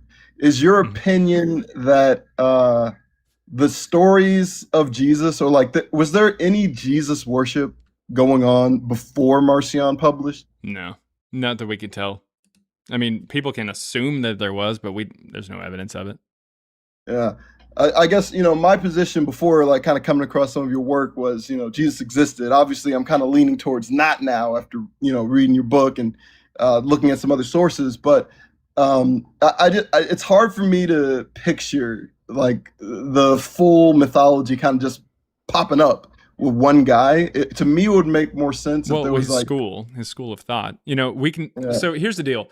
It makes more sense, and I get where you're coming from. It's the idea of like, where the hell did he get this idea? Jesus is syncretic. The religion itself is syncretic, but Jesus is a syncretic character. He pulls from different cultures and whatnot. So you can see the pieces of this kind of stuff just kind of floating around. It's just something that just kind of gets all shoved together. All it takes is just somebody who is wealthy enough and well-researched enough and cares enough to just kind of put it all together into a story. It's kind of like Homer. What are the odds that Homer, off his dome, came up with all that information? The Iliad is fucking huge. The Odyssey is massive. And it's all from one particular author? Like, you know what I mean? Like, so the point is, like, it's most likely things that he's heard, and he's kind of putting things together. Now, the idea of Jesus himself, like the teachings and whatnot, even some of the teachings we can tell come from prior material. Like, for instance, there's a book called The Wisdom of Sirach, which is published in the early 2nd century BCE in Hebrew and translated from the author's grandson, or by the author's grandson, into Greek in the late 2nd century BCE, so well before Marcion. But the Wisdom of Sirach has some teachings in it that get echoed by Jesus. There's actually a 6-word phrase that word for word gets used in like Evangeline and then later the Gospel of Luke. So it is pretty obvious that they are using this text. Interesting thing about it, the original author of that text, the Wisdom of Sirach, his name was Jesus. It's Jesus ben Sirach. And so they probably just pulled the name Jesus from that. Probably, because they're just having a teacher that's saying these things, so they might as well just go ahead and put Jesus on there. But that's not Jesus of the New Testament. It's just because he's not even lined up with the natural Jesus that's presented in the New Testament. So right. He's a Jesus, and he has these teachings that get used, but if you want to say that that's Jesus, okay, knock yourself out, but he's definitely not the Jesus of the New Testament. Yeah, it's more like just a shout out to the guy who originally came up with the ideas, kind of. Yeah, interesting. Yeah, that was my question. That's a really good answer. That's all I got, man. Oh, not a problem. Hey, yo, I can talk. So really fast, before Bandscaper comes on, are you a Bam fan, by the way? Bam Adebayo? Yeah. I mean, he scored the second highest most points in NBA history, so you got to respect the man. Like, what are you talking about? I mean, kinda. He's better than Kobe, obviously, by the numbers. All right. By the numbers. Are we talking straight numbers? I guess. I guess. God damn. All right. Straight Anyways. numbers. All right. Well, yeah. Anyways, if you are a Heat fan, I guess good luck this year. I'm a Pacers fan, but you got Giannis now, so we'll see. I wanted LeBron to join him again, but you know how it is. LeBron said for some reason I'm going to Philadelphia, so I'm kind of upset about that. But that's life. Yeah. C'est la vie, Philadelphia. Trust the process, man. Trust the process. Anyways, I will see you later, Bam. Thanks. All right, Bandscaper. What we got? Yo, this is me right here. I'm a landscaper. I'm landscaper right now as we speak. You can hear it, ain't you? That's not what how you spell landscaper, but all right, please go ahead. Nah, I'm a bandscaper though. Fuck a landscaper. I'm a bandscaper. That says bandscaper, still not manscaper. Yeah, You're that's what I'm even saying. further. That's what I said. I'm not a landscaper. I'm a bandscaper. Okay, cool. And it sounds like you said I get them manscaper, like you're bands. gonna scape a man or No, something. no, no. I get them bands. I'm saying. Oh, Jesus. Fuck. Yeah. Okay. Yeah, yeah, Anyways, yeah. what I'll you be got, out man? here in the heat. I just want to hear about the whole. You say Paul and Jesus didn't exist, right? My whole life, bro. Everybody been telling me these niggas exist. They the ones. They the OGs. Oh, they're the truth. They're Okay. they're the life. Well, you can't live without them. I'm like, bruh, I'm Without living my life Paul? every day without them. Huh? Without Paul? No, Jesus. Oh. Because you saying Jesus and Paul didn't exist, right? So I'm just saying that. I'm just saying this. Like, yeah, everybody been telling me that shit, and I'd be like, yeah. I mean, like, I don't even need them niggas, bro. I need myself more than anything, you know. So You know- you're you know what I'm arguing saying? out of it, I guess? No. I'm just trying to hear what your like again. I want to hear your argument so I could use that shit against them niggas too. Okay. I got it. Because I want think to hear your truth. You know. All right. Well, Jesus and Paul didn't exist because they don't line up with what the New Testament, with what the first century has. It says that Paul went to synagogues in Jerusalem, but Yeah. there were no synagogues in Jerusalem during the lifetime of Paul. Yeah. For okay. Jesus, there's like big contradictions there. Yeah, that shows that synagogue the as in Bible churches? can't. Say what? Synagogues as in churches? Yeah. Like a synagogue is a place that you could go when you couldn't get to the temple. So since the temple is in Jerusalem, there's no point of a synagogue. Yeah, because Jesus wasn't even a thing yet, right? At that time? Is that what you're saying? No, synagogues weren't a thing. Oh, okay. Yeah. Okay, keep going. And the best information for Jesus, I would say, Matthew and Luke tell when Jesus, those books, Matthew and Luke, they tell about Jesus' birth, but they don't line up in time. They're a decade apart from each other. Okay, I hear you. Yeah. The timeline be all fucked up. Right? Yep. Yeah, it be all fucked up. That's what I be saying to all these niggas, bro. They don't understand my ass though. Yeah, well, I mean, Be that's like, kind nigga. of how that works. Hey, Raza. What? You don't speak Spanish? No. Nah. Not at all. No. You look like you do though. I'm Mexican. Gracias? I'm Mexican. I was just asking though. Oh, okay. Soy negro y blanco y gringo. Hey, yo Yeah. también. Yo soy moreno, bro. Hey, brown is cool. Brown is cool. All right. But yeah. Thank you for coming up, man. Nah, bro. Yeah, I just saw your shit on YouTube and shit. I was like, damn, this nigga spitting some facts right now, bro. Like, I gotta talk to this nigga right now. You know what I'm saying? All right. Well, thanks. Yeah, you my nigga though, bro. I fuck with you, bro. Keep it going. All right, thanks. All right, take it easy. I'm be just like you one day, bro. Sounds good. Do it. Yeah, Sounds let's great. get it. All right, thanks. Yeah, I'm gonna get back to work though. I fuck with you, bro. Just keep it going, bro. All right, thanks. All right, take it easy. Gang shit, nigga. Gang shit. Say it. You gotta say it though. Hey, gang shit, bitch. Yeah, like it's fine. It got removed. It got removed before I could drop him down. All right, it's all right. All right. What do we got here? As far as Jesus and Paul goes, not really sure. Squirmy, Jaren. I was trying to get him off the. I was like, come on, man. Like, let's move on. Let's move on before he ends up saying something that's just completely takes the wind out of sails. Because you know those kind of conversations. You have those those kind of conversations that you have where like someone is. They're saying things and you're like, okay, I'm agreeing with you when I didn't think I was going to agree with you. And then all of a sudden they say something and you're like, oh, damn it. And like, you're like, that's exactly what I thought. They were who we thought they were. And it just sucks. It just sucks. All right.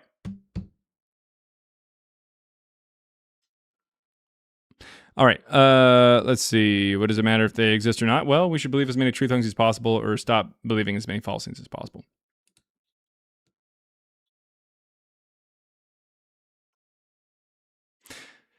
All right. Anybody else? I mean, surely there's people out there who's got some evidence for Jesus or Paul. We got 334 people on TikTok. We got 490 people over there on YouTube. Surely there is some evidence for Jesus or Paul that can be found. I mean, surely, right?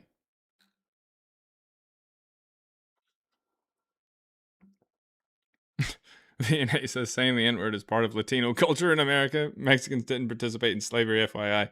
I mean, all right. Adam says, I do, and don't call me Shirley. Heard it here first, folks. Adam says the N-word. No, I'm kidding. I'm kidding. It's just that I just said, it was just the timing of it. Who's Shirley? Oh, I don't know. Surely you can't be serious. I am serious. And don't call me Shirley. Canceled now. Thanks. Oh, God. Okay, if you got evidence for Jesus or Paul, come on up.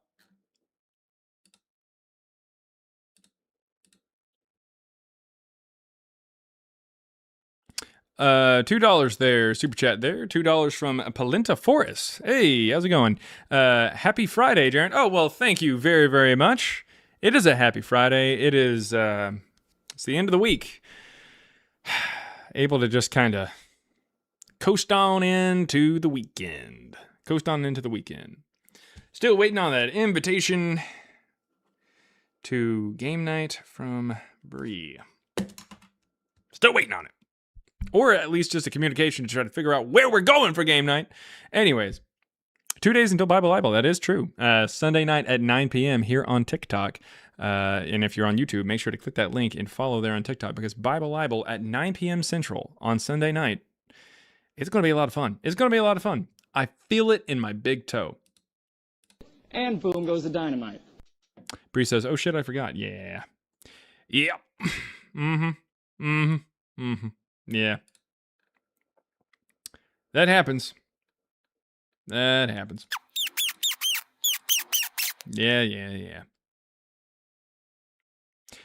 Let's see. Poi Pirate says, I set a reminder for Bible Libel this time. That's awesome. Christina the Godless says, I think I figured out the points. Bible Libel? I didn't even think that there was a point. Bree says, LOL, I did, but I just texted my husband about dates. Okay! Uppies for a sec? No. No, I'm kidding. Hi. Sorry, it's really loud where I live. Yeah. So remember how I bought Plinko? Like the tabletop Plinko? Mm-hmm. Okay. So I think I'm gonna the bottom row, I'm gonna make just like random point numbers, and then I'll put the little thing down, and then wherever it lands, that's the point. So whoever wins, that's the points. So you pick a winner, Well, and then you go down for the... You drop it for No, them. like every time we answer a question, we drop it, and that's wherever it lands, that's the point you get for that question. The winner gets. Yeah. Okay, yeah. So anyway. So you just got to pick a winner. Yeah. Or, I mean, I guess we could write our names on the, I could write our names on the little thing, and it'll just be like completely random. I don't know. The But entire anyway, show I is figured just I'd use completely the random. We're just Plinko. along for the ride. It is, like, seriously. And Glitter Clock says, so Matt still gets Anyway. none. Pretty much. There needs to be Because like I a feel spot like for Plinko to drop his coin or whatever, and it just drops straight down to zero. Just every time. It does. There's just a hole in the ground that opens up, and it just goes in there. But before we start having like special guests on, I really wanted to get the points taken care of. That makes sense. Just so that it wasn't like a wild ride, a wilder ride. That makes sense. That does make sense. Anyway, okay, I got it. It's too loud. I gotta go. Bye. Anyways, that is Christina the Godless. She is going to be on Bible Libel Sunday night at 9 p.m. Central. Follow on TikTok for more information. Either follow her or follow me. Best if you follow her, not me. Don't follow me. I'm weird. All right. I will send you pictures of my dick. No, I'm kidding. I'm kidding. I'm joking. I'm joking. I'm joking. I'm joking. Christina would actually send you a picture of a bigger one. Okay, so let's see. $6.99 Canadian from Serenity Serpent says, Amadeus and Storm are... Yes, the child has passed today. Here's her Venmo. Any donation is appreciated. Her Venmo and Cash App is $ Madam Storm. That is Madam with an E on it. Madam Storm. Yes, I did get the message earlier. I'm going to be seeing what I can do there to help there. But yeah.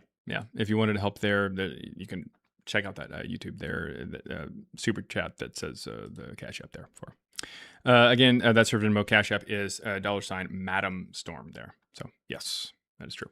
All right, really quick. I'm just kidding. Like Jason, unless you're gonna wait, what? None more fun than Christina. Yeah. There you go. Okay. What the fuck is you okay, bro? I don't know what's going on there from Don643. What is he saying? If God doesn't exist, how does any... I don't even know what that person's talking about there. That's really weird because they're not talking about God. Willow Vanilla says, such a great group of people. To be honest, we're all right. Hey, Girls Gonna Gallus isn't here. I'll be a special guest. Thanks for the offer. Thank you. I would love to have, a special guest of anyone who was involved with Girls Gone Godless. That would be awesome. Girls Gone Godless. Check it out where all podcasts can be found, especially on YouTube. So check it out there. All right. Let's see. Yeah, $ Madam Storm there. Something in the Discord for them too. I think so. I believe so. I think there's something in the Discord. I feel very sure of it there. We have somebody who just popped in here on TikTok says, "Are you a non-believer? You don't in any God outside of religion?"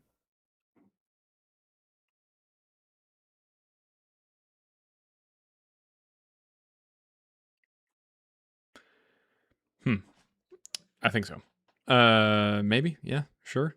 Yeah, Venmo and Cash App are Madam Storm. PayPal is... Oh, wait. Madam Storm is 76 if you have PayPal there. Yeah. Is that a sentence? It was a death sentence just reading it. All right. Jaren believes in Stephanie Germanata.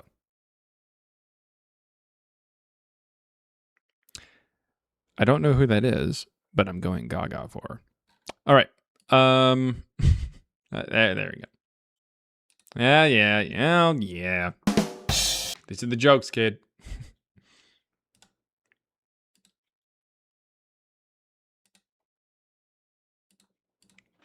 All right. What is going on? Valentia? Valentia? You there? You there?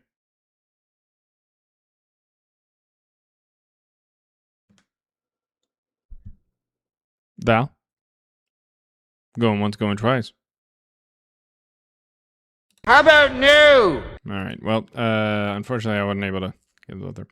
Let Hetty up. Oh, there's Hetty there. Okay. Yep. Had to click the little thing there. What is going on? Hetty Artist. Hey, I just had a quick one today. I was thinking about. Oh, what? Sorry, you didn't actually do the questions here. Can I get your size for TikTok purposes?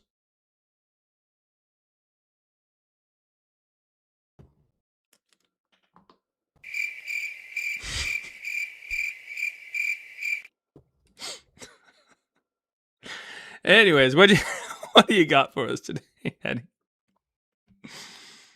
What do you got for us today, Hetty? The hell was that? Was that your dog in the background? What the hell was that? Was thinking.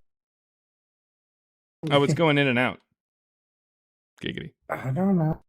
I think of something going on bars, but get off that McDonald's Wi-Fi. There we go. So, I was thinking that when like Tertullian and this 3rd century, 2nd century, when they're saying Jesus came in the flesh, it's a totally different thing than we think today and think, well, Jesus was an actual person. So I think that's where a lot of that, why it still shows up today. And there's always so much of, oh no, Jesus was a real historical person. because it's been there from the beginning of them trying to say, no, Jesus was an actual person. Like, yeah, it came in the flesh doesn't necessarily mean that he was like a real human being, because like gods could portray themselves as having fleshly bodies. Like that's how that works. Yeah. Yeah, so when they were saying, oh yeah, Jesus was flesh, Justin Martyr went through all the lineage and prophecy and all this shit, and Tertullian was, yeah, he was flesh and blood and went all over that like repeatedly. But I think that's why it comes down, and we still get this kind of apologetic today that, oh yeah, no, Jesus was real for sure, because they're mistaking that early fight over the body of who he was, or what substance he was or whatever, into actual historicity. So yeah, I think in many cases the interpretation of the text done from people for over 1,000 years that believed that Jesus was a human being, like had a human body that was born of a woman. Yeah. That interpretation wasn't always the case for even some of the same texts that they're interpreting. Yeah. So I mean, unfortunately, the intent of the authors, as well as some of the concepts that are just portrayed in there just in general, and the way that people would have understood it at that point in time, is lost on us today. Do you really expect that the same interpretation that someone had when they wrote something down, and their intent almost 1900 years ago, is somehow the same that we understand it today? Like, it just seems really unlikely that would be the case there. Yeah. But I think that's what a lot of, like, you hear, like, modern Christians, they'll read through Tertullian, and their interpretation of what he's saying is, oh yeah, he's obviously saying Jesus was a real person. I mean, they don't realize why he spent so much time trying to argue this point, Yeah. But yeah. And it's usually centered, in my opinion, around like more of the supernatural kind of stuff. Like when it talks about natural things, I mean, it's a little easier to understand exactly what they're talking about. Like for instance, earlier today when I was saying that like it says that someone's illiterate, it's like, yeah, it's because they're illiterate. That's just a natural claim. But when it says, oh, it descended on him like a dove, like the Holy Spirit, like, okay, that's very clearly some kind of supernatural bullshit that may mean something different, because like, what? Like, does it mean like a dove? Does it mean like it was in the shape of a dove? Like, what are we talking about here? Like, it's very, it's very supernaturally coded, obviously, and very theological, very metaphysical. So it's even philosophical. So those particular references, we can't always be sure that we're getting the intention of that author. Yeah. Yeah, a lot of it you have to take into context the culture around the area and what they thought and believed. And yeah, anyway, that was a just quick little aside. Yeah. Someone put a hoodie guy pointed out a dove shitting on a car windshield. So like the Holy Spirit like came on him like a dove, or descended on him like a dove. It's like, maybe it just means like the Holy Spirit just like shat on his head or something. Like like what? Like it could mean a lot of different things. He's like, oh, look, it's a dove. And then oh, I got Holy Spirit all over my shoulder now. I gotta go ahead and wash me off, dunk. Yeah. Now I am truly anointed. Yes. The entire point was he was anointed by dove shit. That was the entire point of the Bible, and we're just worshiping this guy. Just going along with it. Oh my God. All right. But yeah, that's a good point there, Hetty. Good point. Anyway, thank you. That was Hetty Artis, everybody, host of Divergent States. Actually, earlier today, I saw a post on Reddit about Reggie Watts and some of the stuff that he deals with, like with psychedelics and stuff like that. And I immediately thought of Divergent States, which goes over, it's a podcast that goes over psychedelics and stuff, and he's the host of that. And he actually had Reggie Watts on at some point in time, some time ago, but still, go check it out. He has some really good guests and everything like that. That is Divergent States, found where all podcasts can be found. All right, let's see here. Anybody about this time? Yeah, last year. Yeah. Let's see here. In the Hebrew goddess, it points out the Holy Spirit equals Ashira, Sophia, goddess of wisdom, and yeah, so it'd be closer to like a Sophia type character. Like it's not really the Greek goddess of wisdom, but it's like personification of wisdom to some extent. Yeah, yeah. And there's actually a book that came out prior to Evangeline, supposedly, at least during the time of Emperor Trajan, which was 98 to 117, and that is the Book of Elchasai, and that was something that the Ebionites kind of got into. That would be like some early like Christian variants, if you will, and they believed that a Christ figure came to Earth multiple times through reincarnation, along with his sister, a Sophia type character, like the Holy Spirit, if you will, or wisdom, the personification of wisdom. They don't call him Jesus, but it's still early Christian material that comes together later on, and it gets added into that concept of Jesus coming to Earth and being the Christ. There's still, again, material that is out before Evangeline from Marcion that he kind of pulls from to kind of come up with this syncretic Jesus story. Jesus is not a carbon copy of like older gods or anything like that.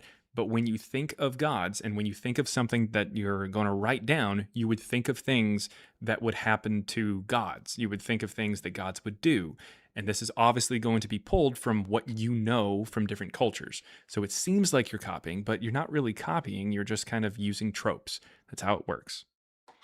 It is how it works. Let's see.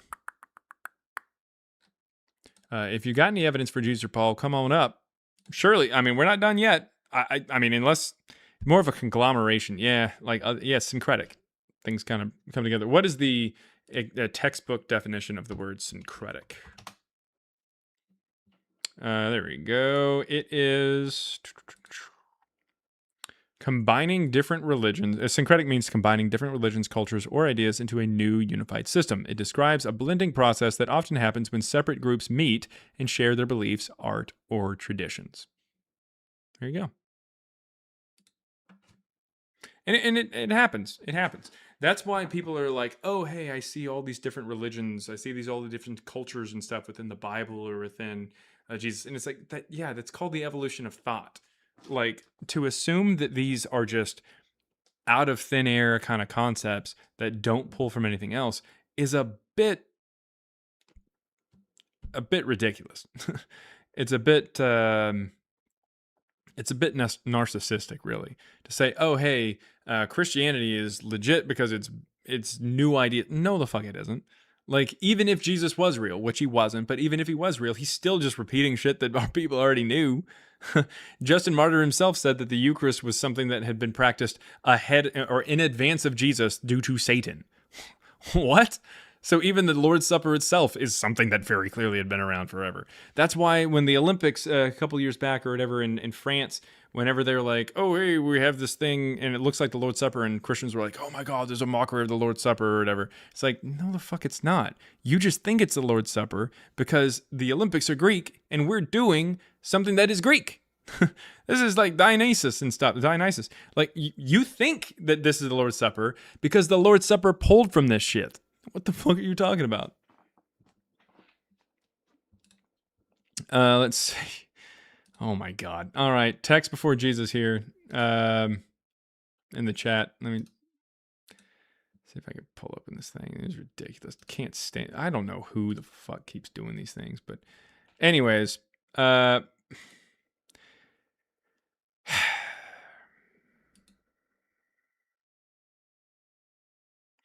don't like it. I really don't like it.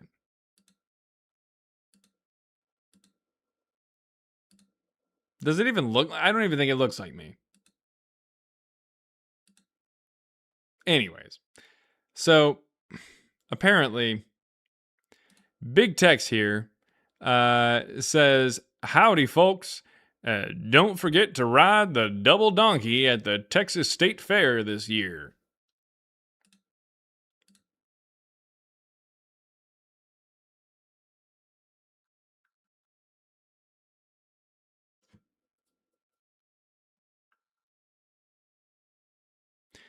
May Satan prepare something that is hard and sandpapery for your ass down in hell. All right. Ridiculous.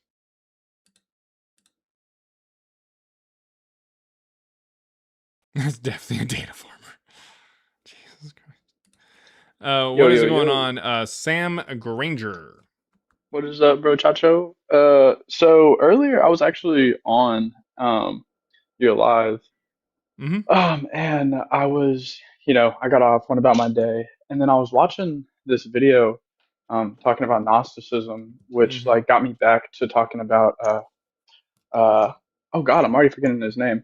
Who's the guy that we were talking about who like kind of like starts with an M? He Marcion. Marcion, yeah. And it got into him, and I got a bit confused because of what I was hearing from this, and then the conversation that we had had previously. And so I was wondering if maybe you could give me some clarity on something from earlier. And basically what that is like I think that we had gotten to a place where you had suggested like Marcion was the first person to kind of like bring like the idea of Jesus, like to write about Jesus. But what I found like just like a couple minutes ago was like that the books of like, for example, Matthew and Mark, they kind of came around like, and I'm not going to be perfectly exact with my timestamps here, but like around like 40 or like to 80 AD. No, no evidence of that.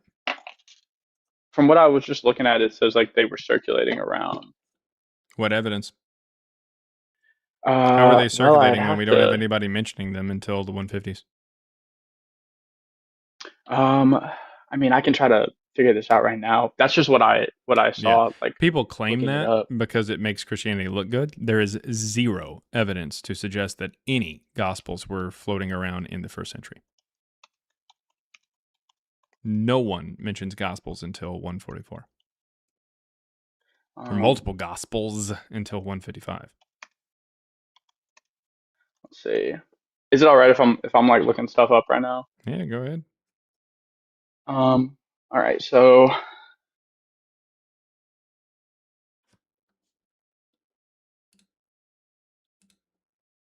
right, let's see. So we have Clement of Rome suggesting 95 to 96 AD in his letter. Nowhere in Clement, nowhere in the first Clement text does it suggest that it's actually written in the first century. You want to know why they date it to the first century? Sure. Yep, it is this line right here. I'm going to pull this up. Owing, dear brethren, to the sudden and successive calamitous events which have happened to ourselves. That's it. So why do people use that to suggest that it was before? Because they think, so first of all, it's circular reasoning. People will try to talk about Clement in order to prove like Paul and everything like that. But they assume that Paul is a real person and wrote about Clement, in which case Clement would be like sometime in the first century if they assume that Paul was writing in the first century, which they're trying to prove here, which is already circular. And if that's the case, then being in the first century would mean that he would be talking about something from the first century. And this right here says, owing, dear brethren, to the sudden and successive calamitous events which have happened to ourselves. So some scholars believe, or a lot of scholars believe, that this is talking about the persecution under Emperor Domitian in the 90s. Unfortunately, even if that was talking about it, which it doesn't say that at all, we have evidence that Domitian persecuted the Jews, not the Christians. There's no evidence that he persecuted Christians. So this doesn't say anything about Domitian, and even if it did, it wouldn't matter. But nevertheless, no. The only reason that it is dated to the 90s is completely gone. It's just people have moved on from the Domitian thing. Scholars understand that that didn't happen, but they keep a lot of dating, like for Clement, because, might as well not move it. We just picked 90, and we picked it off of something that we now know is incorrect, but we'll just kind of keep it there. I'm not even kidding. It just stayed there.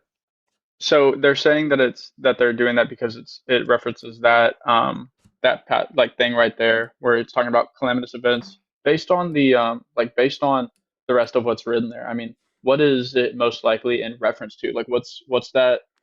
It could be literally in reference to just about anything. It could be. It could be Bar Kokhba revolt. It could be whatever. It really doesn't matter because there's, I mean, But this is it never a says guy anything. named Clement writing. We don't even have the name Clement in the text.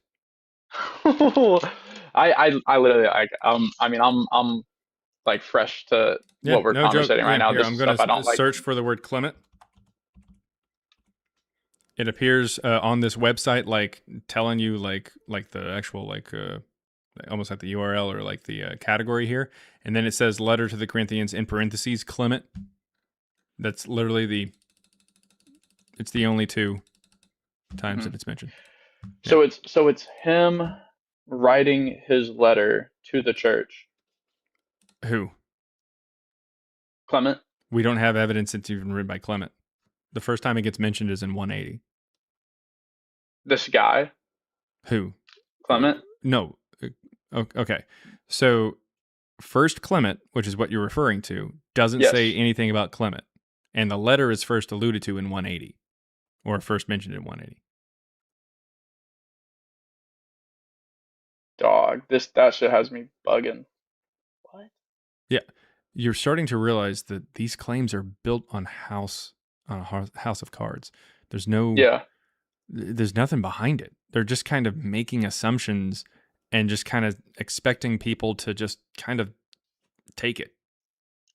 Yeah. Damn. So from the stuff that I'm getting, it's showing the source is this something called cold case Christianity. Oh yeah, cold case Christianity. Which is clearly a bias. Well, I mean, regardless, it's a book that says. Oh, you know what that is? Yeah. It's. Oh, word. So it's somebody who claimed that they were a detective and they're using like detective ways of like it's just another weird take at the saying that Jesus actually or that the Bible is true or some shit. It's the same thing as this little packet of toilet paper, book right here, The Case for Christ. It's written by a guy who was already a Christian for 17 years by the time he wrote it, and he claims that he was he was an actual like investigative journalist, but then 17 years after he becomes a Christian, he decides to write a book, and he's like, oh, hey, I looked into it.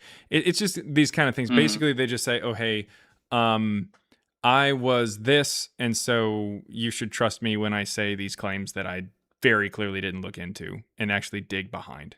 Like a detective should not have just said, oh, hey, this letter from Clement that doesn't mention Clement and doesn't say when it's being written, I can date that. Yeah. Like a detective should not have taken that. An investigative journalist should not have taken that. I don't know why it takes a fucking dirt farmer from Texas to tell you guys that should not have been done. So who is if the first time we like get any like mention of this Clement guy, who is that? So Clement does seem to be somebody who's affiliated with Rome, like himself. In the Shepherd of Hermas, which was written in the middle of the 2nd century, the author says that he tasked Clement with delivering a letter for him. So it seems like Clement may have been somebody who was alive during the middle of the 2nd century. But other than that, we don't have really a lot of evidence for the guy at all. Yeah. There's the Pauline epistles that show up later on that is it the Pauline? Well, it's more just Acts that mentions Clement. So super quick, I just want to ask you like it's Philippians 4:3 mentions Clement. Let me check really fast. I think let me see. Go ahead. While you're saying while I'm looking for this, what you're saying? Yeah. So like I'm curious about like where you get a lot of your information from, and so like I want to ask like what are like some like things like or like some people or like certain like papers or whatever like you would like or just like books you would recommend looking at. Obviously I feel like you might recommend your own book, but like is in most specifically like getting into like the historical evidence of all this stuff. I'm taking a look right now at this book, which I would highly recommend. It's called The First New Testament, Marcion's Scriptural Canon. It is from scholar Jason Badoon. I would definitely recommend that book because it's going to go over what Marcion said and what we can kind of piece together from later quotes from him, from Irenaeus, Tertullian, and Origen. We're kind of trying to triangulate like what he said and what he didn't say and that kind of thing in his theology. So it's definitely a good idea to kind of get a grasp of what we have in those texts before kind of diving in more to Marcion and whatnot. So I'm taking a quick look here, Philippians 4:3. Let's see, because let's see. This would be the Marcion version of Paul's letters, which would be the earliest version of it. Let me see here. Philippians. Is this Philippians? No, that's not Philippians. Okay, Philippians. Oh, look at that. Okay, so here is Philippians. This is the earliest iteration of Paul's letters, which come from Marcion. This is to the Philippians, so this is Philippians here. We have what is in our chapter 1, verse 2, verse 14, and then let's see, we have like a small part of chapter 2, small part of chapter 3. None of chapter 4 was in the original version of Philippians. Mm-hmm. And Clement is mentioned in Philippians 4:3. What that means is that someone added Clement into the Pauline epistles in the mid to late 2nd century. And Clement first gets mentioned in the late century in 180, the late 2nd century in 180. And there is the Shepherd of Hermas, which comes out in the middle of the 2nd century that says, I had Clement deliver a letter for me. So it sounds like Clement is probably just somebody who is active in the church in the middle of the 2nd century and may have written a letter, we don't know, but they ascribed that letter to him, and later on people said it was from the 1st century because they put Clement into the text whenever they added verses to the Pauline epistles that came out in 144 by Marcion. Whenever they added verses to it to make the canonical versions that we have today, they added Clement's name to it. So it just kind of throws them into the 1st century. They're just given like a cameo. And so because of that cameo, they're just going, oh, he must have been in the 1st century, which means whenever it talks about bad shit happening, it must be in the 1st century, which means it must be the 90s, even though we don't have any proof of that. It's built on a fucking house of cards that you can very clearly topple over when you take a look to see what was the earliest iterations of Paul's letters that we have and what does it say. And it says jack fucking shit for Clement. Yeah. Well, dude, thanks for the explanation and everything. Yep. Yeah. I mean, it's take care. It's bad, man. I mean, you can keep digging, obviously, keep digging, but it's the difference between where we're coming from and a lot of modern scholars that are understanding that these are 2nd century texts and everything like that. The difference between us and the people like the scholars out there, even some of the non-Christian ones like Bart Ehrman and stuff that say, oh, Jesus definitely existed. Oh, Paul definitely existed. Oh, these things were written in the 1st century. The difference is that they heap mounds of unnecessary, undeserved reliability onto church traditions and early church leaders. What I'm going to do is I'm going to say, okay, that claim you just made, is there any evidence to back it up? That's all I'm doing. I'm just asking these questions. I'm just seeing what's going on here, seeing if we have any kind of corroboration. And it just falls apart. Mm-hmm. Oh, yeah. Appreciate you. Yep, not a problem. Thanks for coming up. All right, Curtain Dog. You there? Oh, you muted at the moment. Here, let me set you. There you go. Hey, there you go. How's it going? How you doing, man? Doing good. What you got, man? Well, all right. I mean, I was just in the comments talking stuff. I mean, I don't really know what the topic. Are you talking shit? Topic. I mean, no, I wouldn't say that. Let's see. Just changing beliefs. Okay, well, let me see what you said. So why is what he said important? Okay, I would argue that what Jesus said is more important than that book. What book? What book? The book that you had showed. Okay. I mean, the book that I showed was just talking about like the earliest New Testament canon and stuff like that. Like, doesn't really have anything to do with it. Let's see. And then you said, why should we read those goofy books? I'm aware, but then you said, why should we read those goofy books? Why should we read books that help us try to figure out like if the story is correct or not? Like, what are you not concerned about believing true things? Not that specific book. I didn't know what that book was about. I was just saying, just in general, because you have your own book. But well, why I mean, if you didn't know what it was about, why'd you call it goofy? I was talking about your book. My book? Yes. What is my book about? Christ before Jesus? Yeah, what is my book about? I haven't read your book, so I wouldn't know. Then why'd you say it's goofy? But I'm asking, why should we believe in your book? You didn't ask. You didn't ask if it was goofy. You didn't ask if it was goofy. You called it goofy. Why? Yeah, I did. Why? Because don't even know y'all what's in sitting it. here dismissing all the history in the Bible and y'all using other history. So what's the determining factor of what history is acceptable? Dismissing all the history in the Bible? What are you talking about? Just in general, man. Just in You don't general. even know what's in it. So how'd you call it goofy? How did you determine it was goofy? I mean, I'm assuming that it's along the lines of proving that Jesus didn't exist. That's just what I'm assuming. Well, if it can do that, then why would it be goofy? That's why I called it goofy, because it's just a bunch of weak points, most likely. Okay, well, if it proves that Jesus didn't exist, how would that be weak points?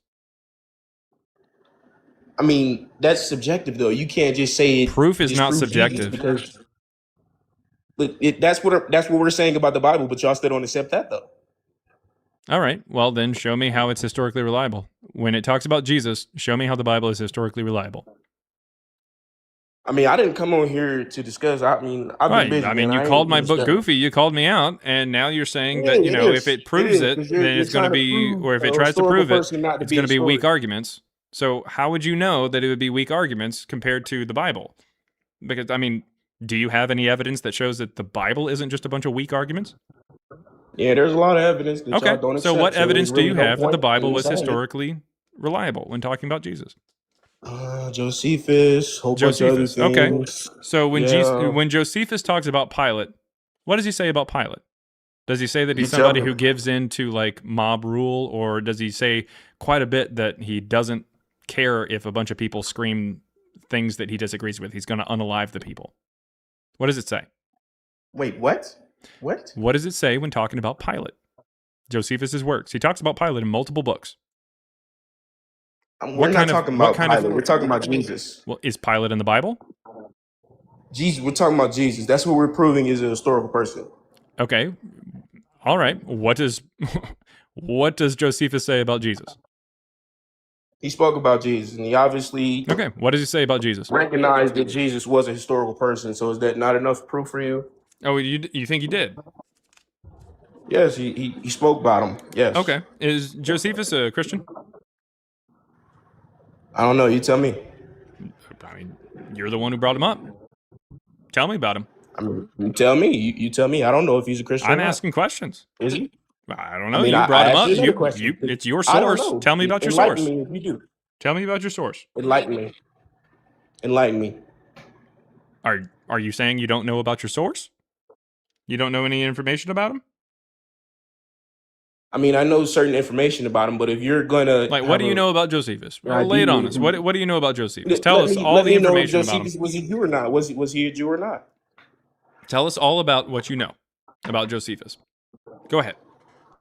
We're listening. So we gonna sit here for 15 days? There's not enough time in the world to sit there and go Tell through all us my thoughts. what you know about Josephus. I know he spoke about Jesus. That's what I know. It would get wrapped up in about 45 seconds. Did he not? Did he not speak about Jesus? Did he not reference Jesus? Go ahead, lay out everything you know about Josephus. Go ahead. I'm asking you a question. Did he not? Because you're ignoring that point. No, I mean, we won't even get there. Was I just it- want is to it not make a sure proven that you fact know that about that your book- source. Go ahead. I'm asking you a question though, Mm-hmm. because you're ignoring the fact that Josephus specifically speaks about Jesus, and you're not using that as a reference of him being the historical person. Obviously, I do not think that would happen. But please, we're going to talk about it. That's perfectly fine. Explain to everyone who is listening who Josephus was. Tell us everything you know about Josephus. You got the floor. Go ahead. He was a historian. I know that.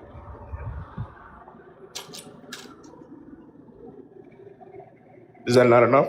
I mean, has 15 days gone by? Was that Jesus Christ, man? No, I'm just saying. You asked for something. I gave you something. Was that it? Is him being a historian? That's not all you know valid about enough? I'm laying it out. Okay, go ahead. Can you respond? Okay, you started it. He's a historian. What else? Yes. So him being a historian, him writing about Jesus, is that not enough history for you? Is that all you know? I'm asking you a question, man. I'm trying to make sure that I give you all the time you need to explain who Josephus was, because it's That's your all source. the time I want need. I'm waiting on your response. So that was it. Okay. So he's a historian that talked about Jesus. That's all you know? Yes. Okay. Not a problem. All right. So Josephus was not a Christian. Josephus was a practicing Jew who lived at the Roman emperor's compound until the day that he died there, in about 101. All right? He was born in 37 in Galilee, and he was a commander of the Galilee in the First Jewish-Roman War between 68 and 70. I understand that there is other things that you could say, maybe like 66 to 73, but 68 to 70 was the main time for Vespasian and Titus's military campaign, starting at the Sea of Galilee and going down to Jerusalem with the siege of Jerusalem and the destruction of the temple there in 70. Now, that being said, Josephus, in Antiquities of the Jews, Book 18, Chapter 3, Section 3, has a very oft quoted paragraph that has To stuff whose about standard? that has stuff. What? To whose standard? What do you mean? You're saying that it's off quoted. How do you know it's off It's quoted? How did you oft-quoted? come to that? Whatever you just said, man. You're, I said you're saying it's not valid. quoted. Oft. What? You like often. Often? That's what you mean? Yeah, oft quoted? Yes. Oft. It means like. Oh, okay. My bad. I didn't know what that means. Okay. So maybe just ask, what does that mean, as opposed to saying to whose standard, because you assumed what it meant there. I mean, I guess, but you can continue. Okay. So anyways, it is an oft quoted, or it's quoted a lot. It's called the Testimonium Flavianum. It is a paragraph that talks about Jesus, Pilate, crucifixion, disciples, miracles, resurrection, all kinds of shit, all in one paragraph. Unfortunately, we can tell from a myriad of different ways that not only did Josephus not say those phrases, because he wouldn't have as a practicing Jewish person in the 90s living at the emperor's compound, but on top of that, we can tell who wrote it. Eusebius, a little over 200 years after the death of Josephus, an admitted liar, wrote the Testimonium Flavianum there in 320, roughly. In his book Demonstratio Evangelica, he says, now let us make use of Josephus the Jew, and then gives us that paragraph for the first time in history. Multiple church fathers prior to Eusebius quote from Josephus, some of them even quoting from that same book, and never mention that paragraph because it just wasn't in there. It includes phrases that Josephus doesn't use or uses in different ways, but Eusebius uses them. It also, the paragraph before it and after it, which talk about Pilate not giving into a mob, by the way, which is what the Gospels say he did, those particular paragraphs before and after it go together. In Wars of the Jews, another book from Josephus, he talks about those very same things from Pilate, but without the Jesus part thrown in, because it wasn't something he wrote. It's also not found in the table of contents whenever he says what he's going to be talking about in the upcoming chapters. He doesn't mention it, because it wasn't something he wrote.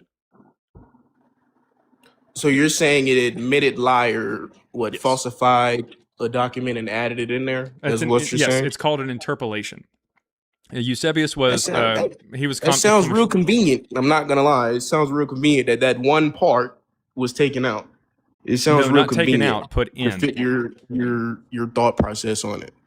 Yeah, that's a pretty common thing. We can actually tell quite a bit in a lot of different ancient texts that Christians are actively editing them.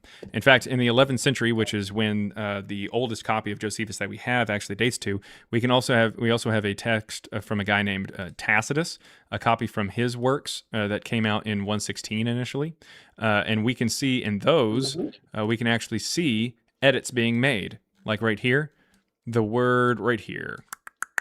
This word right here, it gets translated as Christians, but you see this little gap here in the word? Mm-hmm. Yeah, that's because this used to be an E. Here's what an I looked like. It kind of looked like a Y.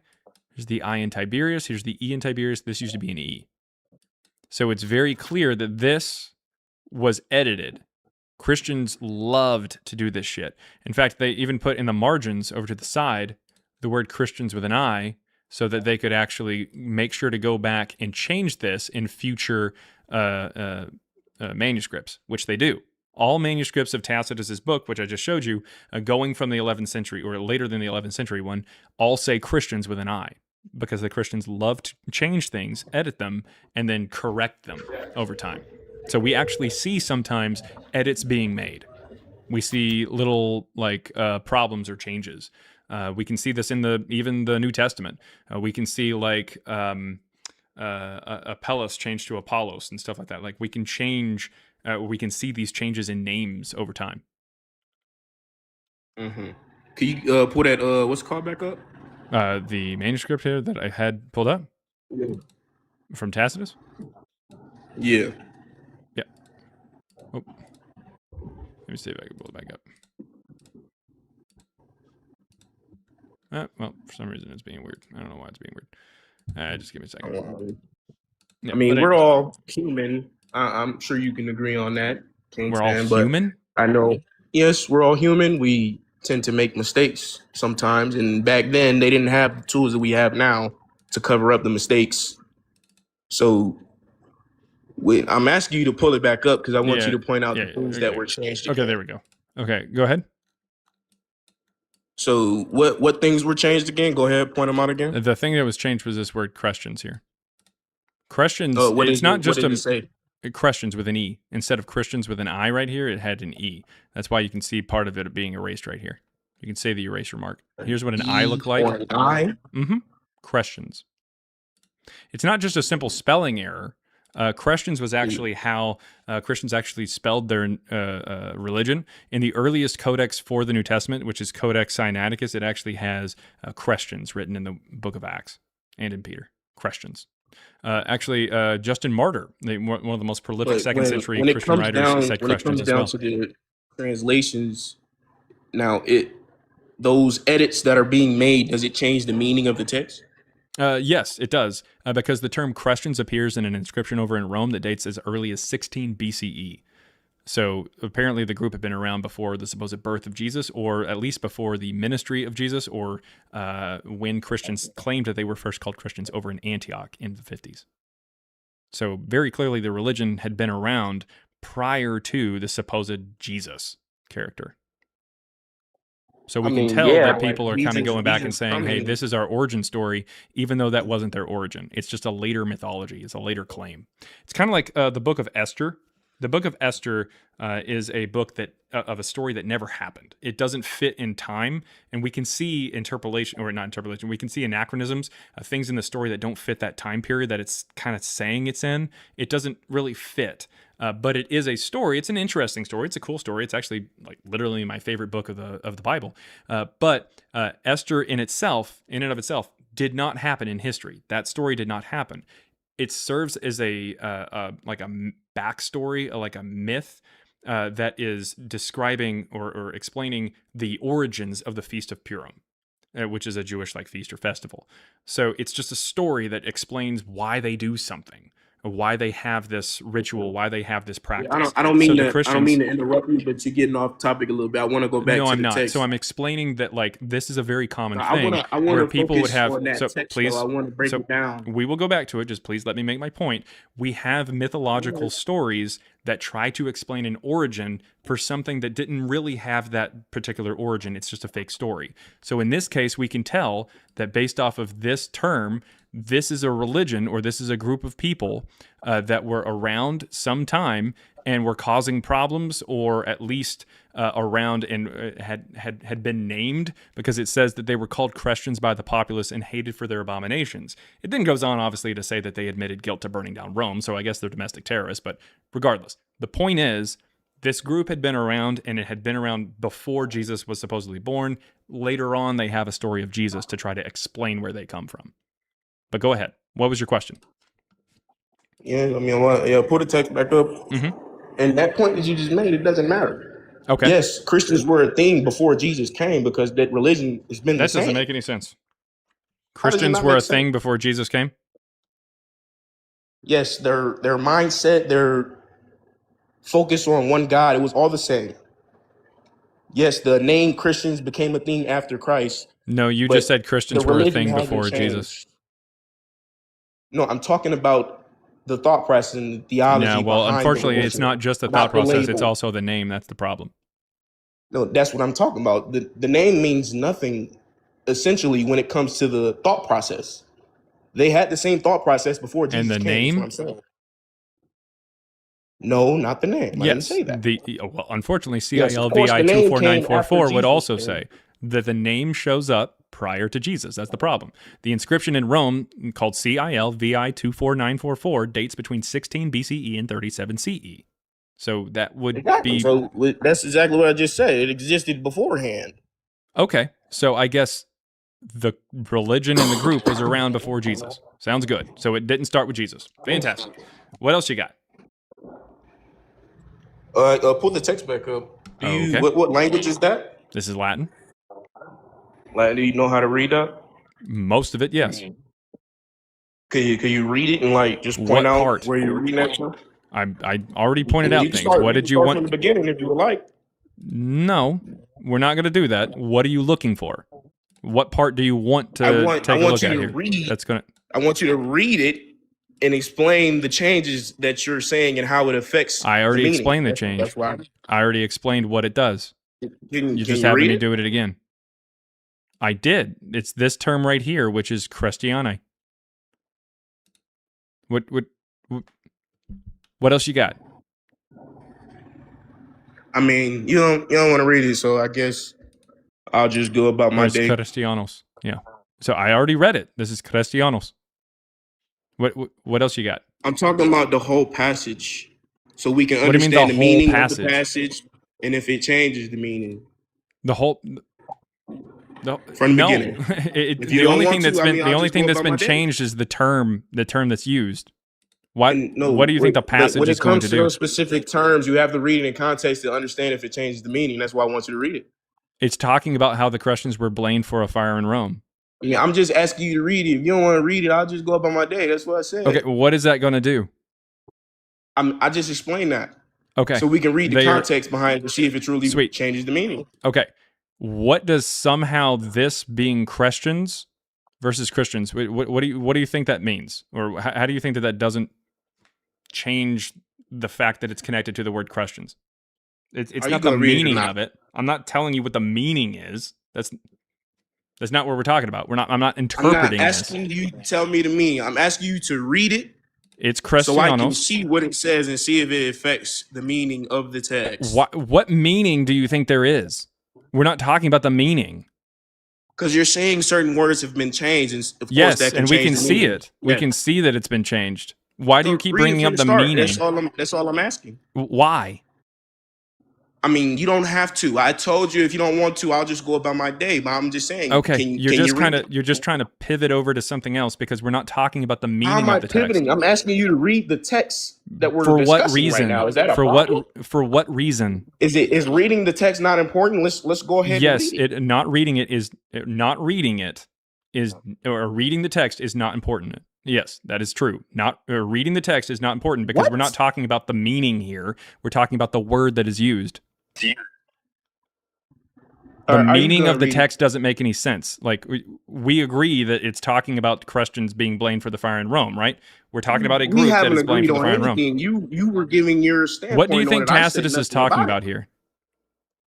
I want you to read it so I can understand. What do you he's think? talking about, If but I you don't read it wanna in read Latin, how would you even know what the fuck I'm saying? Do you want me to read it in English? I mean, if you can read it, you can translate it as well. Correct? Okay, well then I'll just go over to help an me English out. translation. You want me to be a disciple of yours or not? I I'm do trying not to want learn you to right be a now. disciple of mine. That's fucking stupid, dude. That's I'm weird. just saying, if we're going to talk about the text, Why the fuck not did you read it? even say that? What the fuck is wrong with you, man? You're the Like, type what of the person heck? that goes, like, listen, you're the type of person that says, hey, if there's no master, then whose Oh. slave will I be? The fuck kind of No, coon-ass kind of not- talking is that, I've bitch? never said that at all. I'm just asking you to read the text. That's all I'm asking. And that's a problem, apparently. Yeah, okay, we're going to read it in English then. All right. So, and I'll pull Okay, up, I that's pull all up I've been a asking you to literal do. translation. I pull up a literal translation of all of this. All right. All right, here we go. Let's see here. Oh, is this the text? I think it is. Nope. Got to pull You're up right, the- Elizabeth. I made to follow Jesus. You're exactly correct. Following my shepherd. I'm pretty trying sure to she's. educate myself, man. I'm pretty sure doesn't she want is. to read the text, I'm though. pretty sure she is making fun of you. I know. That's Okay. why I was being sarcastic. Okay, well, that didn't come across very well. All right, let's see here. We're trying to. I don't know wouldn't why expect this- you to understand. You don't even think Jesus is real. Yeah, cool. Yeah, you haven't even read the stuff you're trying to bring up. All right, so What it says Well, here here is, we but go. for all human efforts, all the lavish gifts of the emperor and the appropriations of the gods did not banish the sinister belief that the conflagration, this is means of fire, was the result of an order. Consequently, to get rid of the report, Nero fastened the guilt and inflicted the most exquisite tortures on a class hated for their abominations called Christians by the populace. This was the sentence we were talking about. So what does that mean? What's the one that was changed? This one. And you said it was Crestus? I did not. I said it was questions. Christians? Yep. That's what you said it was replaced with? No, it was replaced with Christians. We can see. I mean, that's in, probably a even translation. No, it is not a translation. You can see the. I mean, I'm pretty sure right back then they didn't say Christians. Like that's like it's an English word. They didn't speak English. Okay, okay. It says Cristianos instead of Cristianos. That's the point. What's the difference? I already explained the difference. We're not going to do this again. I mean, for the sake of the conversation, just go ahead and explain it again. Because I was ready to go about my day, but apparently you want me to stay here. You can go on about your day. See that X right up there? That's the oh shit, I can't handle the natural conversation little button. If we're gonna have a conversation and you I mean, I'm pretty sure you think you're a already knowledgeable had the person. conversation. Go ahead and educate me. What's the difference between them? We've already talked about it. Yeah, I guess, man. Have a nice day. Tell your mom I said hey. All right, we're gonna go ahead. We got one other guest that we could probably get to, but let me check the super chats. Oh, hey, oh my God! Thank you very much. Woo! Thank you. Thank you very, very much. $50. Thank you very, very much. From Vlad Kingston. Thank you. Keep doing the great work and enjoy your weekend. Well, that is definitely going to be good news for Matthew. Let me let you in on a little secret here. Matthew is hoping to get this book done really soon, like really soon. He is making a very, very strong push. For about every hour that I'm here on the live, he has been working on the book, trying to finish it up, trying to make sure it looks good and it's all cohesive and it's all consistent logically and everything like that. He is making a giant push. So this kind of stuff right here allows for him to focus more attention on that and not be freaking out by the fact that currently right now he is out of work. He's between jobs. So anything that you can do to help there definitely helps there. So that is awesome. Thank you so much. We are trying to get this next book out. We really, really are. I'm trying to obviously, talk to people and educate them here. It's a two-force kind of thing. Like we're both trying our hardest to help the cause, if you will. But thank you very much for your help there. And then we got $2.79 Canadian from Serenity Serpent says, you heard him, Jeremiah's rise up, not a cult. Queef. All right. No, we are not a cult. Do not follow me. That's weird. I mean, obviously you can follow on like TikTok or YouTube or whatever, but no, a disciple of me, that is weird. That is so strange. What a weird ass comment that the guy made. It very clearly showed where his head was. Because there are some people who just are born followers. It's weird. Like, stop it. Snap out of it and just actually like look into things. If I'm right, I'm right, but don't like, no. Don't just follow me. It's just weird. So strange. God damn it. This made me feel gross just listening to a grown ass man tell me that he thought I wanted him to be like a disciple of me. Like, what the fuck? All right. Dark rules. What you got? First of all, this is weird and personal, but are you of mixed race? Because you called that guy a coon, and that seems kind of wild, but also fair play. I did hear. I did call him that. Yes, and I am of mixed race.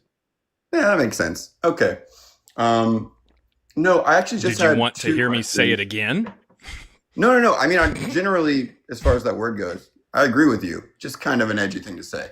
Okay. Was it wrong? Was it incorrect? No. I'm just curious, Yeah. All right. But my first question was like, as far as like a definition of historical Jesus, like what would you put that as? Because I was on here the other day and you totally realigned how I think about the historical Jesus, and I've looked a lot into it. I ordered your book. My second question was going to be like, is there anywhere to buy? I think her name is Dr. Nina Livesey. Is that it? Livesey. Yeah. Livesey? Yeah. She's awesome. Yeah. Her book that is not $100. I don't know why. We were watching, waiting for that book to come out because our book came out in March of that year, and then we had a conversation with her in June, and she was like, "Oh, my book's coming out in the fall," and then we just kept watching it and waiting for it to come out, and then eventually it comes out in December, and it said like $120. We were like, "Oh fuck!" Like, and I get it because a lot of scholarly works can be really expensive, but like, damn, even the ebook is like 110. It's like, what the? Anyways, so yeah, it's $50 to rent it for a month. That's so. I mean, hey, look, Nina, go get that bread. But like, come on, like, all right. Anyways, I don't have any idea. You might be able to pick up a used copy or something. Every once in a while, there's a used copy that comes around. I think yes, we did have a used copy.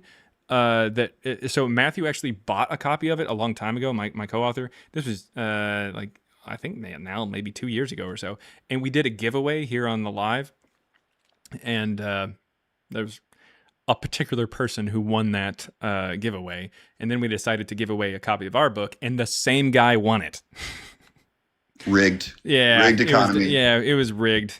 It was rigged. So maybe if we get another copy, then we'll do it, and we'll make this competition too big to rig.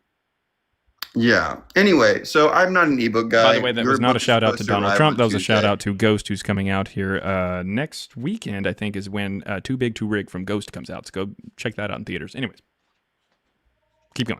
No, I was saying your book should arrive Tuesday. And before I get into it, because I'm not like an ebook person, so I bought a physical copy. I'm curious as to like, what I was trying to say earlier was that I had kind of taken for granted a lot of established, like secular, so to speak, academic perspectives on the historical Jesus, right? Mm-hmm. And you gave me a lot to think about. And there are some places where I think like maybe your claims are a little strong as far as like what the norm should be for how recent, texts are after the death of a historical figure. But it's super clear that like Jesus has a really, really bad case compared to how he's presented by even secular academia, right? Yeah.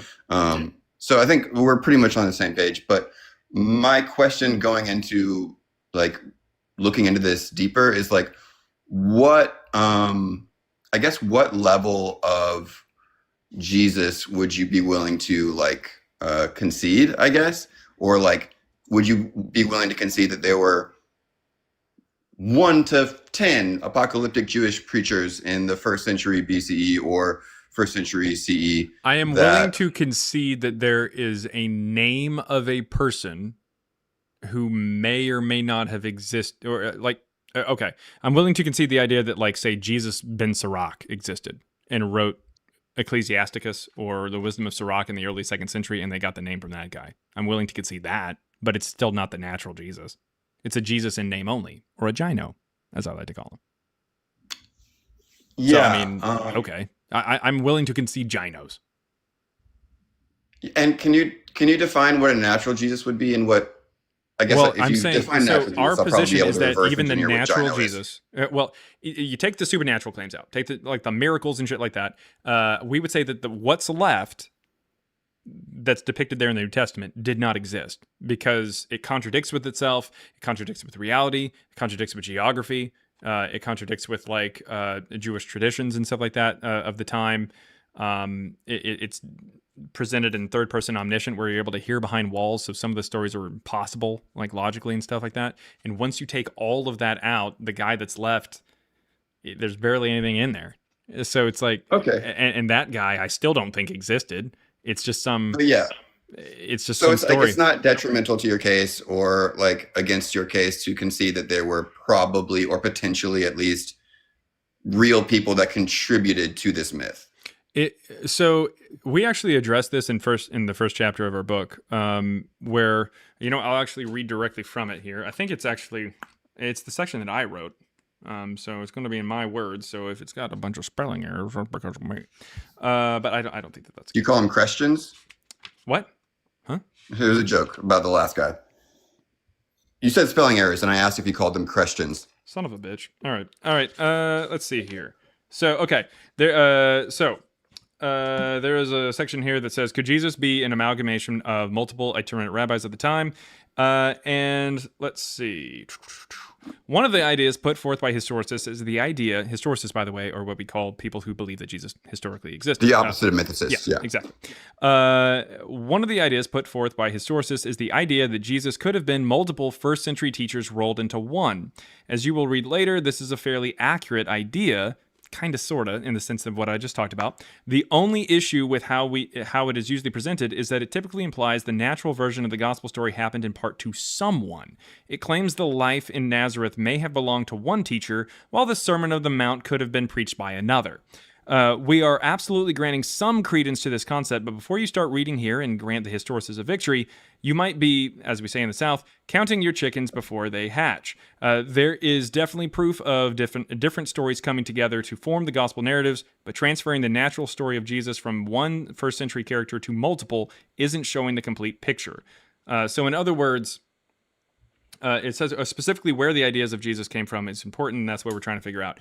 Like, even if you were to go through and say, oh, this story of Jesus happened to this Jesus, or this guy, and this story happened to this guy, and this happened to this guy, and it's all different guys. Cool. Well, the New Testament still says it all happens to one. So it's wrong. Yeah, totally. That's like kind of saying, oh, hey, James Bond is actually multiple people put together. Okay.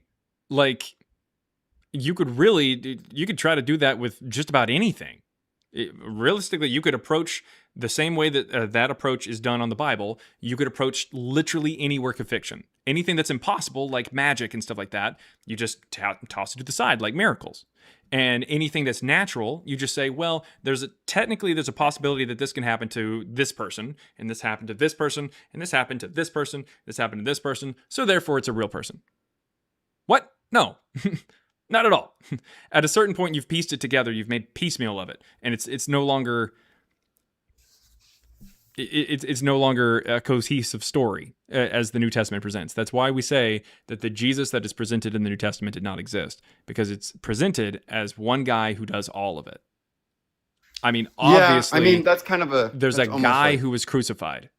Crucifixion. It's almost tautological because, as you've repeatedly said today, like the Jesus of the New Testament not only didn't exist but can't exist. Oh yeah. If you're being consistent with what the New Testament is. Mm-hmm. So I think that most historicists would stop even before that, and they just have an extremely low burden of proof, which I'm fine with. But I just think that it's not just an extremely low burden of truth; it's an extremely nuanced take on who this Jesus is. So, like, yeah. Like they disregard, most critical scholars are going to disregard the supernatural claims. But when they take a look at the natural claims, what are they going to do when they contradict? You just have to pick one.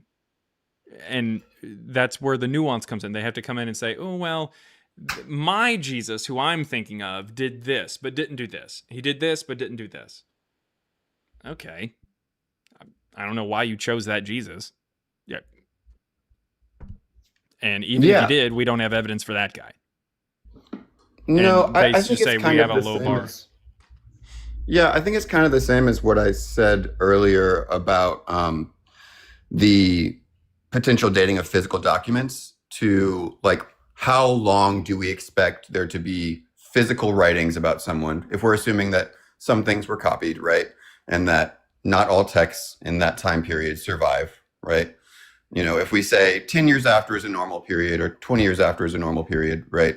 And obviously, Jesus doesn't have anything until 110, 115 years after he was supposedly crucified. Right. Right. So I don't know what you would consider the norm for historical evidence after someone's death being during that time period. Well, but I mean, he doesn't even have any considering the fact that the stories that we get also have these historical problems, again, that Jesus still couldn't exist. Like, I don't know what to tell you. Like, I don't care if there's a story of George Washington that comes out during his lifetime, during his supposed lifetime. If it talks about him in the 18th century, driving a Lamborghini, it didn't happen. Like, yeah, no. I guess really I'm curious about like, that was well, I don't know why. I don't know how he'd be talking about a Lamborghini if it came out back then. But like, I don't know, saying he went to the moon, like something like that. Like it would be, it's nonsense. It didn't happen. Yeah. I'm just curious about like what the normal time frame would be that you would expect physical text to be present for a historical figure that wasn't someone like a high-ranking government official or something like that. I mean, my expectation doesn't matter because to be fair, I would accept the later Gospels. I would accept the Gospels from the 2nd century if it wasn't for the fact that it was filled with problems in it. And if they had said, hey, we are writing this in the 2nd century based on, oral tradition, like we got this from this person or something like that, and they explained where they kind of got their materials. Because back then, even if you have stories from someone later on, they still quote or cite their sources. That's generally what authors would do back then. Is they'd say they'd give their name and they'd say like this is, or at the very least they'd say this is where I'm getting the information.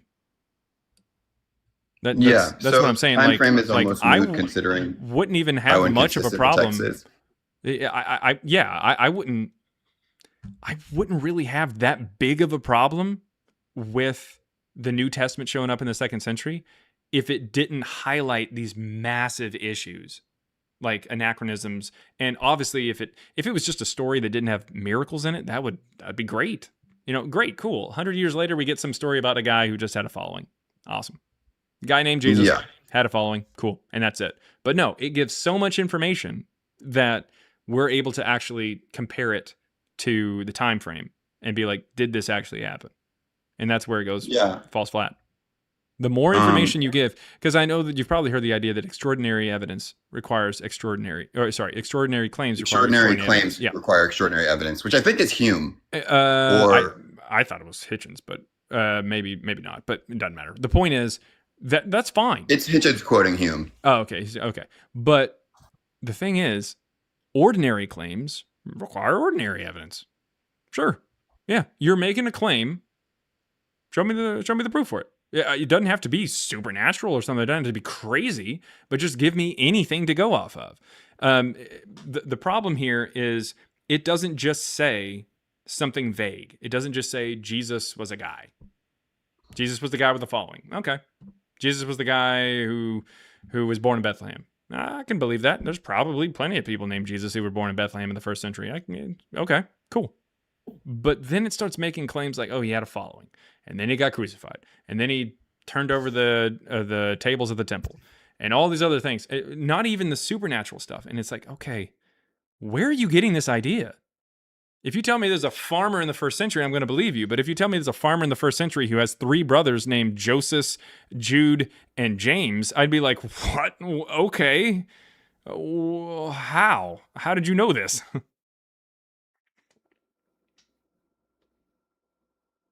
Yep. He's off the app. I don't know what happened. He may have got a call. Oh, sorry. Okay. No, that you answered everything. I didn't realize that when I pulled up my browser that it was going to mute me. Oh yeah, it kind of minimizes. Yeah, but you see what I'm saying? Like a stonemason in the 1st century. Cool. Mm-hmm. A stonemason named Jesus. Whatever. Sure. A stonemason named Jesus, 1st century. He had brother Jude, James, and Joseph. Okay. Yeah. Where's your evidence for this? Now it's getting into like more specifics. Like, how did you hear about that? Where did you get that? Yeah, and what I'm hearing is that if a bunch of these texts showed up 100 to 150 years after this guy supposedly lived, and there were no extraordinary claims there, you'd be like, I guess I'll take this, whatever. Yeah, sure. If there were no extraordinary claims and there were no anachronisms which showed that it was impossible, no contradictions that showed that it was an impossible story. In fact, if it was just much shorter and just whittled down, mundane letter. That'd be fine. I don't know. I wouldn't necessarily have much of I couldn't argue against it, really. I'd just be like, it's weird that it's late, but okay. Yeah, I don't know. It seems like you I mean, make we a take big that with Josephus. Josephus was not, for instance, he was not a contemporary for the census, but we know that he lived right after the census happened, and he would have known people who were alive during that time period and everything like that. And we're still coming off the heels of that anger that made the tensions boil up to a head for the war that he was actually a part of. So, like, okay, so we trust that when he talks about the census, it makes sense, and then we end up finding like inscriptions and stuff like that. But like when he talks about things that happened right before his life started, he talks about it in a mundane way that doesn't tend to contradict anything else that he writes or contradict what we find in history. So it's like, okay, well, it's fairly believable. It's right after and it's mundane. But with Jesus, it's not right after, and it's not mundane. And it's filled with anachronisms and contradictions and third-person omniscient style. Sorry. Yeah. It's just not, it's fiction. Yeah, I guess I get that. I'm sure that there are contradictions in a lot of historical things, but they have contemporaries. They have better reasons to believe in them. Yeah, we have ways to go around it and say, well, technically, no. Here. Yeah, and I could nitpick certain things, like, we get really, or you seem to make a big point of the Herod versus the Roman official. Yeah, well, that's 10 years apart. That's pretty bad. Yeah, but it's 10 years apart of a copy of a copy of a copy. And like, I'm a Beatles fan, but I don't know if their first single was in the 50s or the 60s. What? Well, I'm just saying, no, I'm saying like 10 this years isn't apart. just like a passing reference to what time it is. That they're in Bethlehem for the purpose of a census in one, and then they're literally like hunted down by Herod in another one. The fuck are you talking about? They have like roles. Herod has a speaking role in one of them. Like, no, it's not just a passing reference to the time. It's straight up like, these are characters in the fucking story. They're important. They matter. Yeah, I don't know. I don't have a faith, right? So it's like, I guess my whole thing is like, in order for that to be a point that would like rattle my faith, I would have had to have believed in it in the first place, or believe that this was like somehow a reliable historical document. Like, I just expect there to be errors like that. So it doesn't invalidate all the other stuff. But what you're saying makes perfect sense. Sweet. But even like people like Bart Ehrman don't even say that he was born in Bethlehem. Like, the whole thing is a theological construct that tries to get Jesus into Bethlehem so that he can be the son of David or whatever. Like yeah, come from the house of David. Like, it's like, if you ask Bart Ehrman, he would say that Jesus was born in Nazareth. If you ask most critical scholars, they would say he's born in Nazareth. And even that doesn't have any evidence, because we don't have any evidence in Nazareth at the beginning of the first century. So like, it just, the whole thing is built on a house of cards, man. Like, there's just nothing there. I get that you're trying to basically whittle it down to where it could possibly be some like minimal thing, and just take a minimalistic approach to it and say, maybe this guy.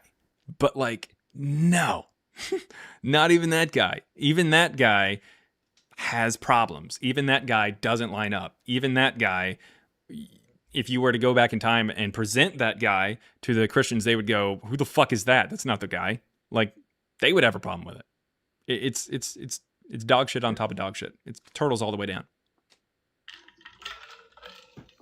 But yeah, no. I do have to hop. Because I got to go pick up the kids there at school. But thank you very, very much for coming up, man. No, thank you. And I look forward to reading the book. And it was Hume, or at least that was the idea that Hitchens was referencing. I obviously I heard it said, but I didn't hear it from Hume. But anyways, in his Lamborghini on the way to the moon. Yeah, to split it in half with Muhammad. But anyways, thank you very much for coming up. That was Dark Rules there. Thank you for coming up. And thank you to anybody and everybody who stuck around longer than 30 seconds. 35-second gang, rise up. Peace out, Girl Scout. Put me down for some Thin Mints. I will see you guys later, everybody there on TikTok. I will see you later. Remember, Bible is at 9 p.m. Central on Sunday night. Be there or be square, or also be rectangle, or I don't give a shit. Whatever shape you are, just be there. All right. Be there, because if I don't mention it and you're not there, then Christine the Goddess is going to beat me up. She knows where I live. I didn't even tell her. It's weird. Anyways, so over there on YouTube, thank you very much for hanging out. Thank you very, very much for the super chats. I wanted to also mention $2.79 there, Canadian from Serenity Serpent said, request at the local library, Christ Before Jesus. That would be awesome if you request that book and it's in. If someone does that, take a picture and then email it over, christbeforejesus@gmail.com. Send it to us. That sounds awesome. You can make a video on TikTok. That would be beautiful. If they get it and they put it on the shelves, that would make me ecstatic. That would be awesome. Thank you very, very much for suggesting that there, Serenity. So I will see you guys later. Thank you for the members, and thank you again to Vlad Kingston there for the video. That is awesome. Thank you so much. And I will see you guys later. You've been you, you've been Tube. I've just been CBJ. See you guys later.